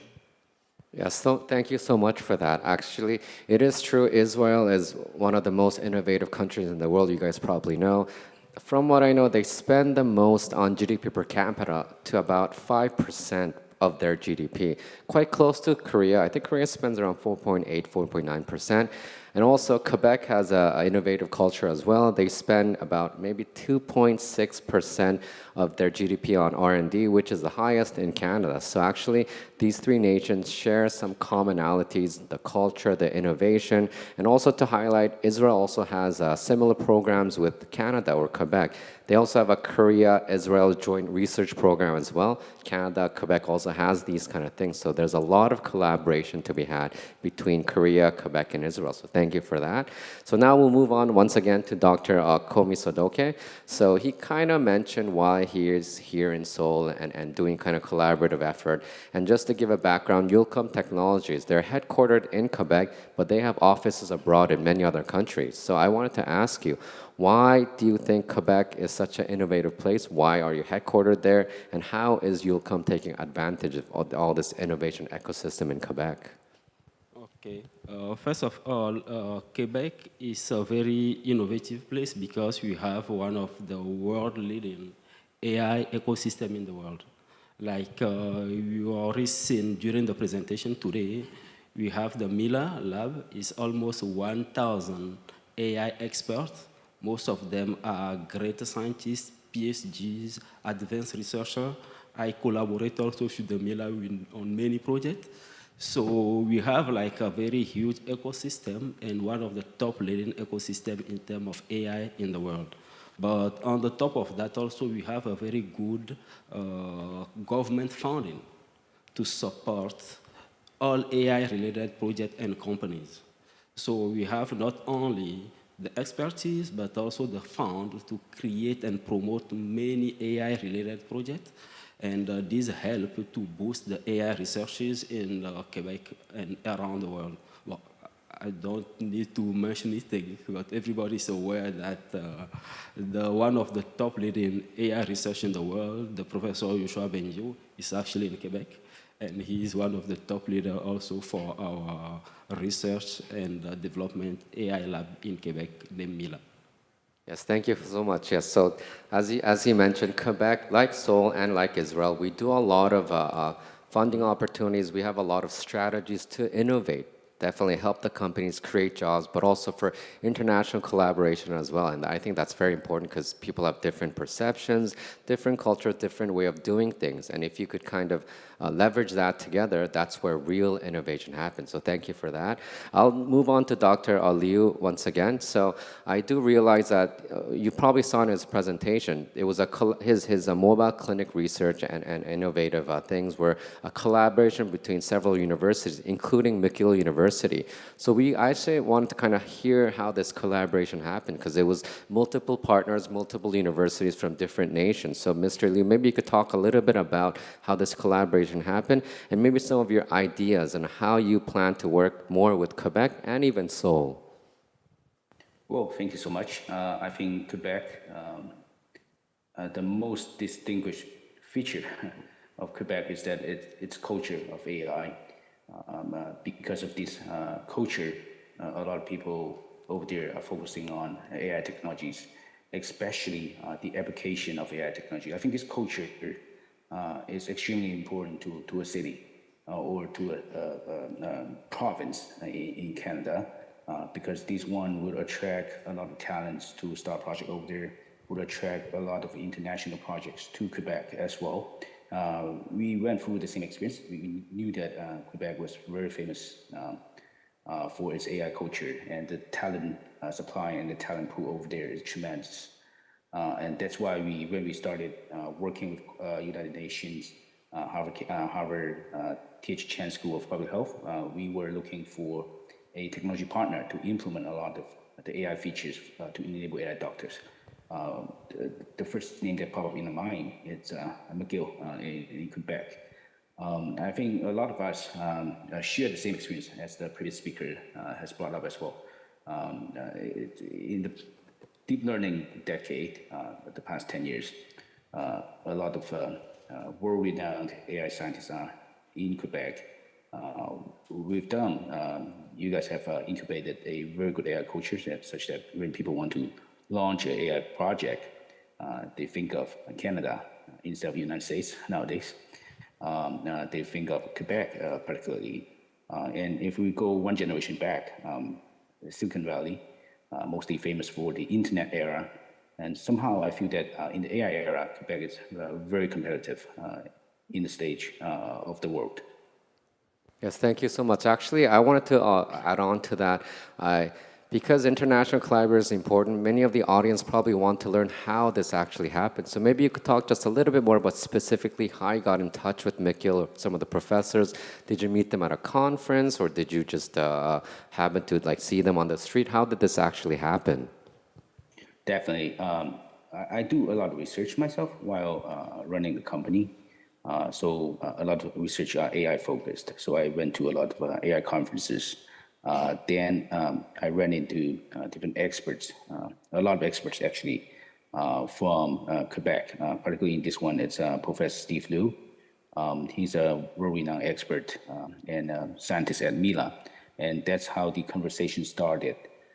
So again, going back to the culture theme, that because the city and the province has such a culture, so when they go out, when scientists go out to different conferences, somehow they kind of promoting the culture through their work. They do very good research work. And this very good research work then attract a lot of collaboration opportunities, such as the Tom's Mobile Clinic project under discussion.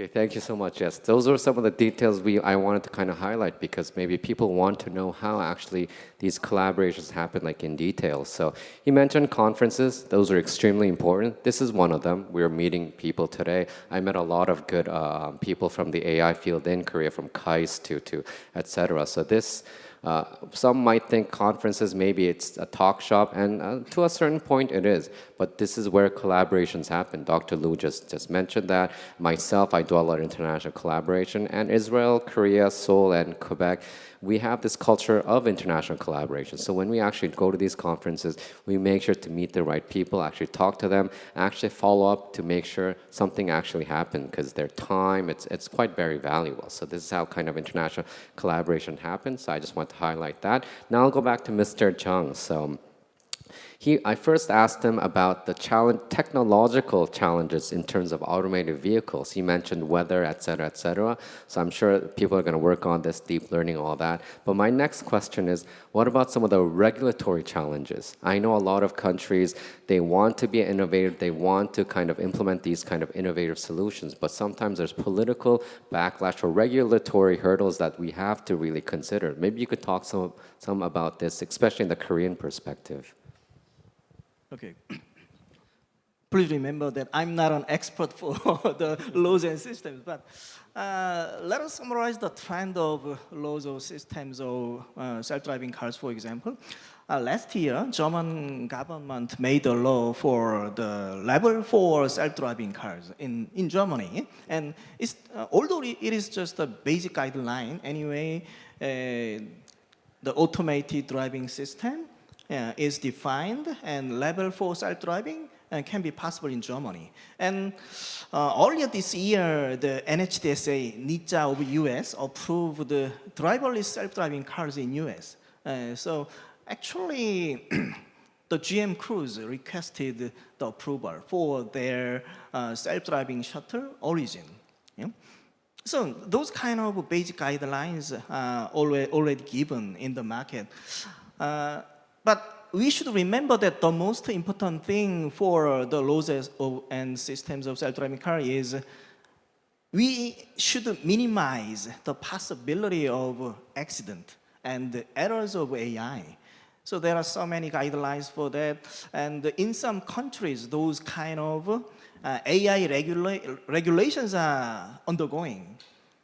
So it is very similar to that of functional safety in automotive market. And there is the ISO 26262, and there is SOTIF, safety of the intended functionality. Yeah? And also, the AI regulations will be related to the data of self-driving cars. For example, there is an impact assessment, yeah? And I have read some kind of impact assessment, but I'm not an expert for the law. So anyway, so there was England ones and the Canadian guideline. The Canadian guideline for the impact assessment was impressive to me. For example, they analyze all the possible risk and hazard for the self-driving cars. No, not the self-driving cars, just for the AI. It is the AI regulation. And in the morning, Benjamin told us the risk management. Similar to that, we should define all the risk. The company define all the risk and possible errors, and then they will give a way how to minimize those kind of risk and errors. Yeah, I think the AI regulation and impact assessment will be the basic guideline for the self-driving cars. Yeah, the initial is somewhat similar to each other. Automated decision system for the AI and the automated driving system for the self-driving cars. So we should make our best effort to minimize those things, and the regulations is also important.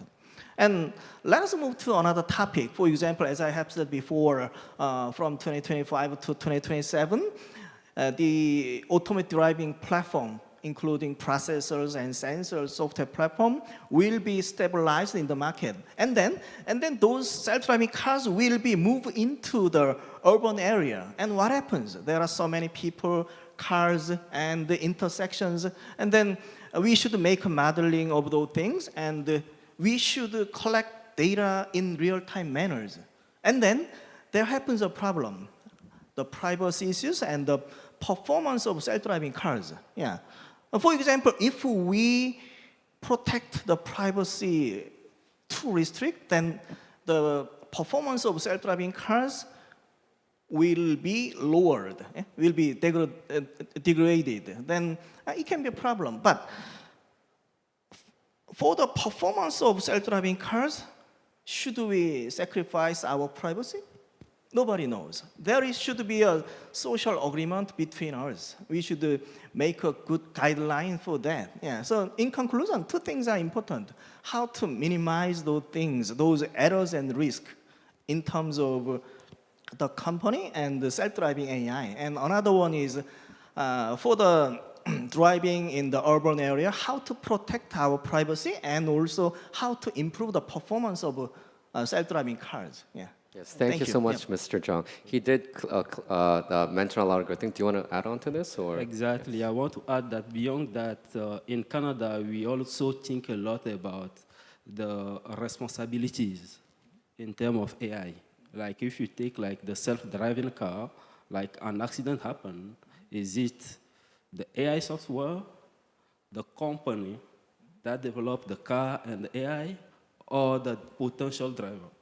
Things are not very clear about what should be like data responsibilities in terms of AI product at the end of the day.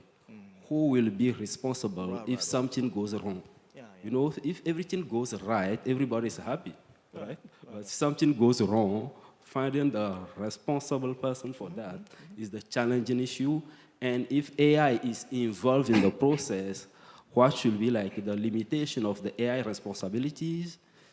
The company that developed the AI, the person who will be driving the car, basically, how can we manage all those responsibilities and privacy together with the AI system? This is a very great challenge, and we are trying to regulate all of that as well. Right. Yeah. So, minimize the risk of AI algorithm is also important, and if accident happens, we should determine who is responsible for that. Yeah. Exactly. Yeah. So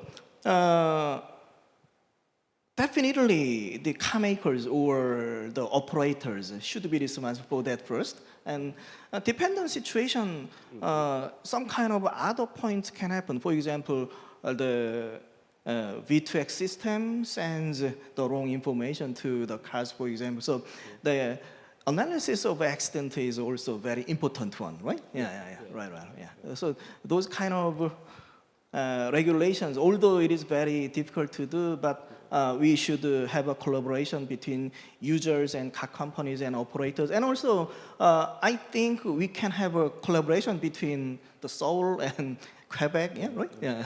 Okay. It can be a good collaboration. Good collaboration. Yeah. Thank you. Thank you. Yeah. Yes, as you could see, it's quite complex. I mean, if you think about an automated vehicle with AI, LiDAR sensor, all that stuff, maybe we could also say, what if the LiDAR sensor was kind of malfunctioning? Then it's a LiDAR sensors company. So these are some of the things I really wanted to highlight to show people. We had automated vehicle technology development for a long time, but there's so many things that we really need to consider, and these are some of the reasons why it's quite challenging. Other things like maybe automated vehicle, there's AI, there's driving, but maybe the weather's bad, and there's a young child crossing and an older person crossing the street. And the AI determines that because of the weather and the speed, they have to hit somebody. Who will they hit? You know, these kind of ethical concerns too. How do we address this? This is a very difficult question, especially for regulatory purposes, but also for politicians, because they can't just say, oh, he's older, so it should hit the older person. Logically, that might make sense, but politically, that's just almost like suicide. So there's a lot of these hurdles besides just technical stuff that we do have to take into consideration. These are some great discussions. So now I'm going to move on to a discussion with Mr. Golan Yane. I'll try to make this a little bit more fun. We talked about a lot of technical and regulatory things. And for Mr. Golan Yane, he mentioned that he has been to Korea very recently. So I wanted to ask him a question. What are the good things or his impression that he had with Korea? Yes, the food, the culture, the AI innovation. Please let us know. Yeah, thank you very much. So yeah, what I found very interesting about Korea, that in many aspects I found similarities to the culture that I'm coming from. Very warm, very open people, very easy to connect. And by the end of the day, you know, it's people that do business and make things happen, and we build the future. So in that sense, I found the Korean people to be very, very good partners and great friends. I would like to add on top to the previous discussion, you know, when we are when we're looking at AI for urban applications. And this is something that we do in Israel for many, many years.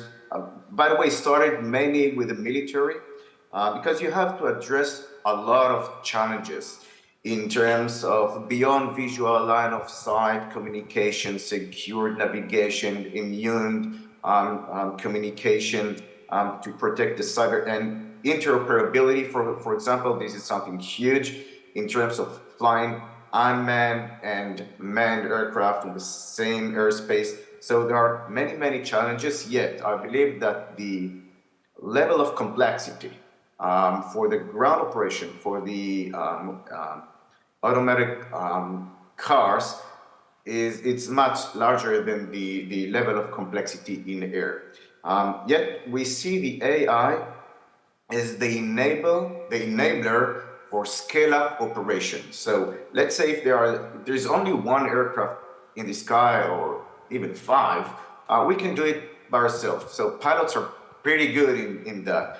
But if you want to scale up, if you want to have not 5 aircraft just on top of SEOUL, but 50 or 500, we have to admit it as pilots, we cannot do it.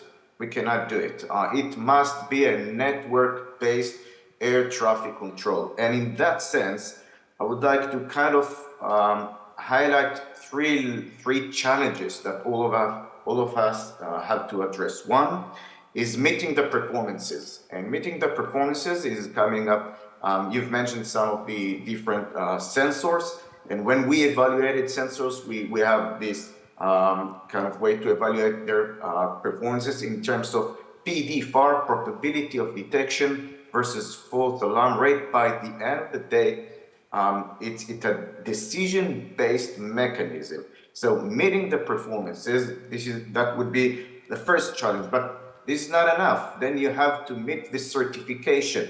So you've mentioned, the whole regulation aspect of the development, and throughout, the last 3 years, we know, for example, that if you're developing a new vaccine or a new drug, you have to apply for the FDA. If you're developing a new aircraft, you have to apply for the FAA. But we also learned that even though if the FDA granted the certification for the vaccine, not everyone takes it. And that brings us to the third level. So performances-based, certification too, and the third level has nothing to do with technology. It has only to do with psychology, and that is public acceptance. By the end of the day, it is my job to convince you to step into one of these cars with your kids, or to allow other aircraft to fly, for these aircraft to fly over you and your kids in your city, and to feel safe with that. And the psychology part is going to be, it's not going to be short. It's not going to be short. But let's take all of us like 150 years back, and if we step into an elevator, like 150 years in the past, these elevators were operated by a pilot. That is where the bellboy terms comes from. You wouldn't be allowed to fly yourself to the 15th floor by yourself. You needed a bellboy to do that for you. No one at that time even imagined that my 15 years old boy will step into an elevator today and will fly himself by himself to the 15th floor autonomously. So psychology and public acceptance are going to be a huge factor in the adoption of new technologies. Thank you. Thank you, Mr. Golanyane. Actually, that was going to be my next question. What are the challenges of UAM? But he did answer them, so that's great. As you could see, yes, UAM and automated vehicles, they do have some similar technologies, machine learning, vision-based, all that stuff. But he does make a good point. At least vehicles, on the ground, maybe we're more used to it. Maybe it's a bit safer, so maybe we'll allow it to drive itself. But drone taxis, aircraft, no pilot, maybe there are some, I guess, behavioral hurdles. Although, like I, for one, I would love to try this because I'm sure, there's a lot of congestion in Seoul. So when drone taxis do become available, I would definitely utilize this to get to places quicker. So thank you for that. My next question, I'll go to Dr. Komi Sodoke, and I'll ask him a similar question. So I know that you came to Korea just several days ago, and it's your first time in Korea. So maybe you could tell us a little bit about your experience here so far, Korea, Seoul, about AI innovation, and also the food as well. Thank you. I really appreciate the opportunities to be here. I met like a lot of great entrepreneurs in Seoul. The food is good. I eat a lot.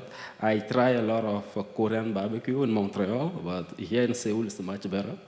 And also, what I really like here is like the way that we collaborate. Like sometimes AI projects is not always about very complex things. We have to do some basic and funny things. Like right now, one of the Korean companies that I'm working with is to see how we can use like Korean robot in the elderly care system in Quebec.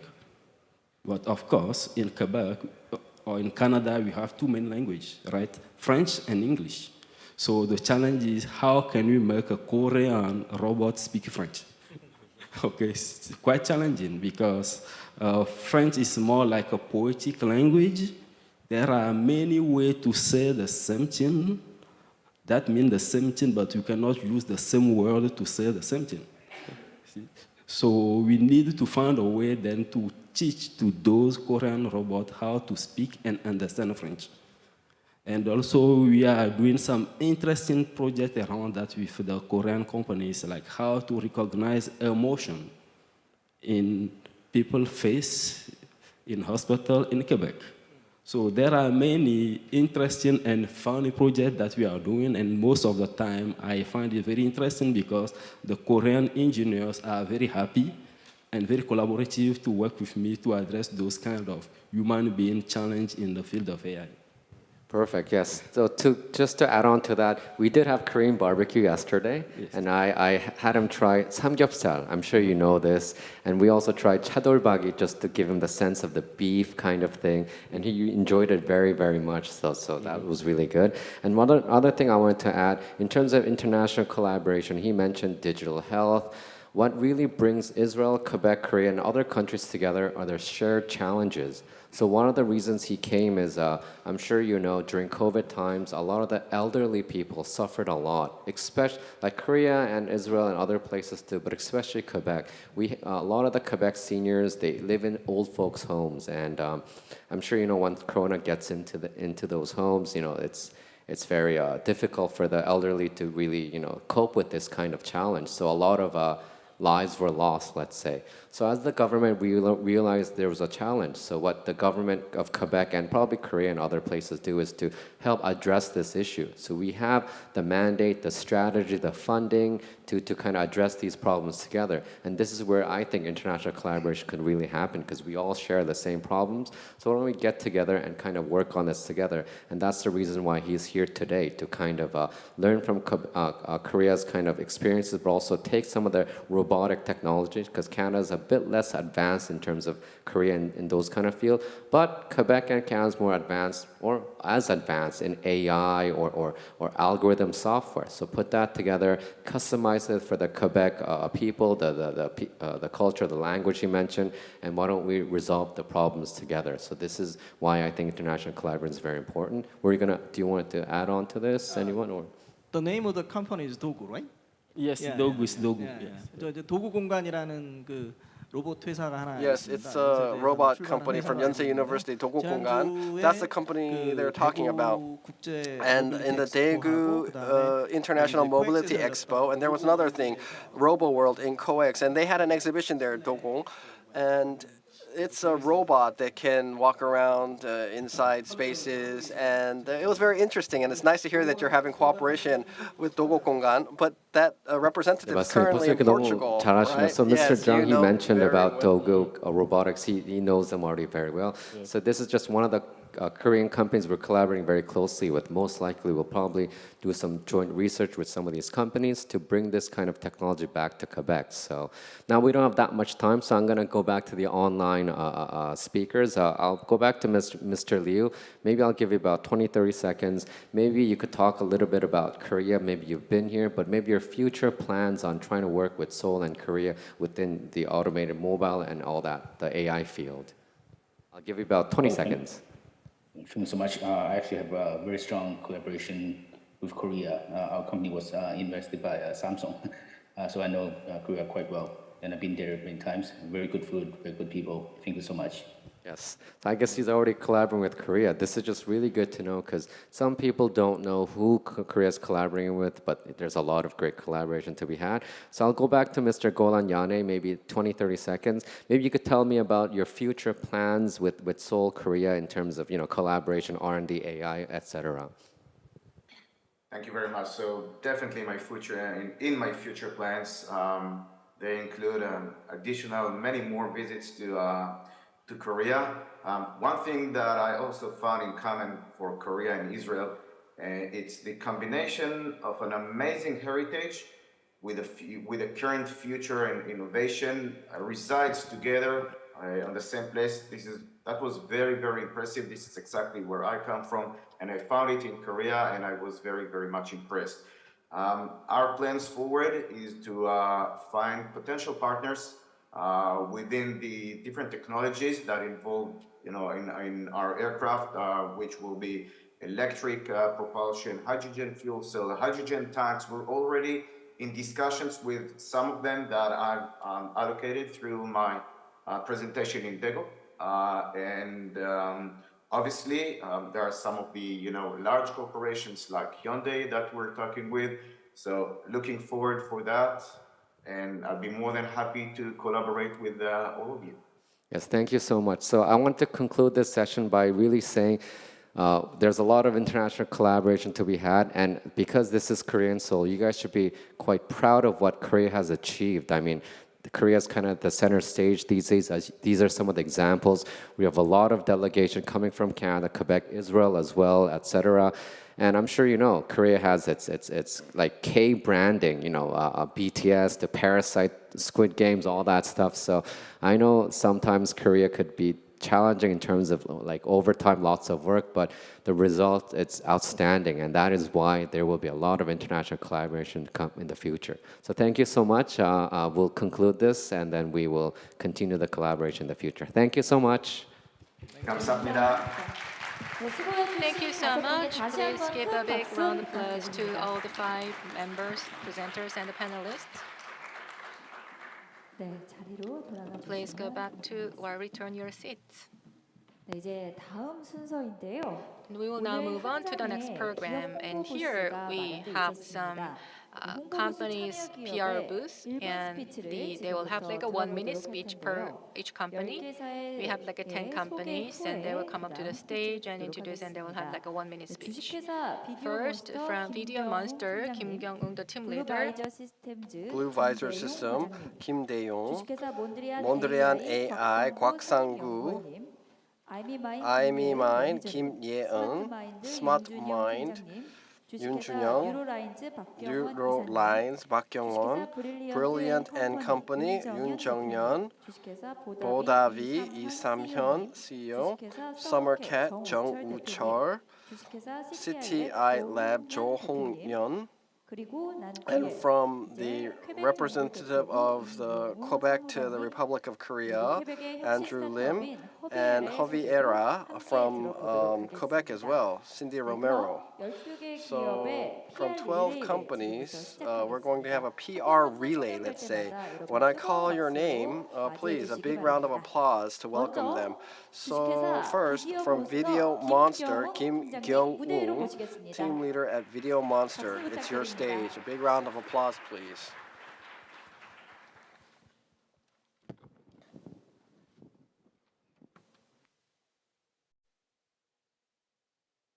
네, 시작해 주시면 됩니다. 안녕하세요. Yes, 저는 hello. 이 자동 브이로그 편집 어플리케이션 I do Viv application. That's this application we serve, and I'm from Video Monster.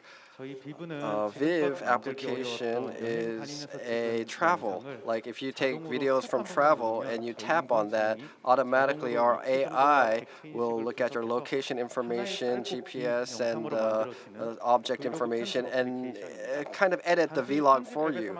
So it's not just a simple editing tool, but because of object recognition and GPS location, the metadata is also stored where this person has traveled. So it's a very innovative platform that can do that. And so when these people share their travel experience for e-commerce or vlog, this can also connect to e-commerce. And so that's what we're trying to build here. So in our application, we're trying to put in more content, and I hope that many people can download our app and use it for editing your vlogs. It's very convenient. Thank you very much.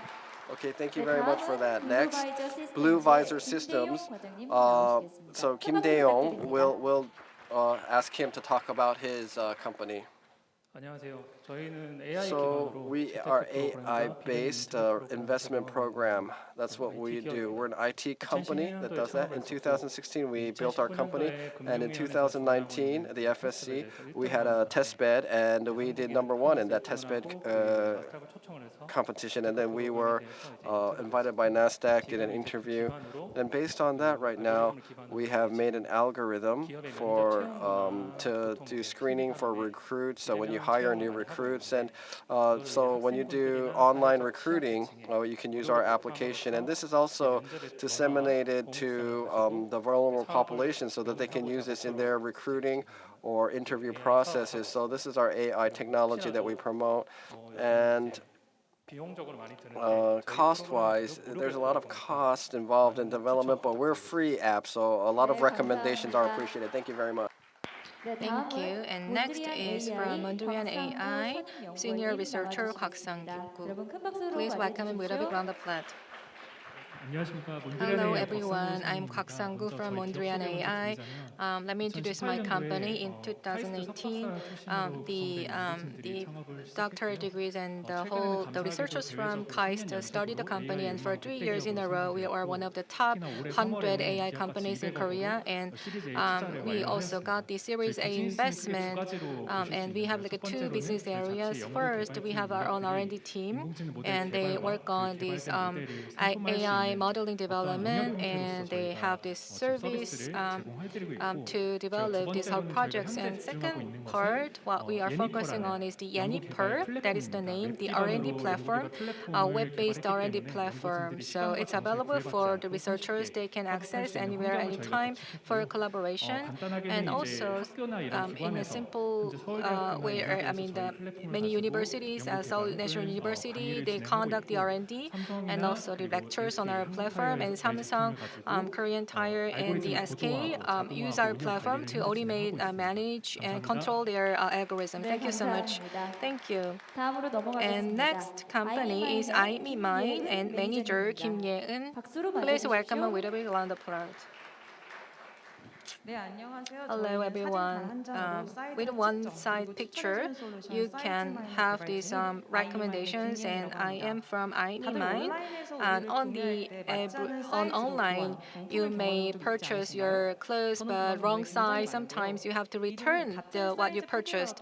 So even though they have the same size number, the whole sizes are whole different for different brands. So what we do is you can input your like a weight and the height number, and then just 0.1 second you can get the whole detailed and exact and accurate sizes from different brands and brands. It's based on the SaaS, and any platform, any shopping mall, you can have the access, and you don't need to download any particular applications. And within one shopping mall or any shopping mall websites, you can use our service. It's very intuitive and very simple. I hope you will use our service. Thank you so much. Thank you. So next is from Smart Mind, Yoon Jun-young. A big round of applause, please. Yes, hello. I'm from Smart Mind. I'm engineering team leader Yoon Jun-young. And Smart Mind, structured, unstructured data can be managed at one place, and you can do AI modeling. It's a database, language service, basically. So there's so many companies that look at text and numbers, and these are structured data, and that's no problem. But image, audio, video, IoT, sensor data, this kind of unstructured data, managing that is very difficult. There's so many different languages, and platform knowledge is necessary, and this is difficult for many people to manage. So Smart Mind, we have a next generation database, Tanakshikol, and so that's why we were born, to resolve this problem. And the company's growth and value is basically about how to use data, the vast data out there that is available to them. So if you have more, if you want more information, you can look us up on our homepage, website, and look up our app. Thank you very much. Okay, next is Neural Lines, Park Kyung-won. So big round of applause for Park Kyung-won from Neural Lines. Yes, hello. Neural Lines Park Kyung-won is my name, and I have this case made of leather. It's a mobile phone case of leather, and there's a lot of chemicals that process this leather. And on my hand, there's a lot of chemical components here. There's a lot of chemical information that we need about things in our life. Neural lines, basically neural lines looks at these chemical compositions and looks at the poisonous aspects, hazardous aspects. What if you intake it? What if it's in your eyes? What if it's on your skin? What can you do? That information we provide, and where it can be used. These chemical substances, where it can be used, where it's not allowed to be used. So it's a tagging company like that. My time is almost up, but that's what we do. We kind of provide to people the necessary information they need to know about chemical composition so that accidents will not happen like we saw with water vaporizers. Thank you so much. And we have 6 companies, and we have 6 more to go. And moving on to the next companies, from Brilliant & Company, we have CEO Yoon Jung-yeon. Please welcome him with a big round of applause. Hello, everyone.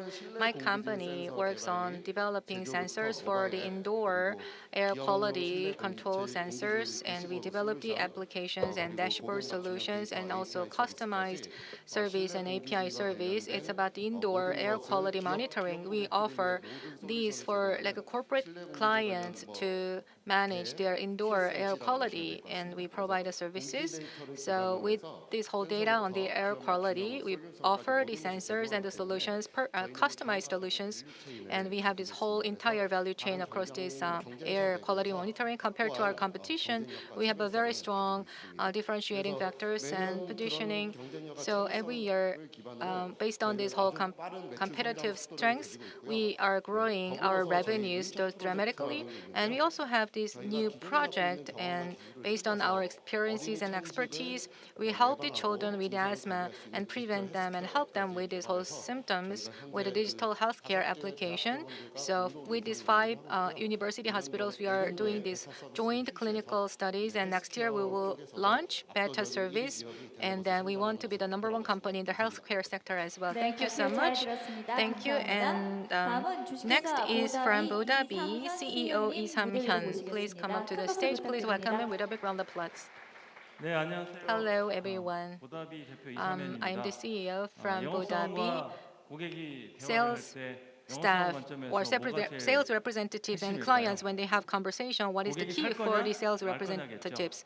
The key question is whether the clients will buy it or not. So we kind of score the client's willingness to purchase, and with our technology, you will see which customer is more likely to purchase, and you can focus on the most likely buyer among your clients, and you can also see why your best sales lab is making the best sales. So many clients are loving our service, and from a certification agency, we were certified to have like over 85% of the accuracy in predicting this. So who are our target segment?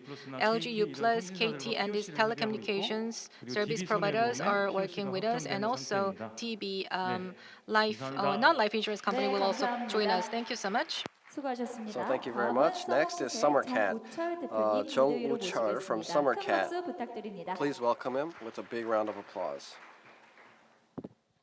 안녕하세요. Yes, hello. 인공지능을 통해서 Retouching through AI, that's what we do. Our company Summercat. 세계적으로 So all over the world, 상업적으로 유통되는 모든 사진과 영상은 there's a lot of videos and photos that are being disseminated, and through retouching, they go to the consumers. So retouching does high quality, high resolution, and you can't really do that through smart applications on the mobile phone. So one photo, there's a professional retouching done, and it takes about 5 minutes to 30 minutes actually to do this kind of retouching before it's communicated to consumers. But if you go into videos, 1 minute video is 1,800 photos, so think about the labor involved in that. But we're doing all of this with AI technology. Retouching is automated through our AI technology, and it's like a plug-in format in Photoshop. So without installation on the web separately, we can use it in a SaaS format, and we're testing it out. And there's Mire Asset Smart Money channel. It's going up there, and Laninet as well. So those are some retouching examples through our AI. Thank you very much. Thank you very much for that. Next is CTI Lab. Jo Hong-yeon will give a presentation. Please welcome him with an applause. Okay, good afternoon. AI-based next generation security platform is what we do.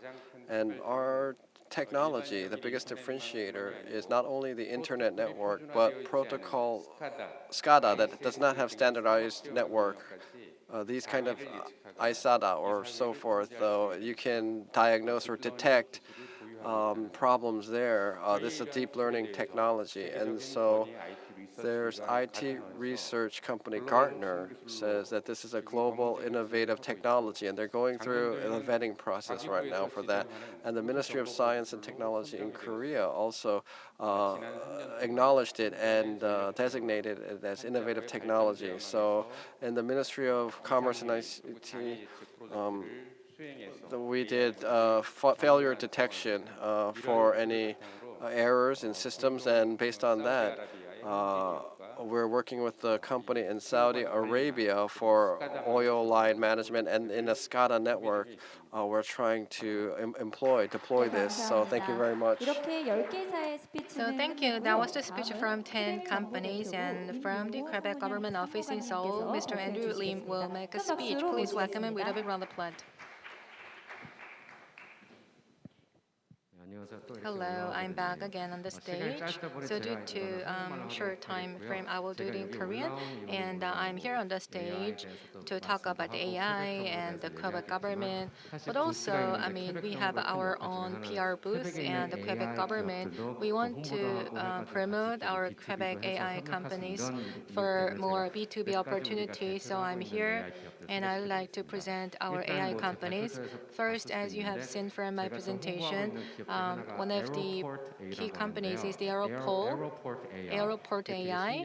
And what's really interesting is that in the airport we had some issues like logistics, and also people lost their baggage. And they are now helping you with those whole problems. And we have company named Imao. And when you have some mouse control, you can analyze your emotions or sentiments with the UX and different settings. And TuneSquare is also what they're working. Ananda and Epic. So these are our companies. So please come and visit our companies.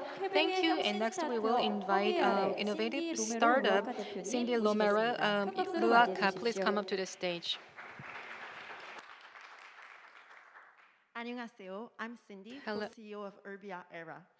Urbia Era is a Canadian agri-tech startup, and we have developed a very special soil that can grow 150 cherry tomatoes and is 30% more productive than regular and standard soil.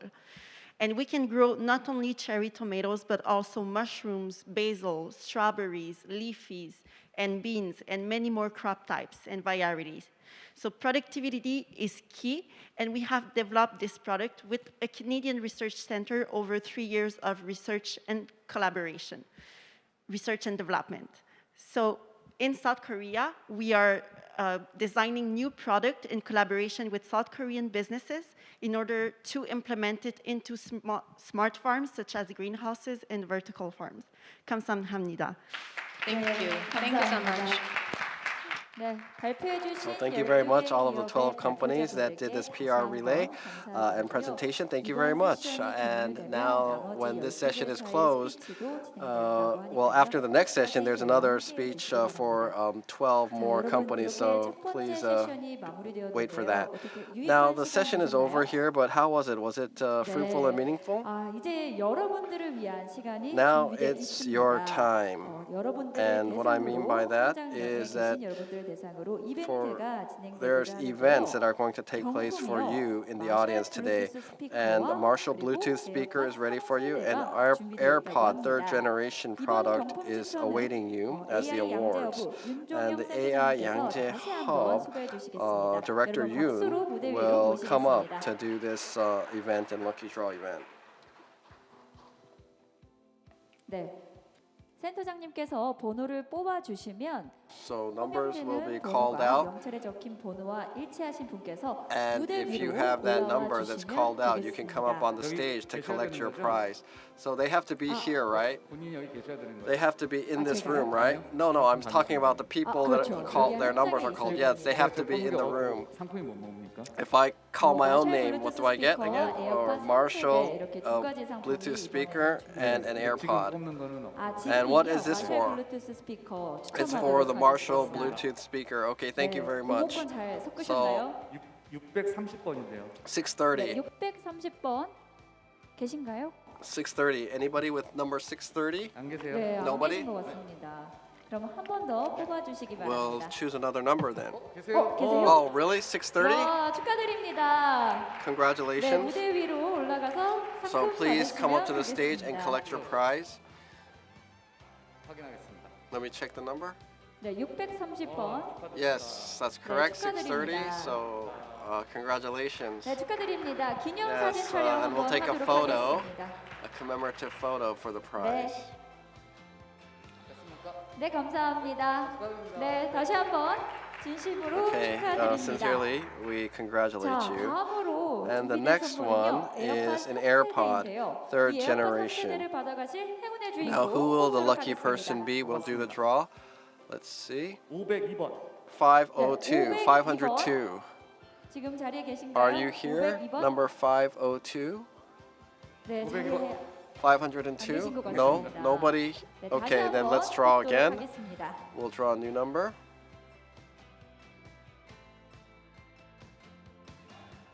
5번. 5. 005. 5번입니다. So 005. Number 5. 자리에 005. 계신가요? That's the lucky number. 5. 안 계시네요. No? No one? Not here? 네, 센터장님 잘 한번 이렇게 Okay. 섞어서 And now let's try to pick the right 부탁드리겠습니다. number, Mr. Yoon. 뽑았습니다. 네. 516번. 516. 516. 또 안 계세요? Do we have a winner? No? 네. 와. No? 아쉽지만 자리에 지금 Okay, 안 계신 것 같습니다. 516 is not present, so I'll continue until 한번 더 someone 뽑아주시기 바랍니다. gets their number called. 766번. 766. 766번. 766. 766. 안 계세요? No? 이 행사에 계속 계셔야 되는 이유인데 이게. This is why you have to remain in your seats 지금 until 자리에 the 안 very 계시나요? end. 766번. So 766 is not 자, present. 그러면 Okay, 네. let me continue. Next number. 742번. 742. 742번. 742. 742번도 안 계신 것 Okay, 같습니다. we don't have. Okay, I'll continue. 548번. 548. 548. 548. Okay. 흔치 않은 경우인데. This is not common. Usually a winner comes out by now. 564. 564. 564? No, we're not. Nobody.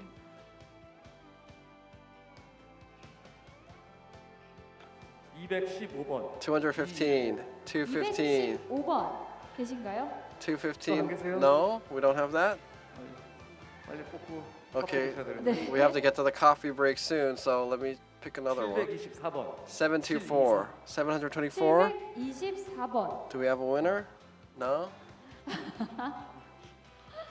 당황스럽네요. 이런 508번. 508. 508. 508, we don't have a winner. Okay, we'll go to the next number. 694번. 694. 694, I think we have a winner. Yes. Okay, yes, 694. So, 698번님 무대 위로 올라가 주시기 or it's 508 바랍니다. earlier? Okay. Well, we have a winner. Thank you very much. Yes, we verified the number. And this is an AirPod, third generation. 네, 축하드립니다. So thank you very much for that. 네, 기념 촬영 And we'll 하도록 take a 하겠습니다. photo to commemorate the moment. 네, 다시 한번 So once again, 진심으로 thank you very much for all those 네, who 여러분 축하의 박수 participated in the lucky 부탁드릴게요. draw and to all those winners as well for those 네, prizes. 이번 경품 추첨은 여기까지인데요. So this concludes the lucky 당첨되신 draw 분들 다시 한번 session. 축하드리고요. 혹여나 Once again, 지금 당첨 안 congratulations to all the 되셨다고 winners. And 해도 even if you did 실망하지 not 않으셔도 win a prize 잠시 here, 후 don't be disappointed because in the next session, 또다시 after the next 이벤트가 session, 진행될 we have another 예정이니까요. event 끝까지 저희와 and more 함께해 prizes. 주시면 So please be with 감사하겠습니다. 자, until the very 그러면 end. 잠시 쉬어가는 Now we're 시간 going to have a 갖도록 break. 하겠습니다. 10분 We'll have a 10-minute break, and then we'll get back together at 3:40 for the next session. And on the third and fourth floor, there's a promotional booths and the AI job fair. So I urge you to visit those events as well. And there's other 2 events taking place. Go to the third, fourth, and fifth floor. If you get stickers, then we can give you a souvenir based on the stickers you collect. And then if you go to the third floor, there's 5 booths. If you go to 5 booths and collect 5 stickers, you can also get another souvenir and prize. So please participate in that as well. And the next session will also have English presentation. So please leave your receivers where you are so that you can use them in the next session.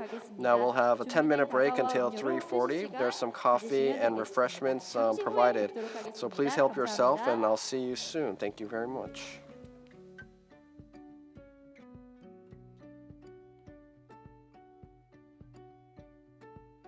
When that sleep won't come and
or do texting or checking the weather.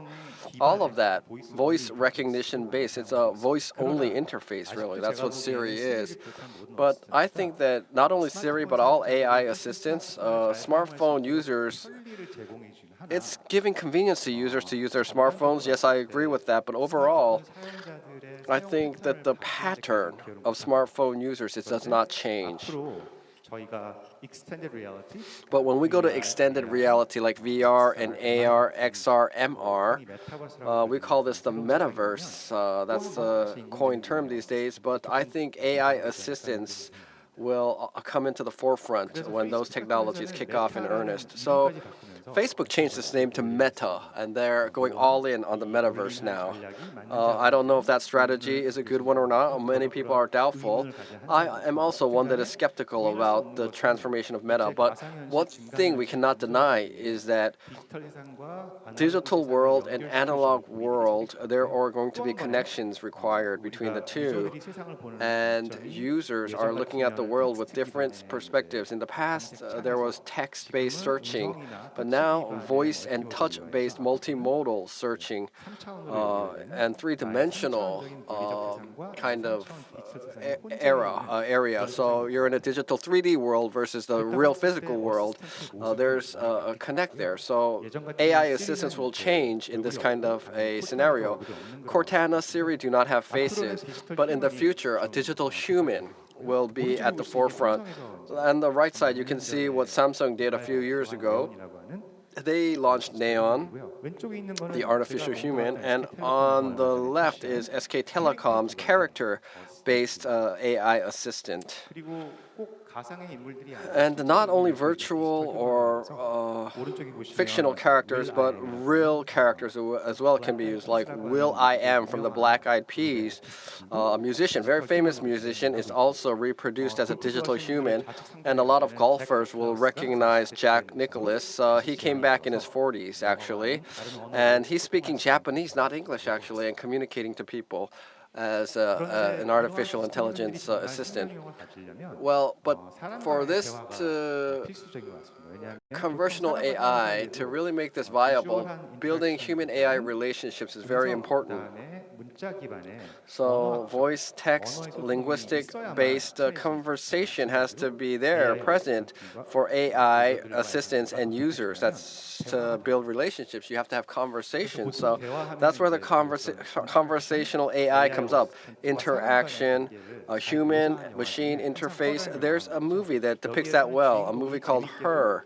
And the hero falls in love with the assistant in this film. So it's platonic to romantic relationship. That's what this is about.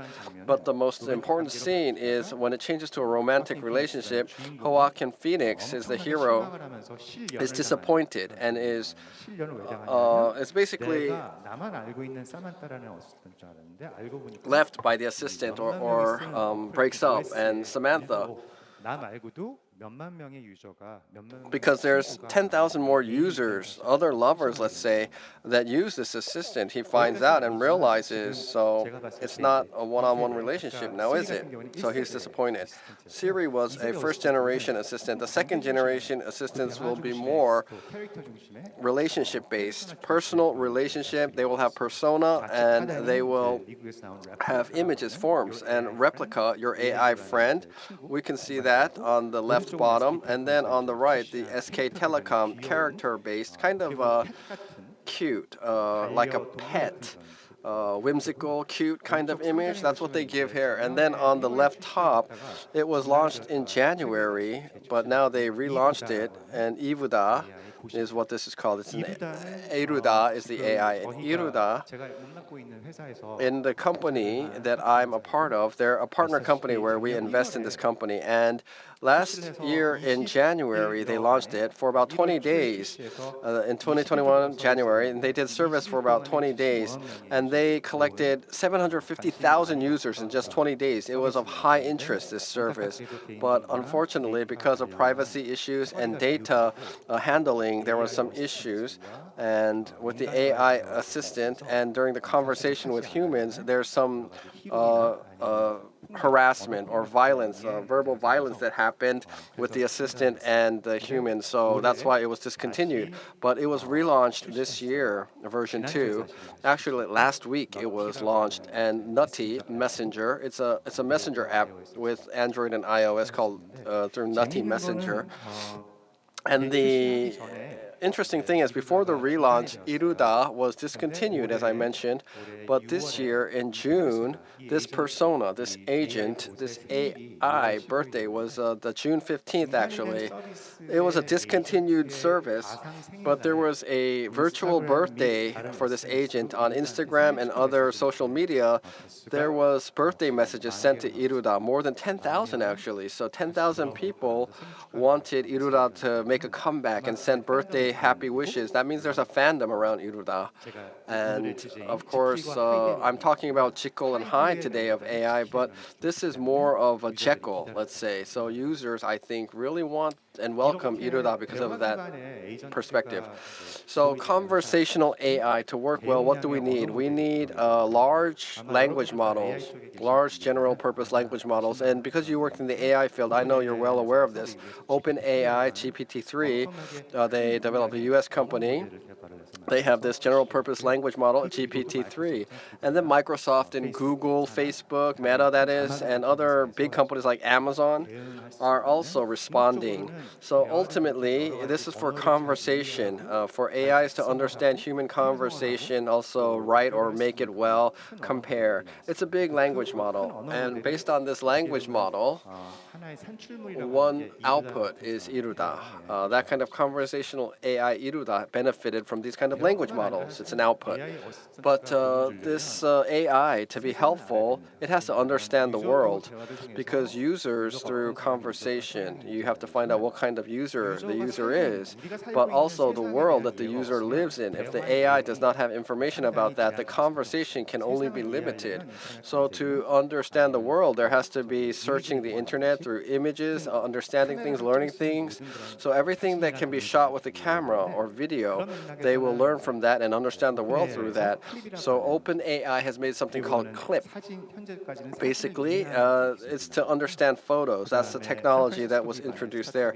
And 12 Labs is from San Francisco. They're a startup, but they can also search videos and understand videos and put text tags. It's not just a YouTube search, but without the text tags, just by looking at the scenes of the video, looking at that, doing search, that's what is happening there. And not only understanding the world, but also the AI has to express the world. Generative AI is what this is, expressing the world. That's becoming universal now. And in this year, generative AI, through the model that it has, can write literature, for instance, write essays, write even marketing campaigns or copies. It's a tool that humans could use. They have their language model, and through that, they can start writing on their own. That's what's happening with writing AI assistants. Do you know this picture? Can you raise your hand if this is familiar to you? Yeah, some people know this, but this it looks like it's from a history book, right? It will come out in a history book 10 years from now, I'm sure. But in the US art fair recently, there was a competition, and this won first prize, but this is an AI drawing. And so this was a lot of controversy around this because the winner was an AI, nobody knew about it. And so the metaverse and internet and the digital media, they can now make this kind of video that's realistic. AIs are making this realistic content, or art is being made. Stable diffusion is something well known as well. This is a tool, but this is also highlighted recently these days, and a lot of people talk about it. But many companies, when they talk about generative AI, they all know stable diffusion, and this is well known. In the metaverse era, there's no tangible realm yet, and I don't like the term metaverse that universe, beyond that, metaverse. But there's no physical, tangible kind of realm for it yet. But that's why it has possibilities too. In 3 to 5 years, I think the metaverse, whether we realize it or not, it's going to come into our lives.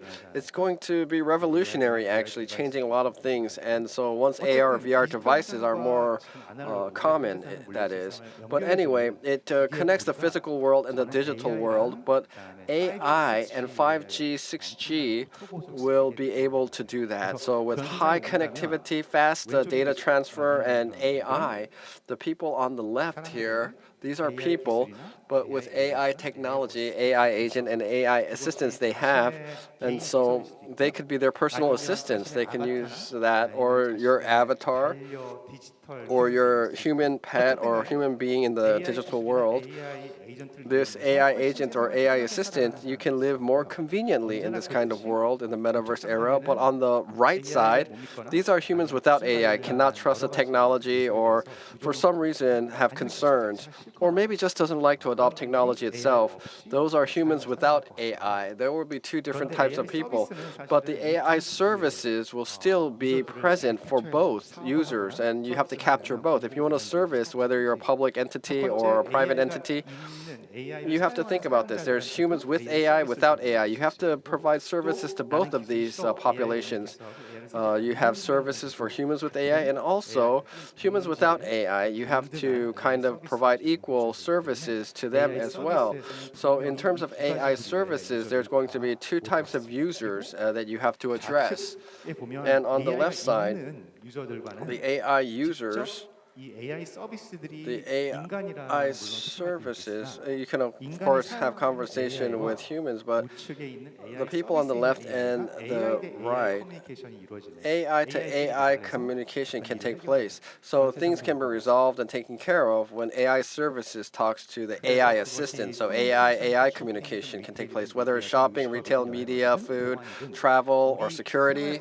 All of that, it's going to come into our lives without our knowing. So I think for physical world and digital world to come together and be bridged, AI is a necessity. And humans without AI might find the world a little bit inconvenient.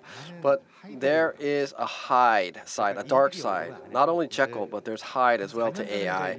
About 4 years ago, I had to talk about it one by one, but now everybody knows what it can be. It's bias, like for instance, black, white, woman, man, religious, all these biases.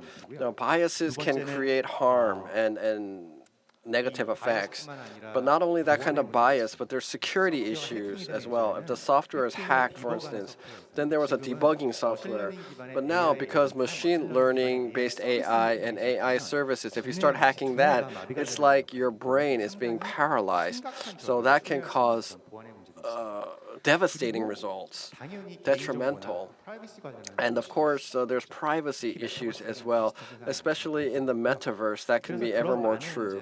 So there's a lot of benefits that the AI can bring, but on the other side, there's a big risk that also exists. So when you do business or make a startup or do some kind of research or business, you have to also understand the dark side of AI. If you just look at the innovative sides and say the positive, rosy road, let's say, there's always a cautious side. You have to understand the risk. If you develop without understanding the risk later on, it might come back to bite you in the back. Something might happen. Like last weekend, there was a very big disaster in Seoul. Why was that? In my view, I think the other side, what we did not think about what could happen on the other side. That's why big accidents happen, because you don't prepare for those risks or look at those risks. And AI can actually create that kind of a disaster if you don't look at the dark side as well. So how can we define problems to solve with AI? Are we just going to pursue cool, interesting problems and topics? Or are there things that the AI can do to make the world better? What kind of AI do we want to develop? That's what we have to do. We have to define the problem properly. It's not AlphaGo anymore. It's not just to play a game. It's life. Life is not just a game. It's into our lives now, just not for playing games like Go. So how can you define the problem? And mathematically, technically, how do we define the problem accurately for the AI to serve? That's what we have to think about. So first of all, an AI that does not help humans is meaningless, I believe. It's not only meaningless, but I think we have to avoid that actually. There's a lot of bad side effects that can happen. If it's not beneficial for good and for people, why do we need AI is the question you have to ask first. And a lot of developers are here today, but when you develop, I always say to developers, machines are different from men. They have a quantitative measuring value. They measure, they're accurate, they're very fast in calculations. But even these measuring devices or tools or the metrics that are used, I think it's incorrect. Well, first of all AI errors are not equal. It's not a democracy. Some errors are very serious results come out of these errors. So some errors are very serious. Sometimes errors are okay, and it doesn't really matter that much. For instance, digital AI, let's say an X-ray. You're taking an X-ray, and that X-ray, what's left in the X-ray, let's say in the lung, you look at the lung and you can determine whether it's lung cancer or not. If there's an AI that does that and makes that determination, if it's a lung cancer but you say it's not, that's an error. But it's an error that you should not make, right? To say that it's not lung cancer when it is, but the other way around is not that important. SOTA means state-of-the-art, but state-of-the-art does not mean that technology is useful or ready for commercial use. That's something you have to be careful about, because if you say the first in the world, the best or first in the world, it's not necessarily something that can be commercialized. In many cases, you have to have 10 times, 100 times more effort to commercialize the technology. It doesn't have to be the first. And there's test sets to test efficiency and make conclusions, but test sets and data sets are not complete when you do this. So that's also something that you have to think about, that examining your deficiencies of your test sets, because even it's 99% accuracy, it's not all well. So in your test sets environment, you have to test for a long time and really thoroughly for it to be commercialized. And sometimes stable diffusion, we looked at that earlier, or transformation-based AIs, it works really well. They can draw good pictures and they do it well, but you don't know why it works that well. It's good, but we don't know why. And that's okay, but the important thing is, why is it good? Why is it bad? You have to find that reason. If you don't find that reason, then our future becomes ambiguous. So user experience is also very important. Apple, with their iPhone or watch or TV or remote control, MacBook, AirPod, HomePod, in part of their OS, assistance is part of the OS, whether you're using a Mac or a watch or Apple TV, watching a movie, or listening to music through an AirPod. It's a holistic experience is what Apple provides. So the AI goals, I believe, is what people do. It can copy the behavior, actions of a human to help humans achieve their goals. That's what it has to be. But for that to be proper, the UN SDGs, you have to make an AI that is aligned with the UN SDGs, I believe. That's very much necessary. And AIs that can solve these problems would be very viable and beneficial. And it's going to make a lot of money. It's a good business case, good business models come out too. And AI cannot live without humans. So togetherness, there's data that's created between human and AI. So privacy issues have to be honored, but also that has to be used to make positive experiences and benefits for users. Only then can AI and humans develop together. In the past, human and machine, we just thought that they needed to coexist. But after COVID-19 showed us that the Earth is like caught a cold. The earth caught a cold. We're wearing masks, right? Even now. But now it's not like that. If humans and machine coexist, AI development needs to be sustainable. So, protecting the Earth's environment, every development has to take place, so everything to be sustainable. So it's not only human and machine, but the Earth as well has to be factored in the coexistence. So let me summarize. AI is like a Jekyll and Hyde. It's very promising. It can bring about a lot of benefits and it's impactful in a positive way. But on the other side, there's also a dark side as well. You have to not forget that. But being skeptical and doubtful and not trying anything would be bad too. So it's just how to minimize the dark side. When we do our development and research, we have to think about this and keep this in mind. And there's a lot of professionals that only do that. And that's also technologically fun too. For instance, AI security, AI bias, or AI environmental impact. There's research topics, and that's fun. Also difficult, but it's fun too. So with that, I think AI can be promising in the future. With that, I'd like to conclude my keynote address. Thank you very much. Yes, thank you very much, Mr. Kim Yoon, for that presentation. Another big round of applause for the keynote. Thank you very much. We talked about AI risks as well as the benefits. Thank you very much for that presentation. And now we will hear from the CEO Lee Hong-seok from Eurocool. Please welcome him with a big round of applause.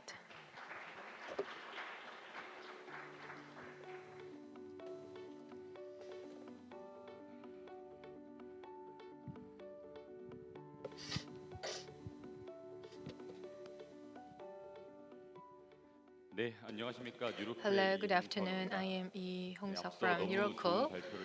Thank you for the previous speaker for a great presentation. I felt a bit pressured, but I think I could really relate to your presentation. AI is not just the AlphaGo or the thing, but for our life, it could be something that can really offer us a lot of benefits. That's what we need from AI. And SOTA model is what we have to pursue for the highest performance from the academia perspective, but we have to think about the more practical applications. So that's what we have to also think about. It was really impressive. And my company, Eurocool, that's exactly what we are aiming for. AI is really talked about a lot, but on the other hand, is it really used a lot? And that was the question I had. So we had this whole research in the school, and AI-based research is a lot used. But when you look around, not inside the lab, outside the lab, I mean in the industry or in our daily use, are we really using a lot of AI? I mean, that was the question I had. So the whole question was the starting point for our business, because we wanted to make AI available and practical for everyone. That was how our company was started. And I will introduce about my company, but also I'd like to talk about how we can better utilize the AI. And the deep learning vision is the technology that we are now using. And I'd like to share my thoughts how we are deploying this whole technology for the businesses. Before I begin, let me play a little video for you to introduce my company. Not sure whether the audio will work.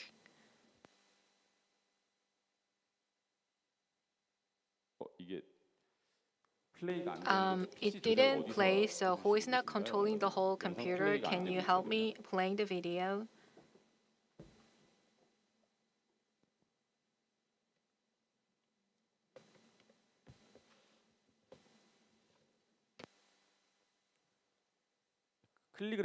Can you click on my behalf because it didn't play when I clicked? Can you click the video?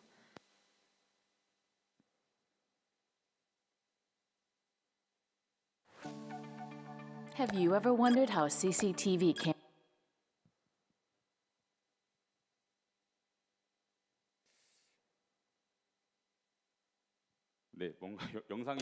Not sure why it doesn't work on a full screen.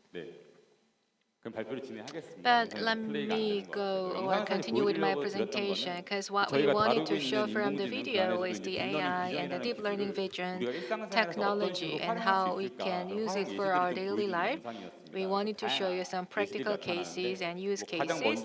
Well, first of all, it could be about, well, actually we have this deep learning vision, and within the AI, you can read this whole image and the videos, and with this whole image and videos, where are we using this most? And you can think about different use cases.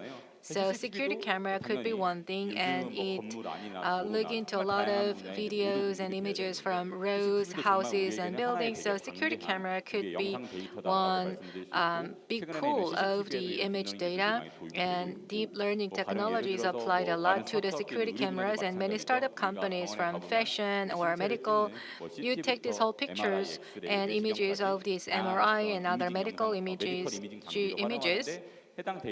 to find solutions, and this image data is also can be turned into a data. And also the other case could be from manufacturing or logistics business.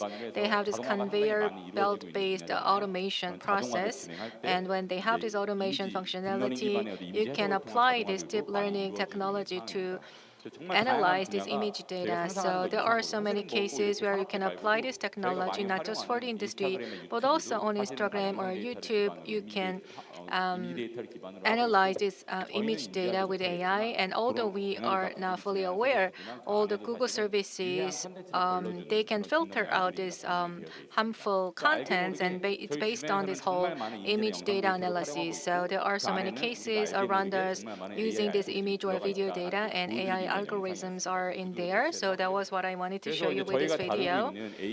So this is the AI deep learning vision technology that I wanted to share with you. What you see on the right, there are so many practical cases: manufacturing, healthcare, and the screening at the airport, and SNS contents filtering.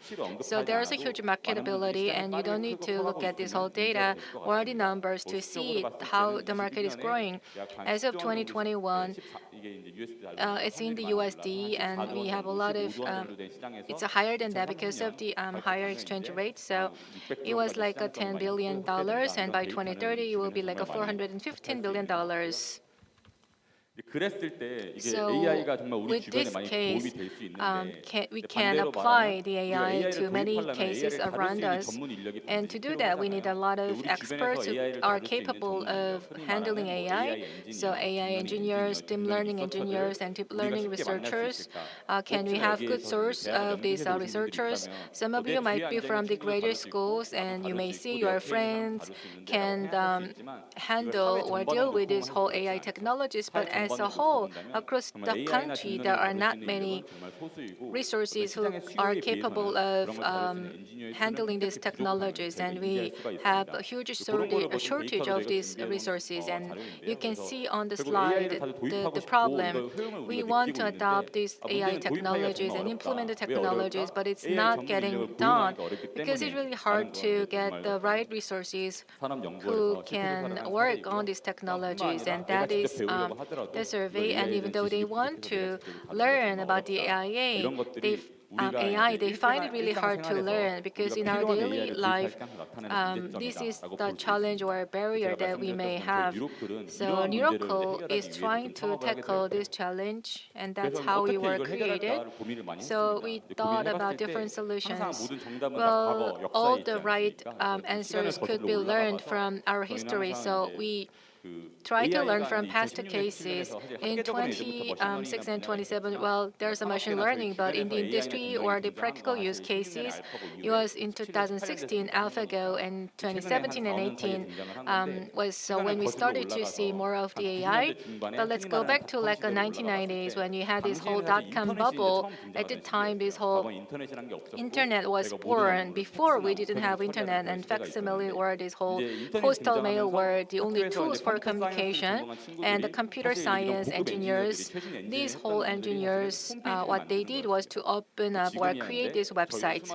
And now we have so many software engineers, and at the time, the software engineers are not doing a lot of this whole creation because it's now widely available and anyone can create these web pages. So Wix or WordPress are what they are using, even though you don't have the software engineering background, and even those with the marketing background, they can use these toolkits to open up their websites. And with this Wix or toolkit, you can optimize and search, and you can do everything without writing any code. I thought the deep learning could be the same thing. I mean, to have more broader adoption of the deep learning, this should not be just available for a small number of the engineers. It should be made available for everyone. And to do that, it should be based on the GUI, and all the tasks done by the software or deep learning engineers could be done. So we came up with this whole solution at NeuroCo. And that is why we launched the software solutions, NeuroT and NeuroR. We have two different solutions. NeuroT, T means training, and NeuroR, here R is the real time. So basically, as you can see, the biggest principle for the deep learning is about the case learning. So you can feed the data you want, and you can create the model based on these learnings. And we have this NeuroT, it's a training model creation. And when you have this model, then you can apply this model and deploy this model anywhere you want. And you can also have this real-time operation or deployment toolkit that is for the NeuroR. And even without hiring deep learning engineers or learning it yourself, you can rely on this solution to deploy the AI technology. And the NeuroT and NeuroR, we won some awards from leading institutions, and overseas we also won these Innovators Awards for 21 and 22.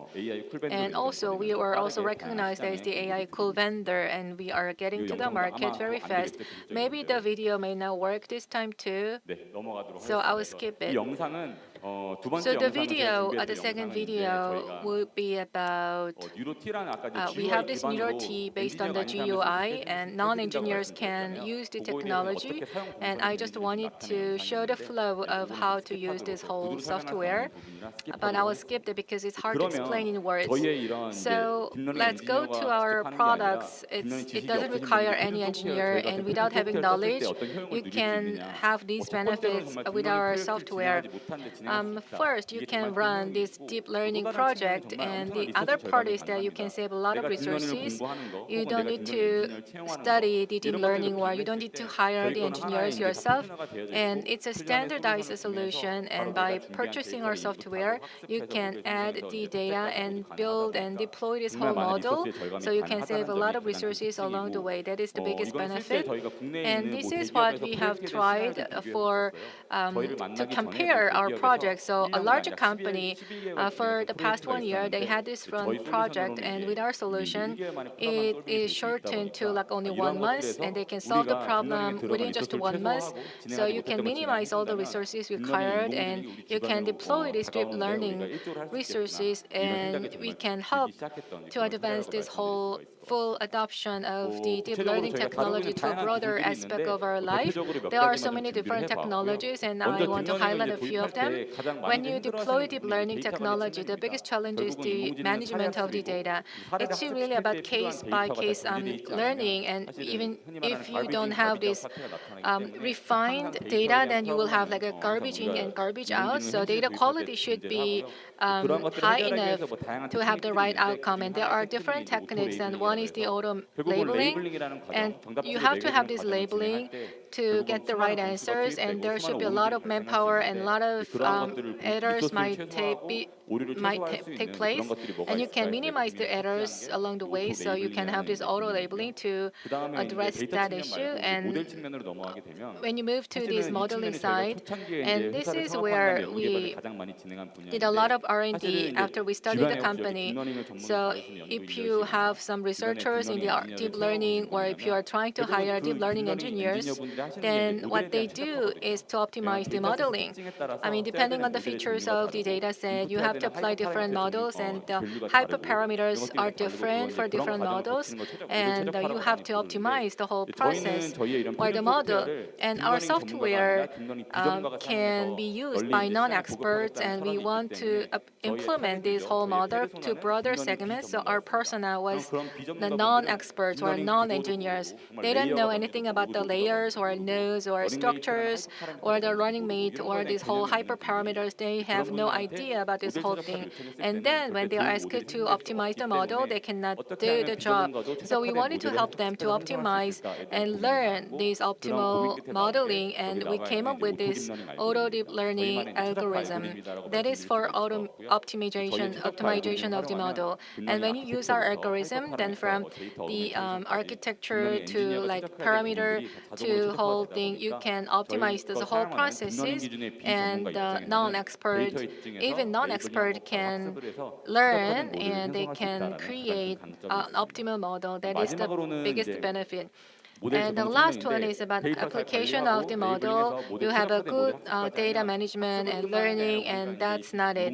And then you have to apply this whole intelligence, and by deploying this model, and here there's like a heavy or more and more usage and demands for this model. So it's not just one model, but you have to deploy multiple models at the same time, and we are supporting that with this flowchart feature added to our product, so you can create and design and apply these models as you want. So our software is not just for any specific industries. It can be deployed for different purposes like the security, healthcare, or manufacturing, and even agriculture. It is available for anyone, and for the local market, well, manufacturing and medical industries are where they're having a lot of the revenue, so they would be the first. So first case was the manufacturing, and these are the major cases like the electronics and the batteries, and also the semiconductors and displays and automobiles and the steel and the food and beverages and logistics. So these whole sectors, they have this whole never stopping needs for automation. The more automation they have, they can increase this whole efficiency. So when they have this automation, they can adopt this deep learning vision technology. And this is where they see a lot of the usage when they control or they test their quality. They can adopt our technology a lot. So for battery, for example, and LCD panel patterns and detecting the defects or any missing components and detecting any errors or the contaminants, this could be done with our deep learning solution. So we offer the standardized software, so it's like a ready-made solution. So for like LCD maker or the food maker, they are not the AI or deep learning expert, but they have knowledge on their own processes and they can improve their efficiency. And the second case is from the medical industry. It was not covered in the video, so I explained it. And we have so many data and imaging data like a CT, MRI, X-ray, and ultrasound, and endoscope, and PET-CT. So there are so many imaging or medical imaging data available, and with that, you can have many solutions to aid the diagnosis. But we are not saying that we are developing this whole diagnosis supporting tools. But in like at hospitals, they have so many data sets, and they have their own R&D, or they have the needs for further R&D for their imaging data. So with their own internal data, they want to work with like their own branches in different cities, and by combining these whole different data sets, they want to build something, and you can adopt our standard software. So it's applied in many cases, and they are very satisfied, and many papers were written with our own software. So using the NeuroT, many medical medical papers were published, and many physicians are now using our product, and it's now being deployed in actual practical real-life cases. So this is about the companies like the medical and the biotech or education or manufacturing, even security and logistics. So many different sectors have adopted our solutions, the manufacturing companies and university hospitals and even the National Forensic Service and also the special high schools and the universities have deployed our products so that even non-experts can have this great functionality for the deep learning.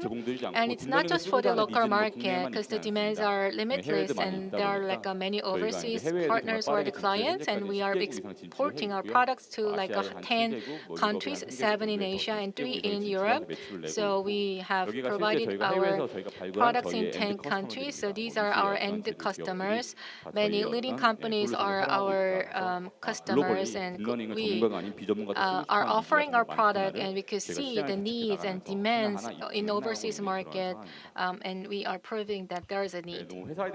So I talked too much about our company, and I will skip make it quick. So this is our timeline, and we have different stages, and we are now in the phase 2. And our products are now getting received and accepted, and we are offering that to many markets. But in terms of our vision, we are focused on too much on the imaging data. So to make AI software more available in the market, the imaging data is not the only segment. So we have this comprehensive plan to cover more broad range of data. So this is my last slide. What we want to do is to become the Adobe of deep learning sector. Well, you may be familiar with the Adobe, the company, and it offers many different tools for design works. They provide different software toolkits. It's a design and also Illustrator, Photoshop, and many design toolkits are available. And for the documentation, like a PDF readers, and there are different tools. And if you focus on design work, I mean, designers, whether they work in different companies, I mean, they are using this toolkit in any sectors. It could be about an automobile company or a marketing agency. They use the same toolkit to design. And we think this deep learning will also have the same day. So with a standardized toolkit, you can do anything, regardless of the sectors that you are in. It will be a very standard toolkit. Maybe not in 3 years, but in 5, 10, 20 years, we will have this deep learning, which will be made more available and accessible to anyone. So we want to be the provider for the standard deep learning project or toolkit. So that's what we want to do. So we are the tenant for this Yangjae AI hub. So we are now advancing and doing the R&D to run the business. So that is from me. Thank you so much. Thank you, CEO Lee, for your great presentation. Please give him a big round of applause. It's available for anyone. Easy toolkit for even for the non-experts. That was a really interesting presentation. Thank you so much. Let's move on to the next presenter. The next presentation is from Hudson AI CEO and co-founder Hyunjin Shin. So please welcome the presenter with a big round of applause.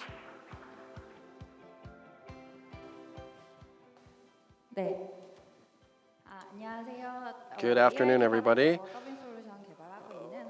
I'm from Hudson AI. I'm Shin Hyunjin, and we use generative AI to do media content dubbing.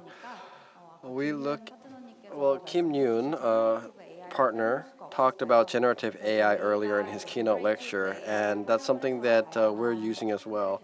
We're developing various solutions based on generative AI, and actually we're using that to transform the production of media content. So let me talk about that and what we're doing. Now, this is the same one we saw earlier. Kim Yoon talked about this at the Colorado Art Fair. This was the #1 first place in fine arts, and it was a big issue at the time because the person that received the award said AI won and humans lost, and that caused a lot of controversy. But in the piece we saw earlier, among generative AI, there's something called Mid-Journey. The Mid-Journey model was what was used to make that drawing. And so in talking about generative AI and defining generative AI, I'm using that as an example. Generative AI, well, we use existing media to make new media, plausible media, and that is what we call generative AI. It's an AI system that does that. And if you look at the chart on the right, when you look at traditional AI, to think and make decisions like humans and to take over as a decision maker for humans, that traditional AI model was a SOTA model. But now, thought processes in AI, it's actually moved more towards generative AI, trying to do the creativity aspect of humans as well. You can see that there's a lot of generation tasks that we've tried, text, image, speech. In these tasks, the human baseline, how close do these generative AIs get close to the human baseline and perform like humans? We looked at the results, and you can see the results are quite alarming. They're at the human baseline. Like text, we had these big text models. It's actually beyond the human baseline level. That's what some research suggests. So then this kind of generative AI, if we use it, what kind of creation can come about from using this kind of generative AI? And instead of talking about specific models, I looked at some types of usages. Now, these are not all, but in a paper, a research paper, they talked about types of creation through generative AI. Let's look at the first one. It's editor. So let's say humans made images or videos or other various creation or art. The AI can be used to make it plausible, edit it. That's what the feature here is. Illumina AI, for instance, was very successful in doing this kind of editing. Photograph editing or video editing through AI, that's a tool that has been released, and so we know that. And then the second type of creation is the transformer type of generative AI. So let's say the user provides a rough format, then this AI transforms it into a different format. Microsoft, for instance, Sketch to Code is one of the prime services in this area. So, for instance, right now, only on the front end, to make a front-end screen, there's various web designers or publishers. A lot of different people are needed to do that. But let's say the user has a front-end design sketch that they want, and then the HTML code or the HTML screen automatically is generated based on a sketch by the user when they make a website or homepage, right? And then the third type is the Blender. Now, there's a lot of generative AI models that are in the Blender format or type. Basically, users provide images, whether it's text or other data points, and they blend it together to create a new result. That's what blenders do. And the fourth type of creation through generative AI is the generators. Now, on a prompt, the user provides a prompt, some conditions, and a totally new generation is made by AI based on that. That's what it is. So like Mid-Journey is the model that can be put into this type of creation. So this is the fourth type of generative AI model. There's various types of creation models for generative AI, and they fit into these categories, but there's various different application levels. And so let's look at that landscape here. Text, image, video, not only that, but 3D modeling as well is done by generative AI. So with the advent of big models, the development is picking up quite fast. And there's an area where generative AI can be used in broadcast or media, movies. That's what we thought. So in this kind of industry, generative AI is already being used. There's some actual use cases. So let's talk about that a little bit. In The Irishman, there's an AI technology that has been used in The Irishman. Robert De Niro comes out in this film, and in he's 70 years old actually when he filmed this, but you have to talk about his past in the movie, about 20 years earlier. So VFX was a technology that was used before. You do the CG, take photographs, and do it manually. But in this movie, they used a de-aging technology, a deep fake technology using AI to make a younger Robert De Niro. So that's how they did The Irishman, actually. And the second example is Top Gun Maverick is a film that was popular these days, but there's AI technology used there too. Iceman, you might remember Iceman. Maverick and Iceman, they have history. And Val Kilmer was Iceman, but he has cancer actually, laryngitis cancer. His voice, he cannot speak that well. But in this film, they also used AI technology. He has cancer in the film, and it's hard for him to speak. That's his character in the film as well. But still, to Maverick, he talks to Maverick and gives some conversation and gives some advice. You can see Val Kilmer in the movie. But Val Kilmer's voice in the movie, there was AI voice synthesis, TTS technology used in this film to do audio synthesis for Val Kilmer's voice so that his voice can be conveyed in the film Maverick. So that was another technology used. And we're using AI as well in our work to change media content. And what we're focusing on is dubbing technology. So dubbing industry, let's take a look at this, the power of dubbed content. Now, dubbing could be awkward because Korean people especially do not really like dubbing content because they find it awkward. You're not familiar, it's not natural to many Korean people, but all over the world, dubbing content is very powerful. Many countries around the world and audiences watch dubbed content. For instance, on Netflix, if you look at the statistics that Netflix provides, it's proven. And in Europe as well, Spain or other European, South American countries, dubbing content is actually preferred over subtitles. So this year and last year, K-content was popular, and that's also because of dubbed content. Dubbing technology was able to bring about, contribute to K-media success. But dubbing takes a lot of time. It's a very labor-intensive process to do dubbing. So if you're making one series in OTT, it takes about 3 months to produce dubbing. And it's more than 100 million Korean won as well. That's 10 times if you were doing subtitles.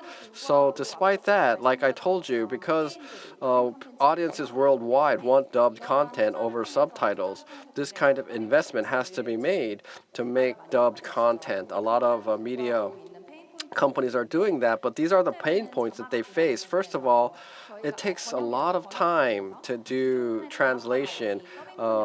Dubbing is audio-visual kind of translation that you have to do the translation. It's different from subtitles. So it takes 3 or 4 more times to do this translation compared to general translation, and 70% of the cost of this whole process goes to the voice actors. But still, even the voice actors, no matter how good they are, they cannot convey the original actor's feeling.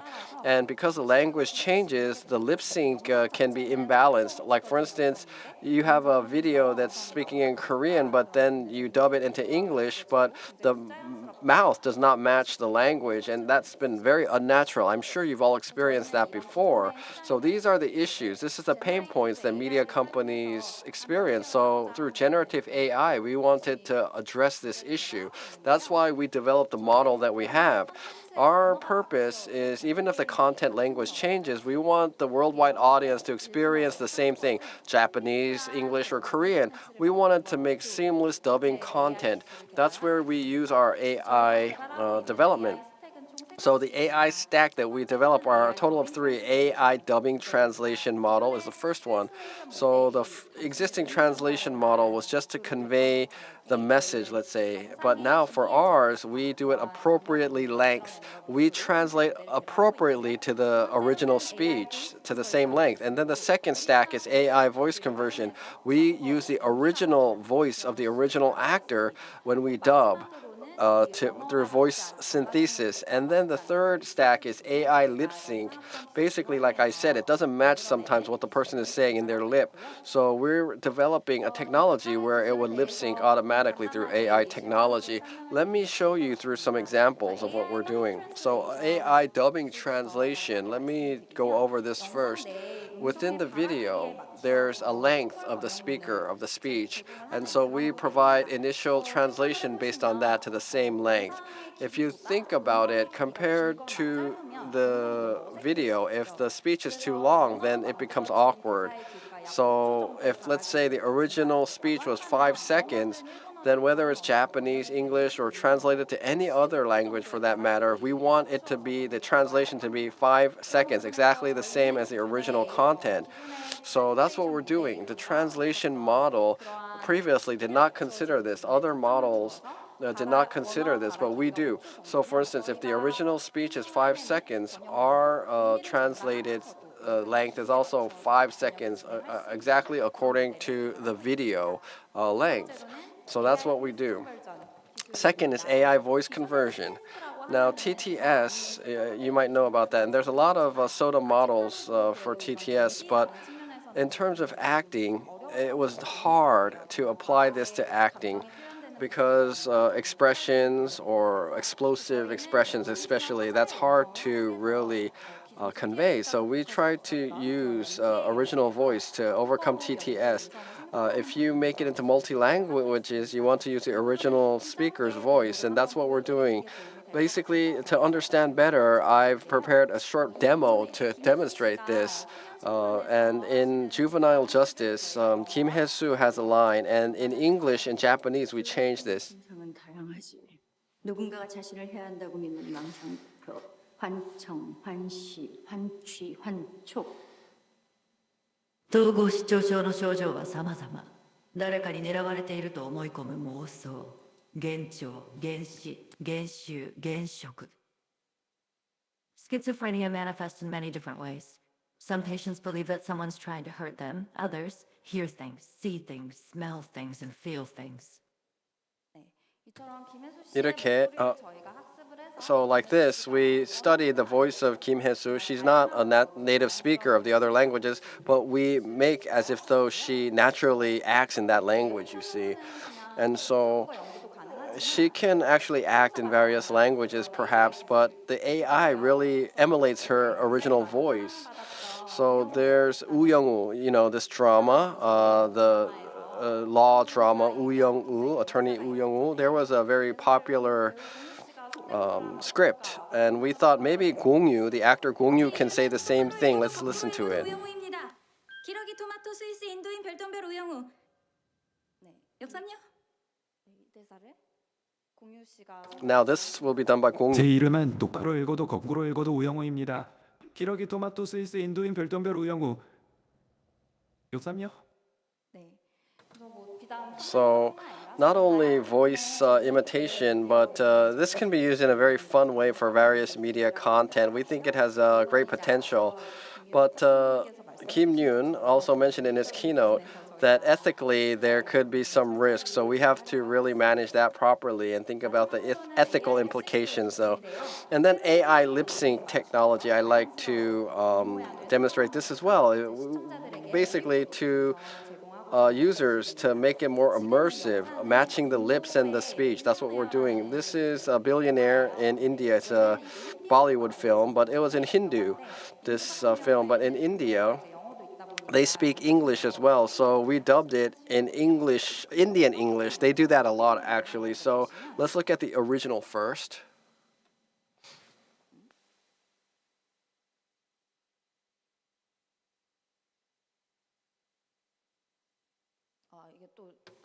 I guess the video is not playing, so there's an issue with the video. Okay, well then, if it's possible, can somebody press the button so the video plays? Okay, then I will just skip this part. But anyway, we want to naturally lip sync, basically, the speech and the lip shape. That's the dubbing solution that we provide anyway for this one. So this is what I explained. These are 3 generative AI technologies that we're utilizing right now to benefit the media content industry. This is AI transformation, and it's in these 3 realms that we do AI transformation. First of all, the language and voice, agnostic, multilingual dubbing, agnostic of that, and post-production. In that process, you can do various things. Let's say there's a change in the script or something. We can use our model to do post-production without reshooting. And then you use the entertainer's IPs to do overseas service, for instance, like Jack Nicholas or other digital humans in that kind of sphere. We can use this technology as well. So these are the 3 areas we hope to use this technology.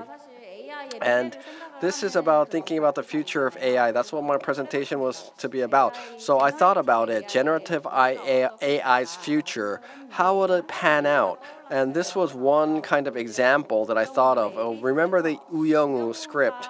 Woo Young-woo does this very well, and it was a very ingenious script, what she says about her name, and it can be done in reverse and forward. It's the same, 기러기, tomato, Swiss, and it's the same when you read it forward and backward.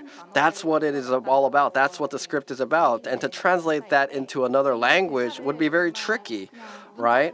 To have something be read the same in the forward way and the reverse way, So you cannot get it. If you say tomato, Swiss, and Indian, it doesn't match, right? So translators did it very well. Kayak, Deed, Rotator, Noon, Race Car, Uyongo, Civic, which goes the same forward and backward. That kind of translation is what humans can do because they know what the context is. AIs will be able to have to do something like this. That would be the next dimension of this technology's development and AI development, I think. So basically, generative AI, if we cannot coexist together, it's meaningless. We have to have collaborative AI. Human and AI has to work together. Collaborative AI is the way forward, I believe. So this is the same as earlier presentations. I really agreed with the earlier presentations, but together, an AI that works together with humans and helps the creativity of humans is how the technology has to develop, I believe. And the interesting thing is a AI that co-works with humans. I thought of something on the left. That's me. When human and AI meet, that's what I was thinking about. AI helps humans, and that's something that's very stereotypical, maybe. Google also, if you search, they come out with this kind of image, and that's me. But I thought about Midjourney. What would Midjourney think about collaborative AI and humans and AI working together? And Midjourney generated what's on the right. So you can see in the brain of the human, the AI is working together, and this is the images that Midjourney generated. So this is a different perspective. When we think about human creativity and how AI can coexist and help that, this is just an example of new perspectives. So in the media content industry, we want to make some synergistic effect through AI, generative AI development, and that's what we're doing. Thank you very much for listening. Thank you very much. Yes, a big round of applause for Shin Hyun-jin from Hudson AI. Thank you very much. I listened to your presentation, and I thought about an AI speaking next to me when I do an MC for an event like this in English. I would be speaking Korean, the AI would be speaking English standing next to me. That's what I imagined. Next presenter is Cindy Romero Ruaca from Helbera. And if you need interpretation, please use your receiver at channel number 1. Please welcome a big round of applause.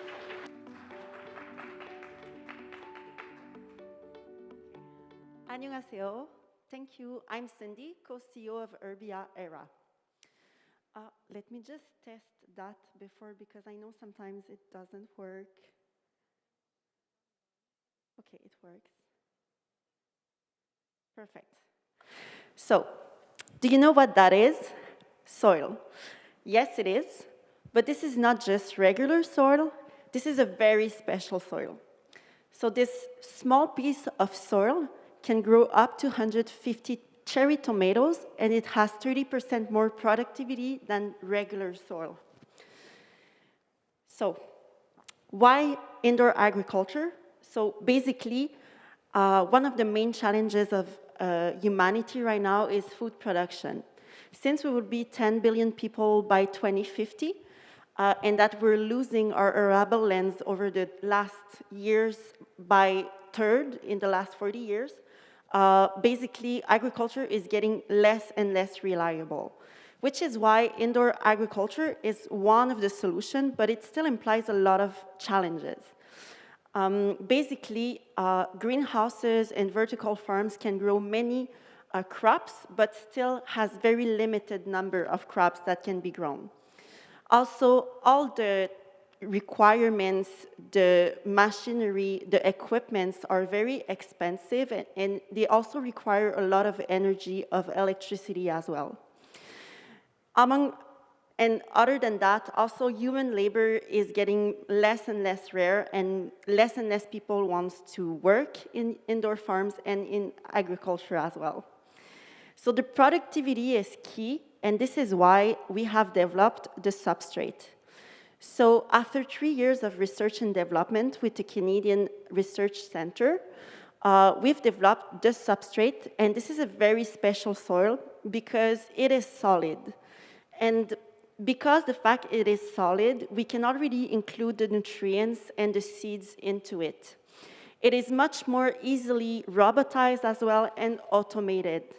So basically, instead of having people there trying to mix soil with nutrients, with seeds in-house, we can just pre-manufacture it before, deliver it to the greenhouse, and they just implement it into their greenhouses systems. We have also developed a passive hydroponics system. So compared to active and standard hydroponics, it saves 15% of the cost. So it's basically, it requires no electricity at all and no energy. So the two combined together makes the Urbia Era system technology. So here we can see the productivity of the substrate. So compared to a regular premium pre-fertilized soil, we're at least 30% more productive. And this is not only for tomatoes. We can grow also many more other crops, such as strawberries, mushrooms, basil, leafies, and beans as well. So we have tested so far more than 20 crops, and they all grow much better in our substrate than in regular substrates.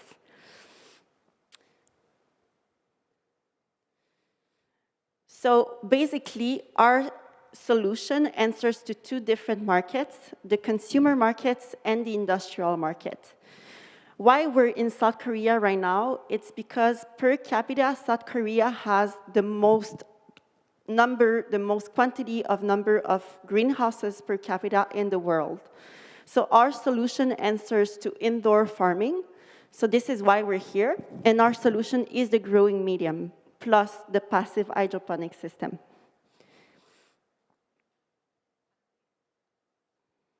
We have also developed a software SaaS IoT technology. So we have integrated electronics that monitor the crops and monitor the water level, the humidity, the pressure, the CO2 also in it. So basically, we can connect to the greenhouse management system and be able to giving them data. And we're also able to receive data from them in order to increase our productivity even more. Regarding competition, for the industrial market, as mentioned, active hydroponics is basically our main competitor, but I would say that our main competitor is more status quo.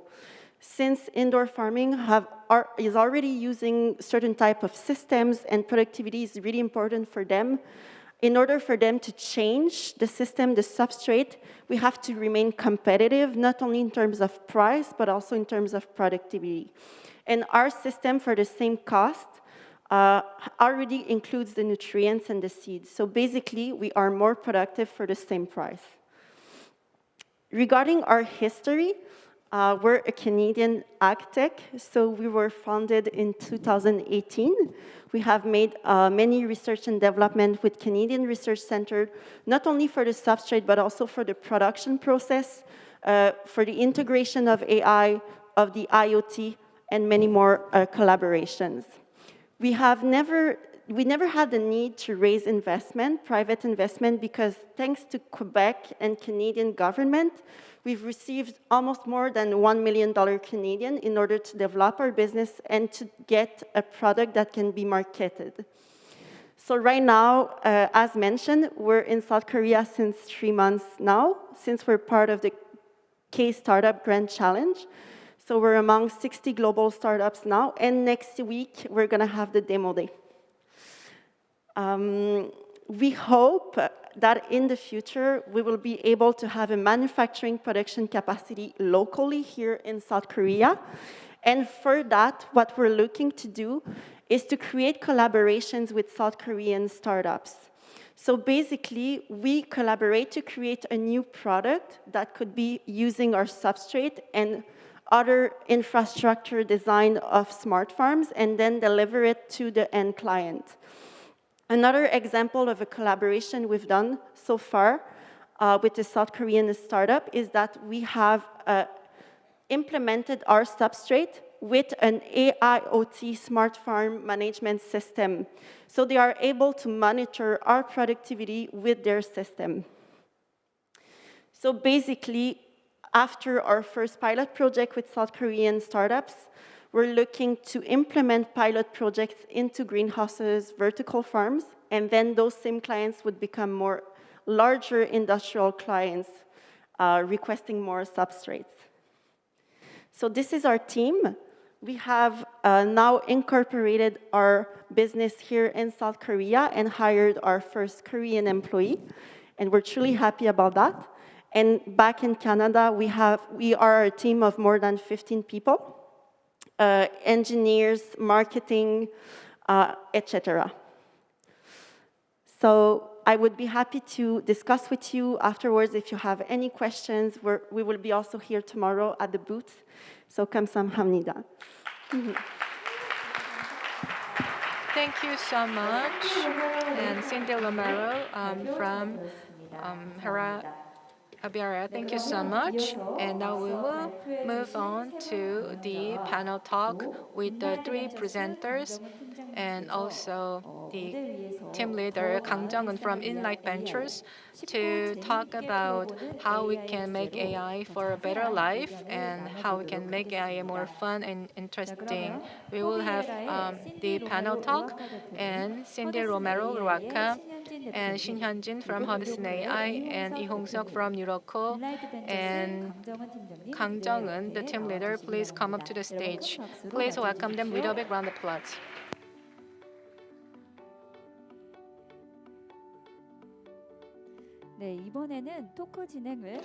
So the panel talk will be moderated by Kang Jung-eun of Enlight Ventures. I'll pass on the microphone now to Ms. Kang. Big round of applause, please. Yes, hello, my name is Kang Jung-eun from Enlight Ventures, and I'm a team leader there at Enlight Ventures. Thank you very much for your participation at the very end of the last session. It's very nice to see everyone here, and I don't know how enlightening it has been for you today, but there's a lot of good topics that were presented, things that we've heard about but did not know that well, and this program was very nicely designed because it shed a lot of good information and light on these topics. And we're talking about Seoul's future with AI, and that's what I want to talk about. How can we draw Seoul's future with AI together? That's what I want to talk about. And we're talking about AI transformation in an easy way. So I want this conversation to be very easy for the layperson to understand as well. And also, we're having simultaneous interpretation. So the panelists, if you can speak slowly, it will help a lot. So I want to also just to give that announcement. Well, first, let's start with just an introduction. Hello, good afternoon. I'm Neuroco CEO Lee Hong-seok. Hello, I'm from Hudson AI. I'm CEO Shin Hyun-jin. Hi, I'm Cindy, co-CEO of Urbia Era.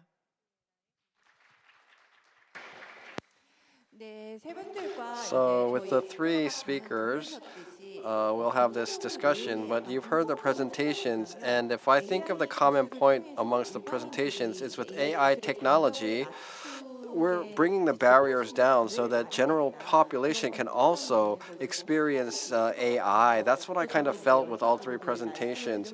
So from all three presentations and the speeches from the speakers, in developing this kind of AI solution, the company's vision would be different from other startup companies, I thought. So let's talk about why. What motivated you to start this business? What's your vision?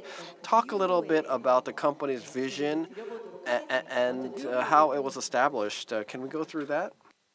And Mr. Lee, please. So I will be the first one to answer all the questions, maybe. So, as I mentioned before, deep learning started to be adopted broadly, and in the early stage, I myself and my colleagues also experienced that, well, there are so many great and bright-minded talents with its engineering or industrial engineering and computer science. I mean, they customized each and every AI modeling. I mean, they are very talented people, but I wanted them to do some more creative work and more larger scale work. But I mean, customization of this whole model could be just very like getting the data from the customers and reviewing the data, because you can just put that into the model because there's so much noise. They have to review like all this data one by one and take out the noise after talking to the customers, and it was a lot of work. And still, deep learning, we talk about this explainable AI, but we cannot predict everything in advance. So we need to have some trials and errors and experiments. So whole this process is now being done by these great talents. So I wanted to make their job easier so that they can focus on the core work of the AI, and this whole labor-intensive work can be done by software, and non-experts can handle this or process this AI in a more easier and efficient way that will be better for everyone. So I wanted to develop the tool. That was the trigger.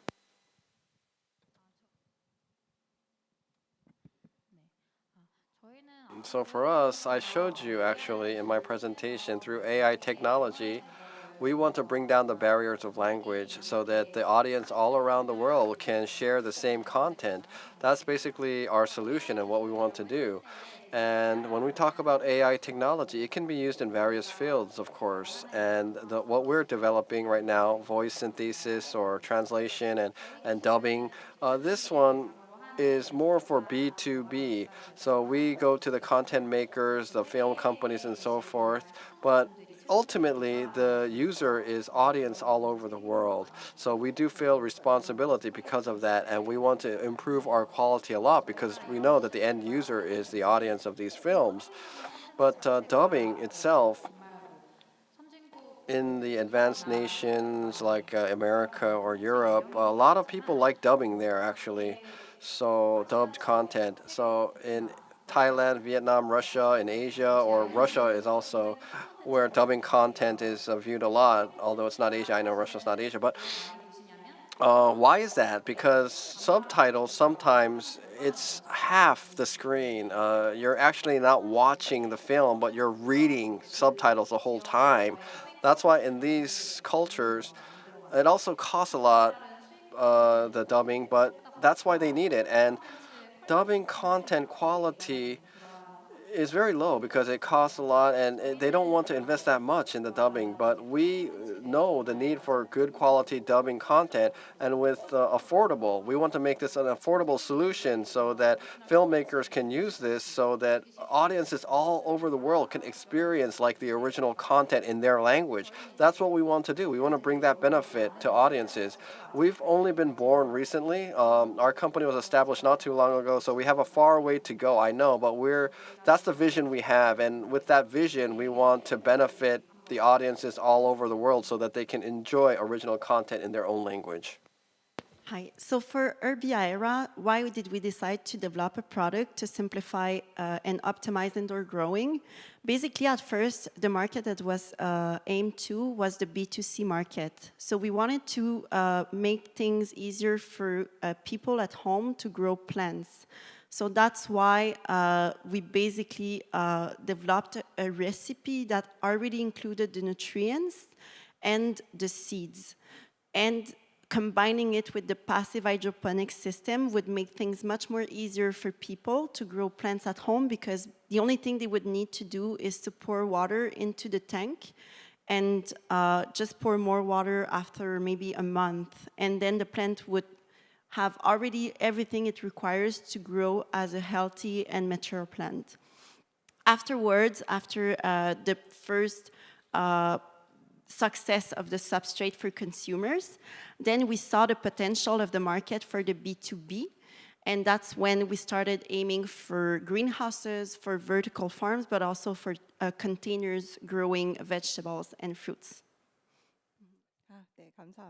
Thank you so much. As I listened to your words, I could see how these whole companies will move and how they will lead the future trends. So, I mean, from Canada, I'd like to ask a question to Cindy, because people might be wondering, because the Canadian startup is here, so they want to present their business model, but they are already doing the business in Seoul, so they started the business in Seoul already. So why Korea? Why did you choose Korea? Because you are based in Canada and you could go to other cities. What is their benefits and what potential did you see in the Korean market? That's a very good question, and there's many answers to that question. I would say first, there's a free trade agreement between Canada and South Korea that makes things much more easier in terms of exportation. There's also the political stability of South Korea, but also the economic growth. So the potential of the South Korean market is really great for us. And as mentioned also during my presentation, so per capita, the number of greenhouses that exists here in South Korea is the highest in the world. So all the greenhouses are not necessarily smart farms. For example, they're not all high-tech technologies, but our solution is very flexible since it doesn't necessarily require energy, electricity, and even expertise in terms of indoor growing. So this is why South Korea for us was it was basically not a question for us. It was a direct answer. And since we arrived 3 months ago now, the traction of the market, but also the openness of Koreans and businesses has been very favorable for us. And we've been supported by incubators such as KHGC, but also by the Quebec office in Seoul, the Quebec government, but also other Korean startups, incubators. So we're really grateful for this. Yes. Mm-hmm. Yes, talking about Korean market and the potential of the Korean market, and it's one of the representative companies I think that has done that, and we will also urge your success. But another question that I had was about cooperation with large corporations and going overseas to other markets together, Nuracle and Hudson. I want to ask, are there any cooperative example cases with other companies? Can you talk more specifically about your partnerships? Well, as I mentioned before, why I started the company, I didn't like the SI. So the whole point or aim was to provide the services to a broader audience, and only then we can have better scale up. Because if you only focus on the system integration, it will not work, but you can scale up your company or business without putting more resources, and that was what we took as a principle. Well, I wouldn't put it as a collaboration, but it was more about the sales or marketing. Well, that's how we work with our clients and with our large companies and also SMEs. We have these clients and good cases, and that's what I shared in my presentation. So let's say we have a software like some car maker in Busan, and they have this manufacturing or assembling process, and they can check whether all the assembling was done right without any defects. And for the overseas case, HEP is a company, and I've been to Singapore in July, and in the HEP plant, our product was also adopted, and also the whole plant. These factories in East Asia, they don't have good conditions, but I saw on their own PC, they were using our software in the field, and I could see they are really not the AI experts, but they were using our software, and we could see this AI made available to anyone, although we are still have a long way to go, but it was really good example. In my case, like I told you, we established only recently in June, so we're an early stage company.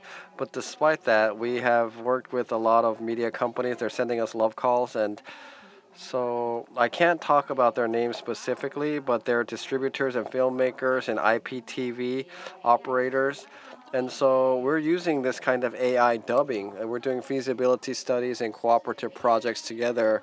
And AI dubbing is very ideal, as you might hear, but the full content, there's no cases of AI dubbing for full content yet. So we want to pioneer that market. We want to improve this technology and continue networking. So we want to preoccupy that space. That's the efforts we're making right now.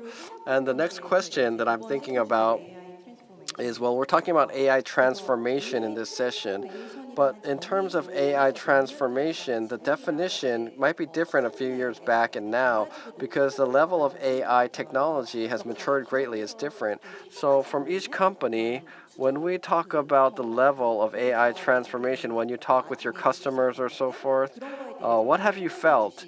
Can you talk about the level of AI transformation that we're experiencing now?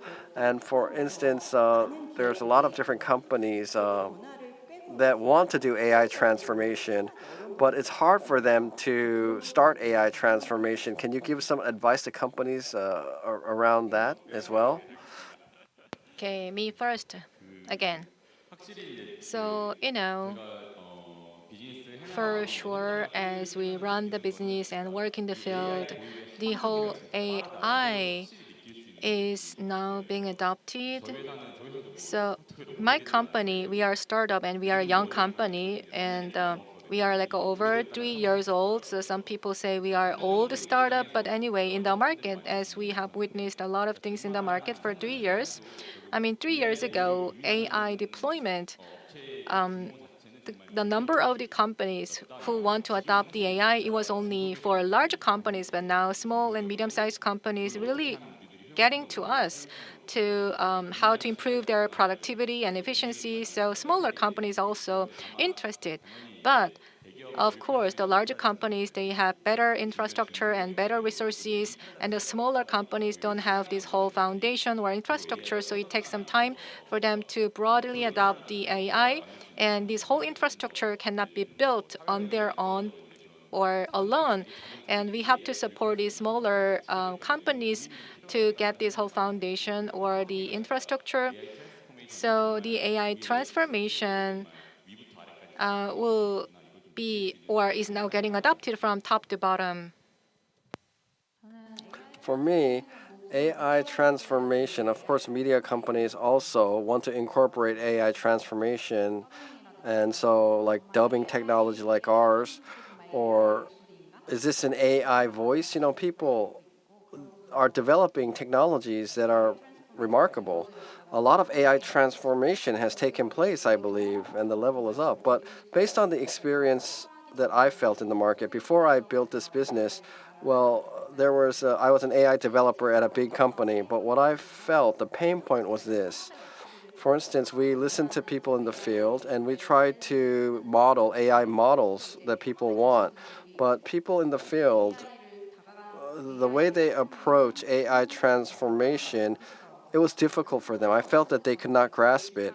And I think that the most important thing is domain experts, domain knowledge of the field. That's most important.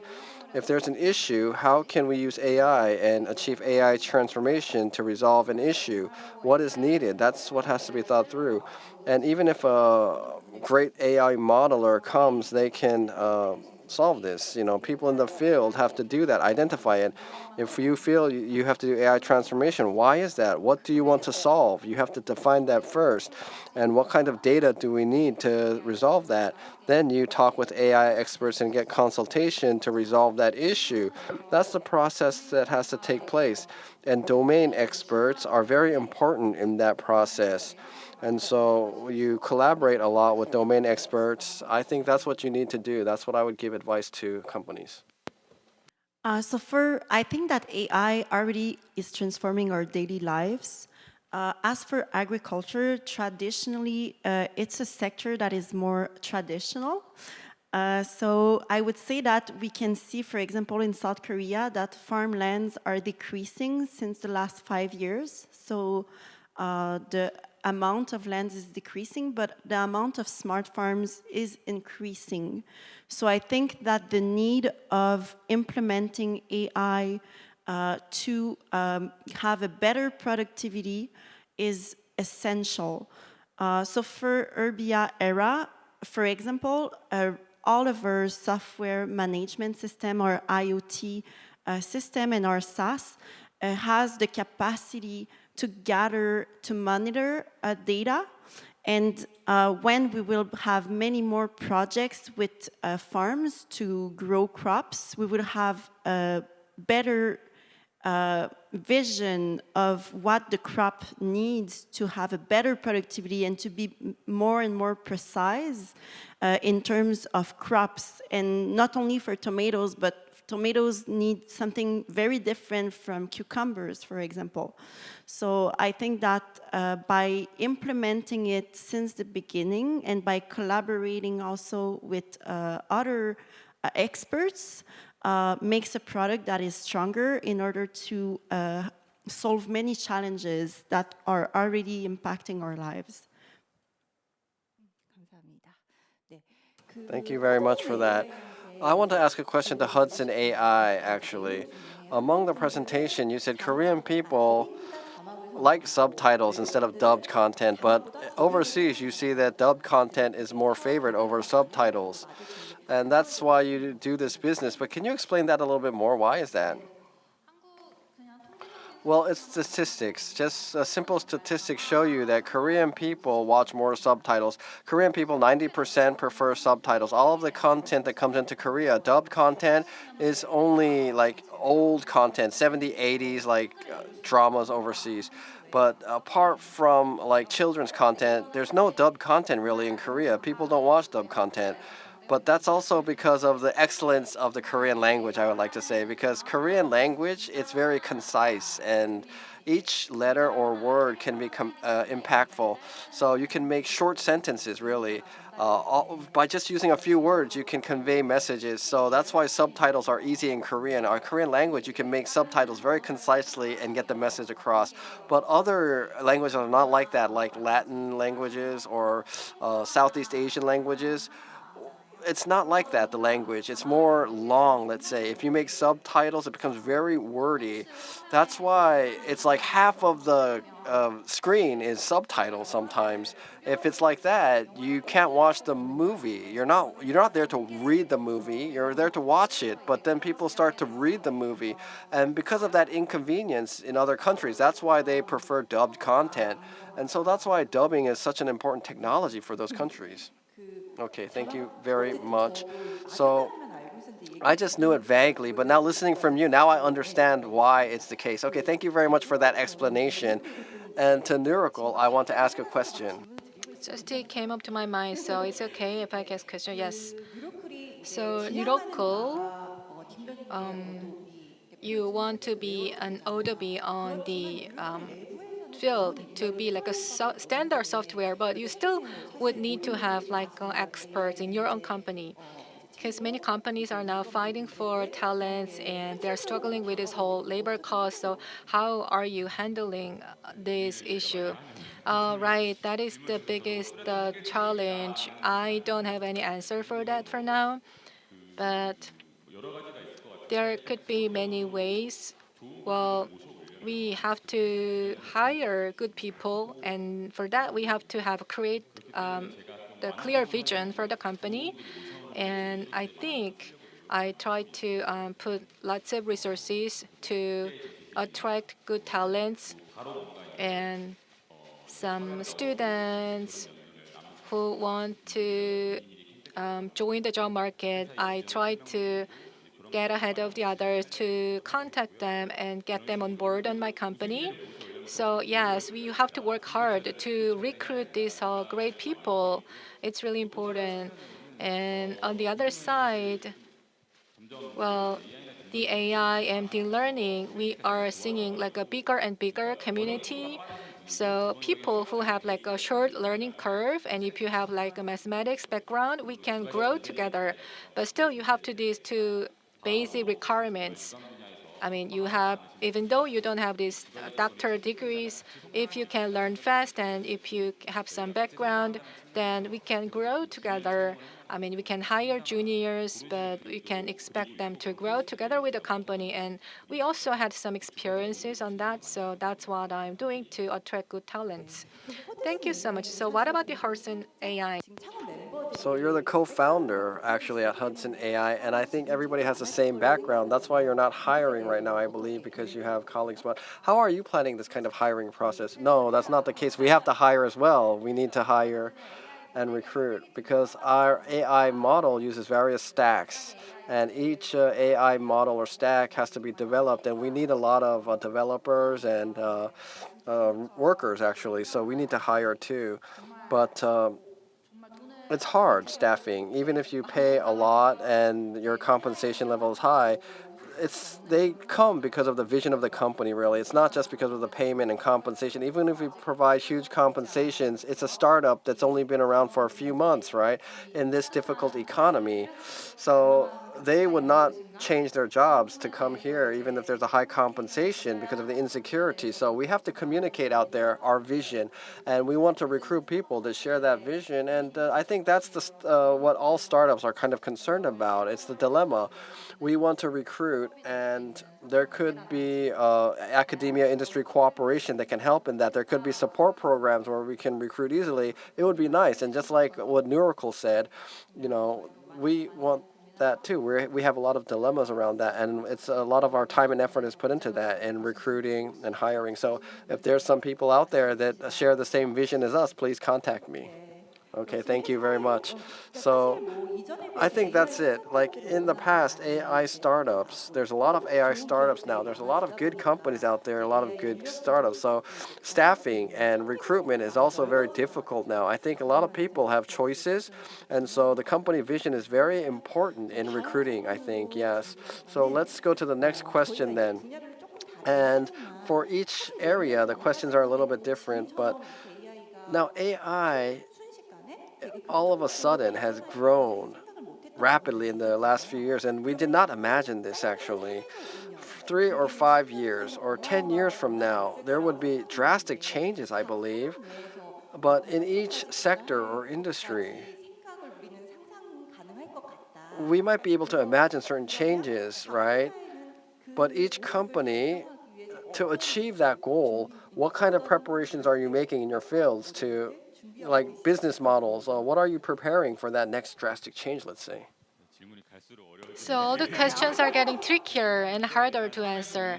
So 3 to 5 years from now, well, as you can see, we are more of the general and standard software developer. So that's the question that we have to answer. Well, because the general software, we have to improve our weaknesses, and also as a provider of the general software, we have to look at or follow closely the market trends. So we try to picture what would happen in 3 to 5 years. But we shared this whole healthcare case, and we had a meeting with a professor of the university hospital, and he has this whole background of the medical imaging, not the AI or deep learning, but he is really following the trends of this deep learning. So is it working, or do you have this feature? So he was very knowledgeable, and I think this will be really accelerated. So non-experts are our target segment, and this market will grow. But on the other hand, we will see higher number of people who will get interested in the AI and deep learning from the other domains. So we have to prepare for this growth of the non-experts with the knowledge of the AI. So for the deep learning companies, they have their own engineers and experts, and we have this whole imbalance. But when we see more people with knowledge of the deep learning, will they go to the model, and how they will approach this whole AI technology? That's the question. And we have to think about the solution for experts as well. That's what we are now working in our pipeline. Thank you. That's quite interesting, because by then, this whole non-expert solution will be still available. So you have to come up with something for the experts as well. Thank you. Well, in my case, the future direction is what I think about a lot too. We have to predict the future direction. Right now, we support content creation. There's existing content and we localize that. That's the solution, what we're developing right now, more or less. But in the future, like when generative AI develops more and more, I think that AI becomes more used in the creative realm. And then in content creation, what you can foresee is not only localization, what we're doing, but generalization. In production, AIs can be used. That's what I believe. So really, in the real far future, TV dramas can be made without actors, perhaps. I mean, right now, AI end-to-end novels are being released. There's scripts made by AI, and there's virtual human technology development where not actors but AI will act out these scenes. So in terms of production, new production technologies are also something that we're thinking about. Yes. So for me, I see two main aspects, I think, of the question. One aspect, for example, more related to agriculture, is that even though you grow the best tomato or the best cucumber because you have monitor and optimize all the data you could have done so far, it's a thing, but then what's next? So I think the next step is then to predict, for example, the demand in terms of time, but also in terms of type, or in terms of sector, geographical sector. So I think that you have to always see further of just what you're doing right now, which could be, for example, growing vegetables. Then what's next? It would be to predict the demand in order to be in advance of the demand and to make sure that everything that you're making growing right now will be sold and will be eaten by an end consumer. So I think that's one of the aspects I could see from your question. Another aspect also that I've experienced in another industry was digital and AI transformation. It was in a consultancy firm. And I remember that we were having a lot of trainings, of digital trainings as well, because they wanted us to always remain and having a vision of a data scientist, no matter what the work you were doing. Either you were a lawyer or an accountant or anything else. So I think like to integrate AI and always having like the vision of a data scientist, even though you're not a data scientist, is very important in order to bring your businesses to another level. Mm-hmm. Yes, thank you very much for that. And I want to ask an additional question to Cindy, actually. So you are here in Korea, and it's not easy to penetrate a new market. So how did you do that? How are you running your business in getting to the market? I mean, you have less network, less friends, and less information compared to the competitors in the local market. So how are you doing that? Yes, actually, I would say that the main barrier is the language. So I don't speak Korean. Well, I'm not fully fluent Korean. I'm trying to learn. But I think that one of the first thing we've done when we arrived is to integrate a Korean employee into our team in order to have an entire team that is functional into the South Korean market. And also, we have been helped by many other Korean people. So, for example, someone from the incubator we're in helped us and introduced us to other organizations, other businesses, either startups or large organizations.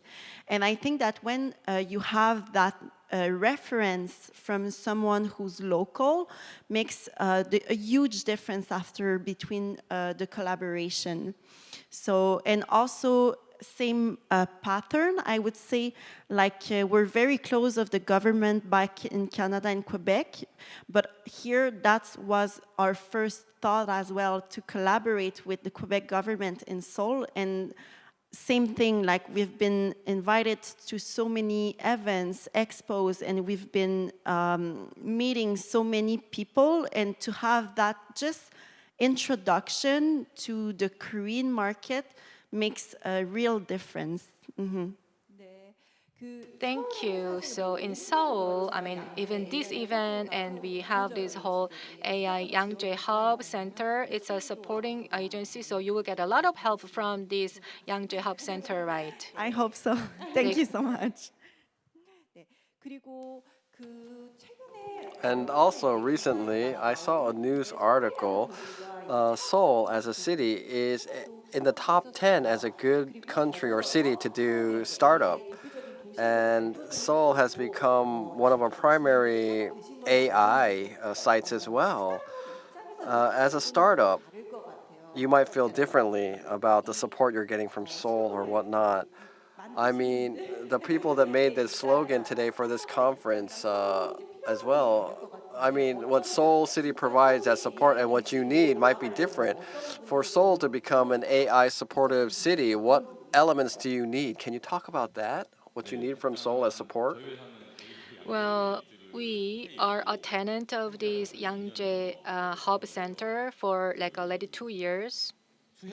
So we are really getting a lot of benefits and support as a startup. So Seoul is a great city to start your business. I can agree, although I can compare it with the other cities, but it's true that it's doing a lot of support for us. So to be a good AI to be a good city for the AI startup, I mean, you have to provide a lot of the infrastructure and the support programs. And the second part is where you can get the right talents and the resources. Well, I think for the former part, getting the support and the programs from the city government, I can agree, that's true. I mean, with the whole this hub center, I heard that you have more things to do and you have a lot of planning to expand this whole center for more programs.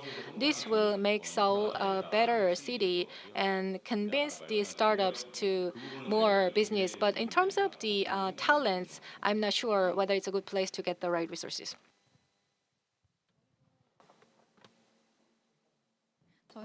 For us as well, we are also a resident of AI Yangjae Hub. So if it wasn't for AI Yangjae Hub, it would have been hard to us to start this business and establish and start up. So thank you very much to AI Yangjae Hub. And we did receive a lot of benefits as well. And we're really receiving a lot of help from the hub. There's a lot of programs by Seoul City that we're also receiving help from. But one thing that I'd like to mention, though, is despite all this support, they do have a lot of programs, and we do benefit a lot, but when you do AI model development, server is something that we really need, server resources. And I know that Seoul City and the nation, there's a lot of programs that support startups in server resources, but this is something that still we need more of. The server infrastructure is lacking.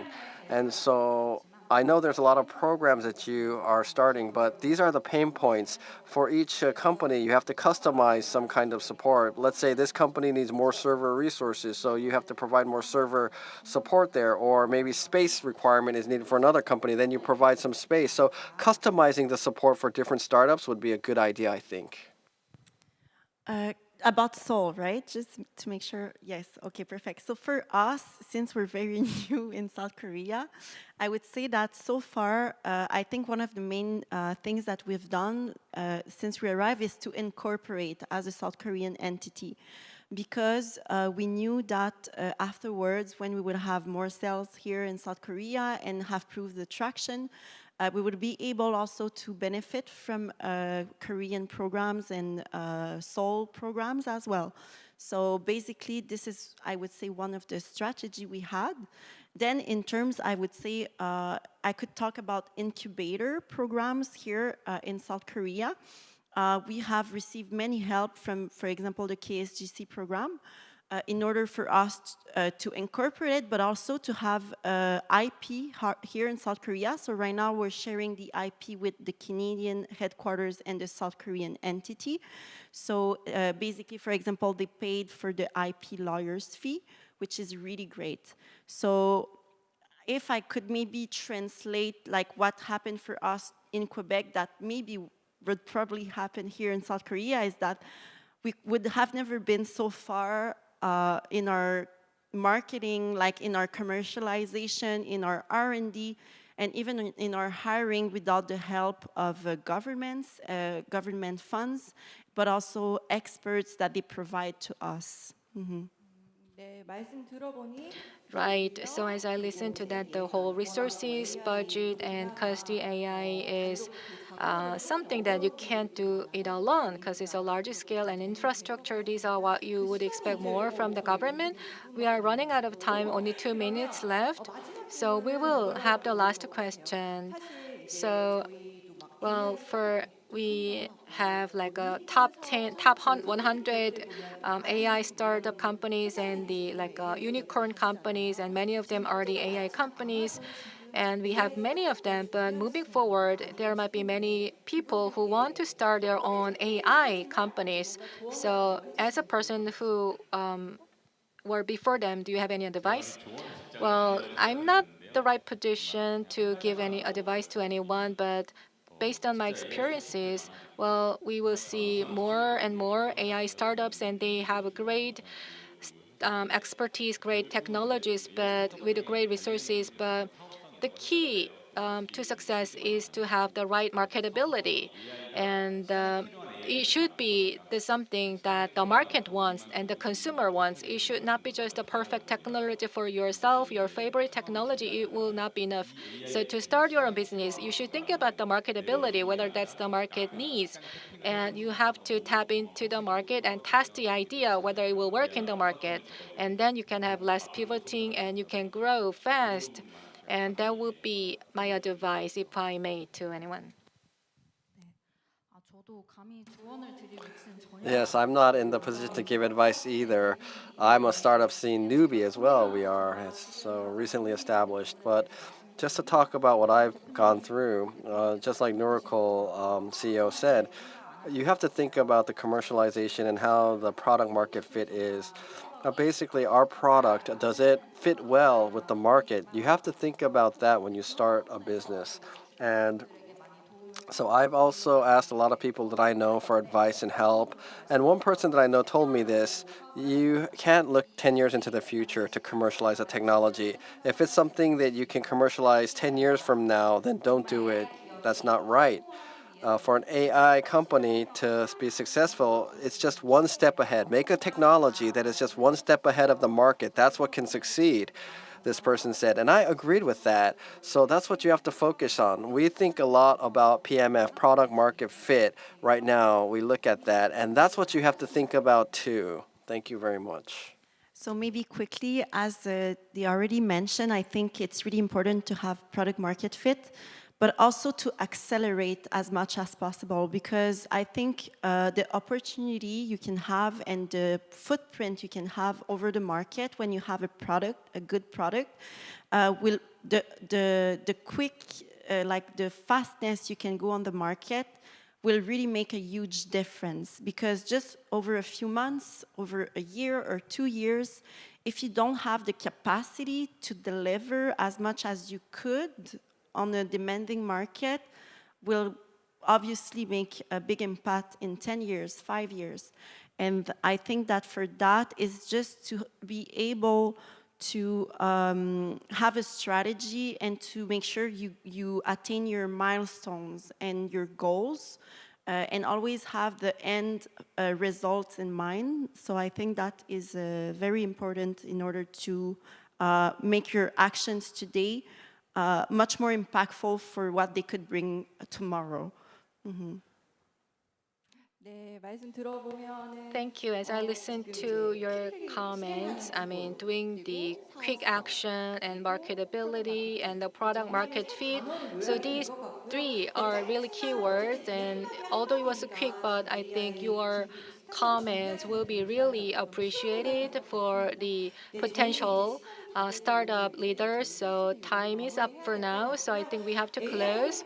So we talked about this whole future for the AI, and startups will play bigger and bigger roles. I think the audience might agree to that. So these whole attendees or the AI community, let's work together so that we can turn Seoul into a great hub for the startups. Thank you so much. Thank you, everyone. Thank you.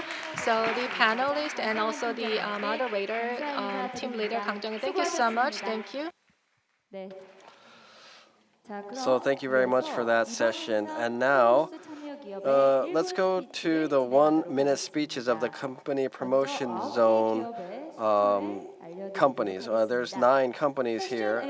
Fashion Aid, 백하정, UX Enterprise 이예진, Future Kim Chang-soo, Visual Camp 임지영, Toon Square 윤지수, Kokucom 정치훈, 해시 Scrapper 이준, Kaio 이규혁, and Elfin 박영경.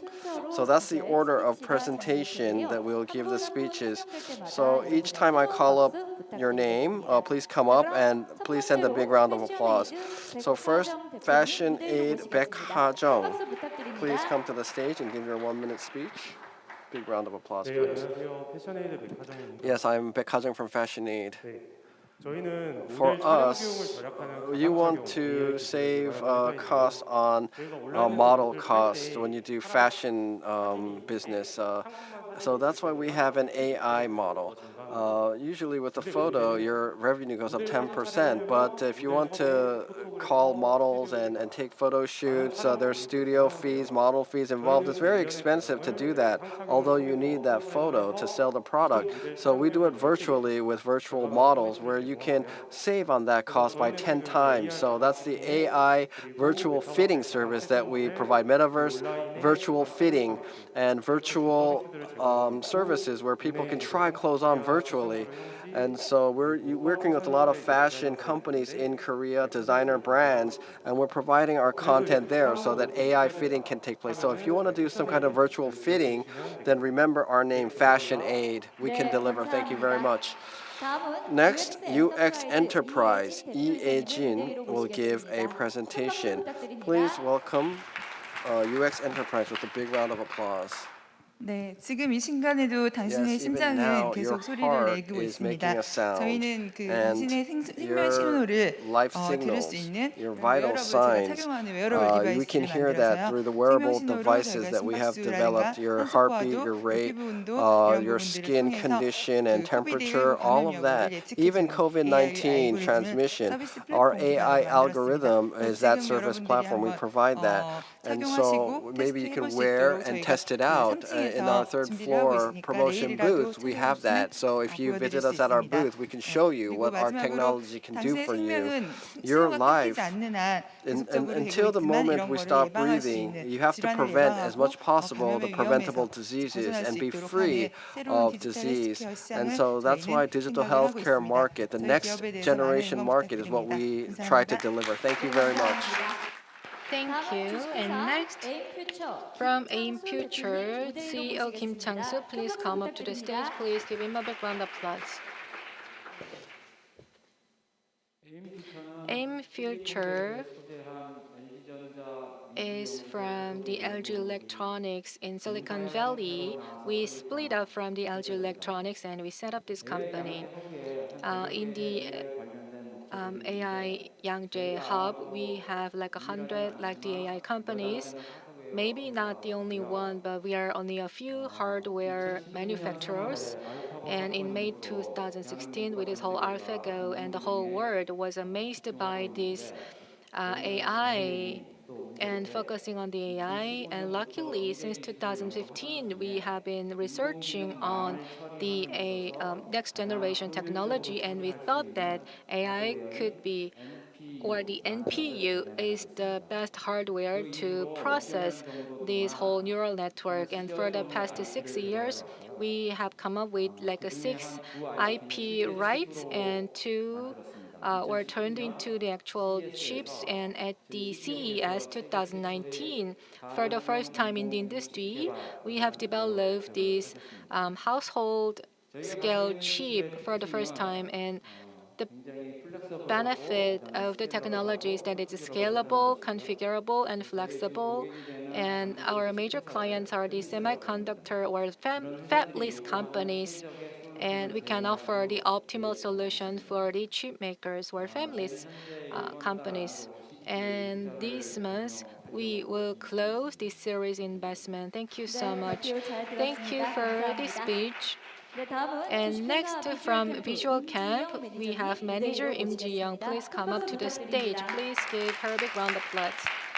눈은 거짓말을 하지 않습니다. Your 안녕하세요. eyes won't 인공지능 never 기반 lie. 시선 It's 추적 기술 개발 기업 비주얼 캠프의 motion 마케터 sequence 임지영이라고 합니다. the 저희 시선 추적 기술은 vision 이제 tracing 스마트폰이나 software 여러분들이 쓰고 from your 계시는 mobile 태블릿의 phone 전면 or 카메라로 tablet. 사용을 할 수 You 있다는 can 것이 use 가장 our 큰 technology 특징이고 with your own 이제 cameras. 기존의 그 하드웨어 And the hardware 기기는 장비 비용이 굉장히 devices, 비싼 they 반면 cost a 저희 lot of money, but 소프트웨어는 our 큰 software 가격 경쟁력을 doesn't 가지고 cost 있다는 that 것도 much, 굉장히 so 큰 it's very cost 장점이고 competitive. 다수의 이용자가 And 동시에 many users 사용을 can 할 수 also 있다는 use it at the 것도 same 저희가 time. 가진 That's another 그 기술의 benefit 가장 큰 of our 특징입니다. technology. 저희는 현재 이제 And for B2B now, 사업에 we 집중을 are 하고 working 있으며 on the B2B 이제 그 business. 교육, And 디지털 for 헬스케어, education and digital 미디어, healthcare, UI, media, UX and 테스트 UI 등의 and UX 그 test 저희 시선 추적 are 기술을 where you 다양하게 can 공급을 use 해오고 our 있습니다.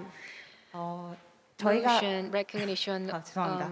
or the 저희가 이제 가지고 있는 tracing 기술력은 technology. 이제 저희가 방금 Our 말씀드린 expertise 그런 is 인더스트리 on 외에도 these 다양하게 industries, 시도를 but also 해보고 it 싶은 can 기업들이 be 있으시다면 adapted 언제든지 with 많은 many 관심 different 부탁드리며 sectors. So please 앞으로도 contact 저희가 us, 이제 and 가진 we 기술력은 hope we 이제 can CES나 collaborate with MWC many 그런 companies at 어워드에서도 the 수상을 한 CES, 바 and 있는 we 만큼 won 저희 some awards 기술성을 from 많이 인정받아 international 오고 bodies. 있습니다. So we are 앞으로도 많은 recognized 관심 for our 부탁드리고 technology, 부스에도 and 내일도 I 많이 look forward to 찾아주시면 meeting you in 감사드리겠습니다. our booth tomorrow. 감사합니다. Thank you so much. Yes, thank you very much for that presentation. Next, it's from Toon Square. Yoon Ji-soo from Toon Square will give the presentation. A big round of applause, please. Yes, I'm from Marketing Communication. I'm the team leader there for Toon Square. And our solution is tuning. Tuning, when you have a story, web tuning, we have a SUS platform for that. And our core service is text. You input text, and then the webtoon image is suggested to you. So we call this text to tune. Even if you can't draw, you can become a webtoon creator through text. So this is going to be a revolution in the creativity realm for webtoons or tunes. In the US, Canada, France, and 5 countries, we did global launching.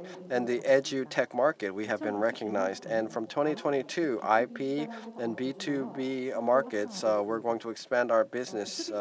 In the B2B market, we provide characters to companies, and GIF, MP4, character marketing we support to businesses.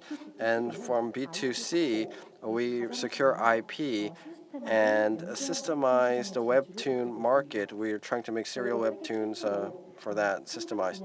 And so we have AI intelligence for creativity, smart characters we develop. That's our strength. And so based on that, we believe we can have an impact on the global market. We will do our best in that respect. Thank you very much. Okay, thank you very much for that presentation. Next is Kokucom. Jung Chi-hoon, Representative Jung Chi-hoon of Kokucom, will give his presentation. 안녕하세요. 주식회사 Yes, 코우콤 I'm from 대표 Kokucom, 정치훈입니다. Jung Chi-hoon. 코우콤은 And 인공지능 Kokucom is 자연어 an 처리, AI, 검색 엔진, 데이터 search 전처리 기술을 engine, 활용해서 data pre-processing 업무 engine. 자동화 So 솔루션을 제공하고 automation 있습니다. solutions we provide. 보통 Basically, 업무 자동화라고 when you 하면은 talk about work RPA라고 automation, 하는 RTL, 구축을 크게 해서 build it 뭔가 리스크 요인도 largely, 크고 비용이 and 많이 there's a 드는 lot of 것들을 risk, though, 중심으로 a lot 생각을 of cost 하시는데 associated. 저희 That's 같은 what you think. 경우는 가볍고 Usually, 빠르게 but we're 중요 light and 기능들을 fast. 중심으로 Just the main 일선 features we deliver, 업무하시는 so that 분들이 people IT in the 부서의 도움이 office front line, 없이도 without the IT department's help, 데이터에서 데이터를 가지고 look 업무를 at 하는 data and 다양한 work with data. 어려움을 So there's 벗어나실 various 수 있도록 difficulties that people 제공을 face. We try 하고 to 있습니다. alleviate those difficulties for the workers 저희가 on the front line 현재 to use 제공하고 있는 data. 고객분들의 And 도메인은 the domain 의료, of customers 헬스케어 is 쪽, healthcare, 그리고 basically, 이커머스, 금융, e-commerce, 보험 쪽이 finance, 있겠고요. and insurance. These are the industries we 저희가 mainly 지금 work with. 제공하는 어떤 철학적 기술만 조금 말씀드리고 technology that we 마무리하겠습니다. provide. Let me just introduce that a little 인공지능이 모든 bit. 것을 AI, 자동으로 해주는 세상에는 in a world 사람이 that 없습니다. AI automates everything, there 저희 is 같은 no 경우는 person, there's no 업무를 human. 인공지능이 So the work, 할 수 있는 the AI 복잡한 can do 머리 아픈 all 것들은 the 인공지능에게 work. 맡기고 We give that the 중요한 headache kind of 확인사항, work we give to the AI, 의사결정 but the 사항들은 사람이 decision 할 수 making, 있도록 we 돕는 allow the 업무 people to do 혁신을 that, 만들어 and 갑니다. that's the work innovation we 주식회사 dream of, where 코우콤 AI can 정치훈입니다. help 감사합니다. in that. So I'm from Kokucom. Thank you. And next we will invite Lee-jun, team leader from Hershey Scrapper. Please welcome him with a big round of applause.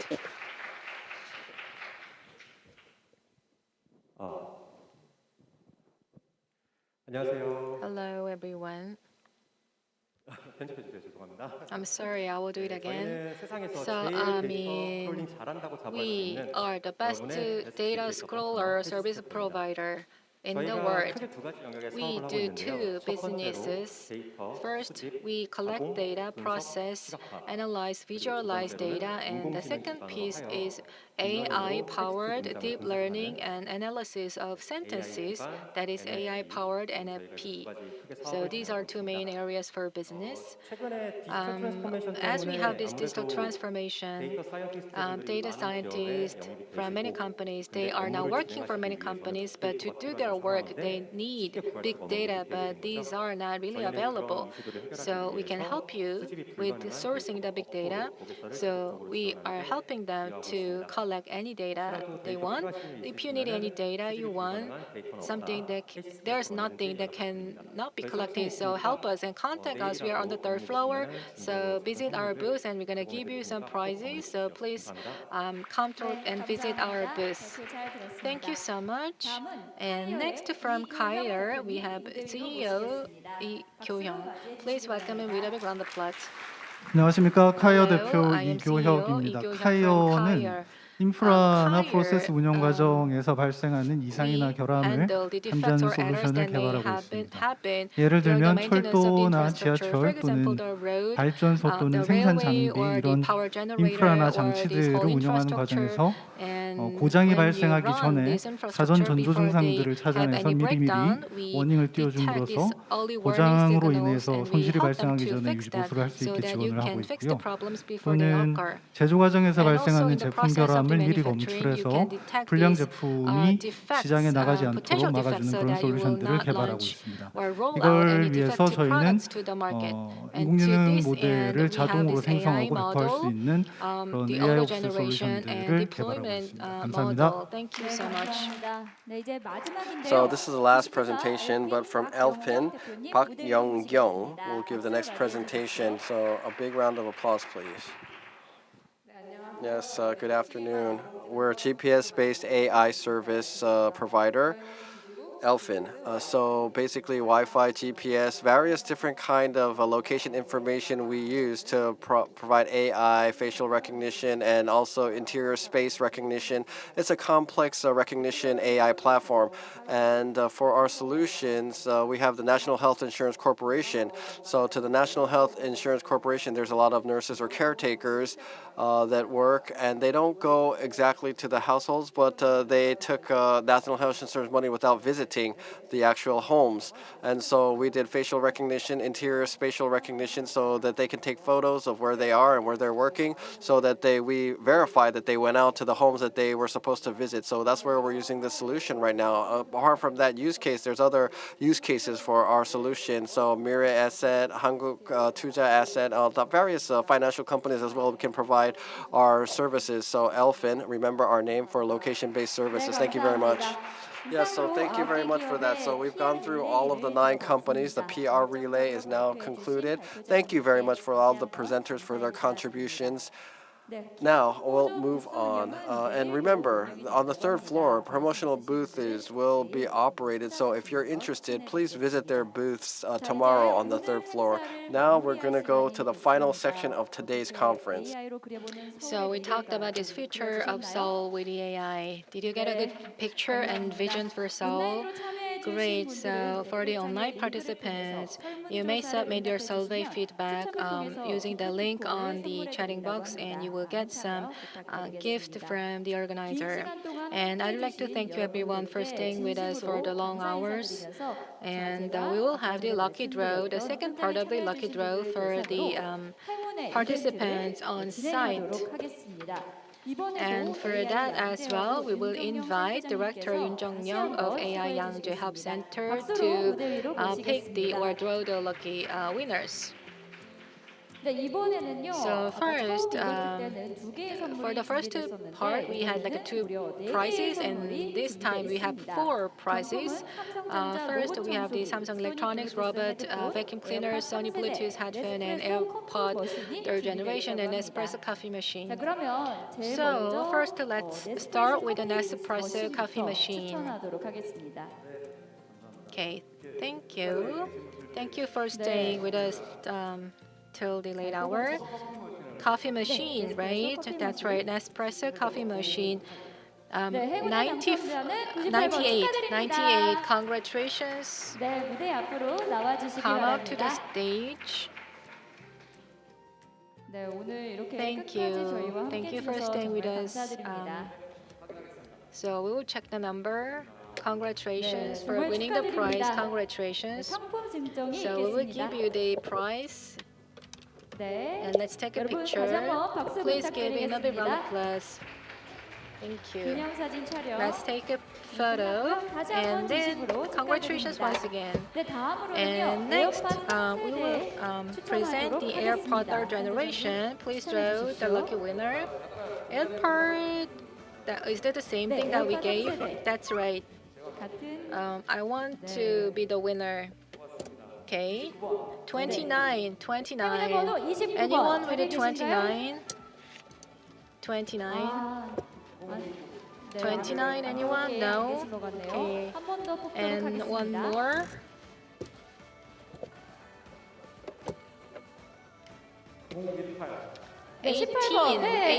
Number 18, congratulations. Number 18, congratulations. Please come up to the stage. Congratulations, the AirPod 3rd generation. Congratulations. And we will take a commemorative photo. And Director Yoon wanted to get it, but she took it away. So congratulations. And next, Sony Bluetooth headphone. Who will get it? 네, 응모권을 So 잘 please 섞어서 pick the 뽑아주시기 winner. 바랍니다. 39, 39. Congratulations. 네, 무대 앞으로 Please 나와주시기 come up to the 바랍니다. stage. 네, Congratulations. 축하드립니다. Let me check the number and 네, 상품 증정이 you will get the 있겠습니다. prize. 네, 기념사진 Okay, congratulations. 촬영하겠습니다. We'll 다시 한번 take a 축하드립니다. photo. Congratulations. 네, 축하드립니다. Thank you. Congratulations. 이제 And then 벌써 we 마지막 have the very 상품만이 last 완성되어 prize. 있습니다. 마지막 So the last prize is from Samsung Electronics robotic vacuum cleaner. So it's a zip. But for vacuum cleaning, I think that's the highest priced prize. That's right. So who will be the lucky winner to take this whole prize? 네, 번호 불러주시죠. Can you say it? 16. 16번. Number 네, 16. 축하드립니다. Congratulations. Congratulations. 16번이 되었습니다. And number 16. Let me check the number. Show me your number. Congratulations. Do you do a lot of cleaning? Okay, thank you. And that is the robot vacuum cleaner. Congratulations, and once again, 네, congratulations. 마지막 당첨자 And the last winner, maybe we can have a few words from the winner. Do you want to say a few words? 네, 한번. Are you happy? And please introduce yourself as well. Hello, I'm front-end developer Lee Young-gyun. I'm from Video Monster. Can you say a few words? How you feel? Do you need it? Yeah, sure. I will clean my house with this whole robot. Thank you and congratulations. 네, 네, 이것으로 Then this concludes the lucky draw event. But still, at the entrance, you may scan the QR code and submit your survey or feedback. Then you may get more prizes. So please join that too. And you can also get the sticker to the booth. And when you complete all the visit and tour, then you can also win the prizes. So don't forget to get the souvenirs or the prizes. And for the online participants, you may use the link and submit the survey feedback. And we will also have a draw, and you will also win some prizes. And join that as well. So this concludes the AI SEOUL 2022 Day 1 event. For the day 2, tomorrow we will also open the PR booth and AI Running and workshop and open source contest and AI Plus and X Club and networking. We have more events and programs waiting for you to get the prizes. So please join the events tomorrow as well. Thank you for staying with us for a long hours. Thank you very much. And that is it. I'm Kim Ji-ho, the MC today. Thank you so much and safe trip back. Thank you, everyone. My microphone is turned up now. The master of ceremony. Thank you so much, and also online participants. And tomorrow you have to come on the site, and I want to see you. Thank you in person. Thank you, everyone.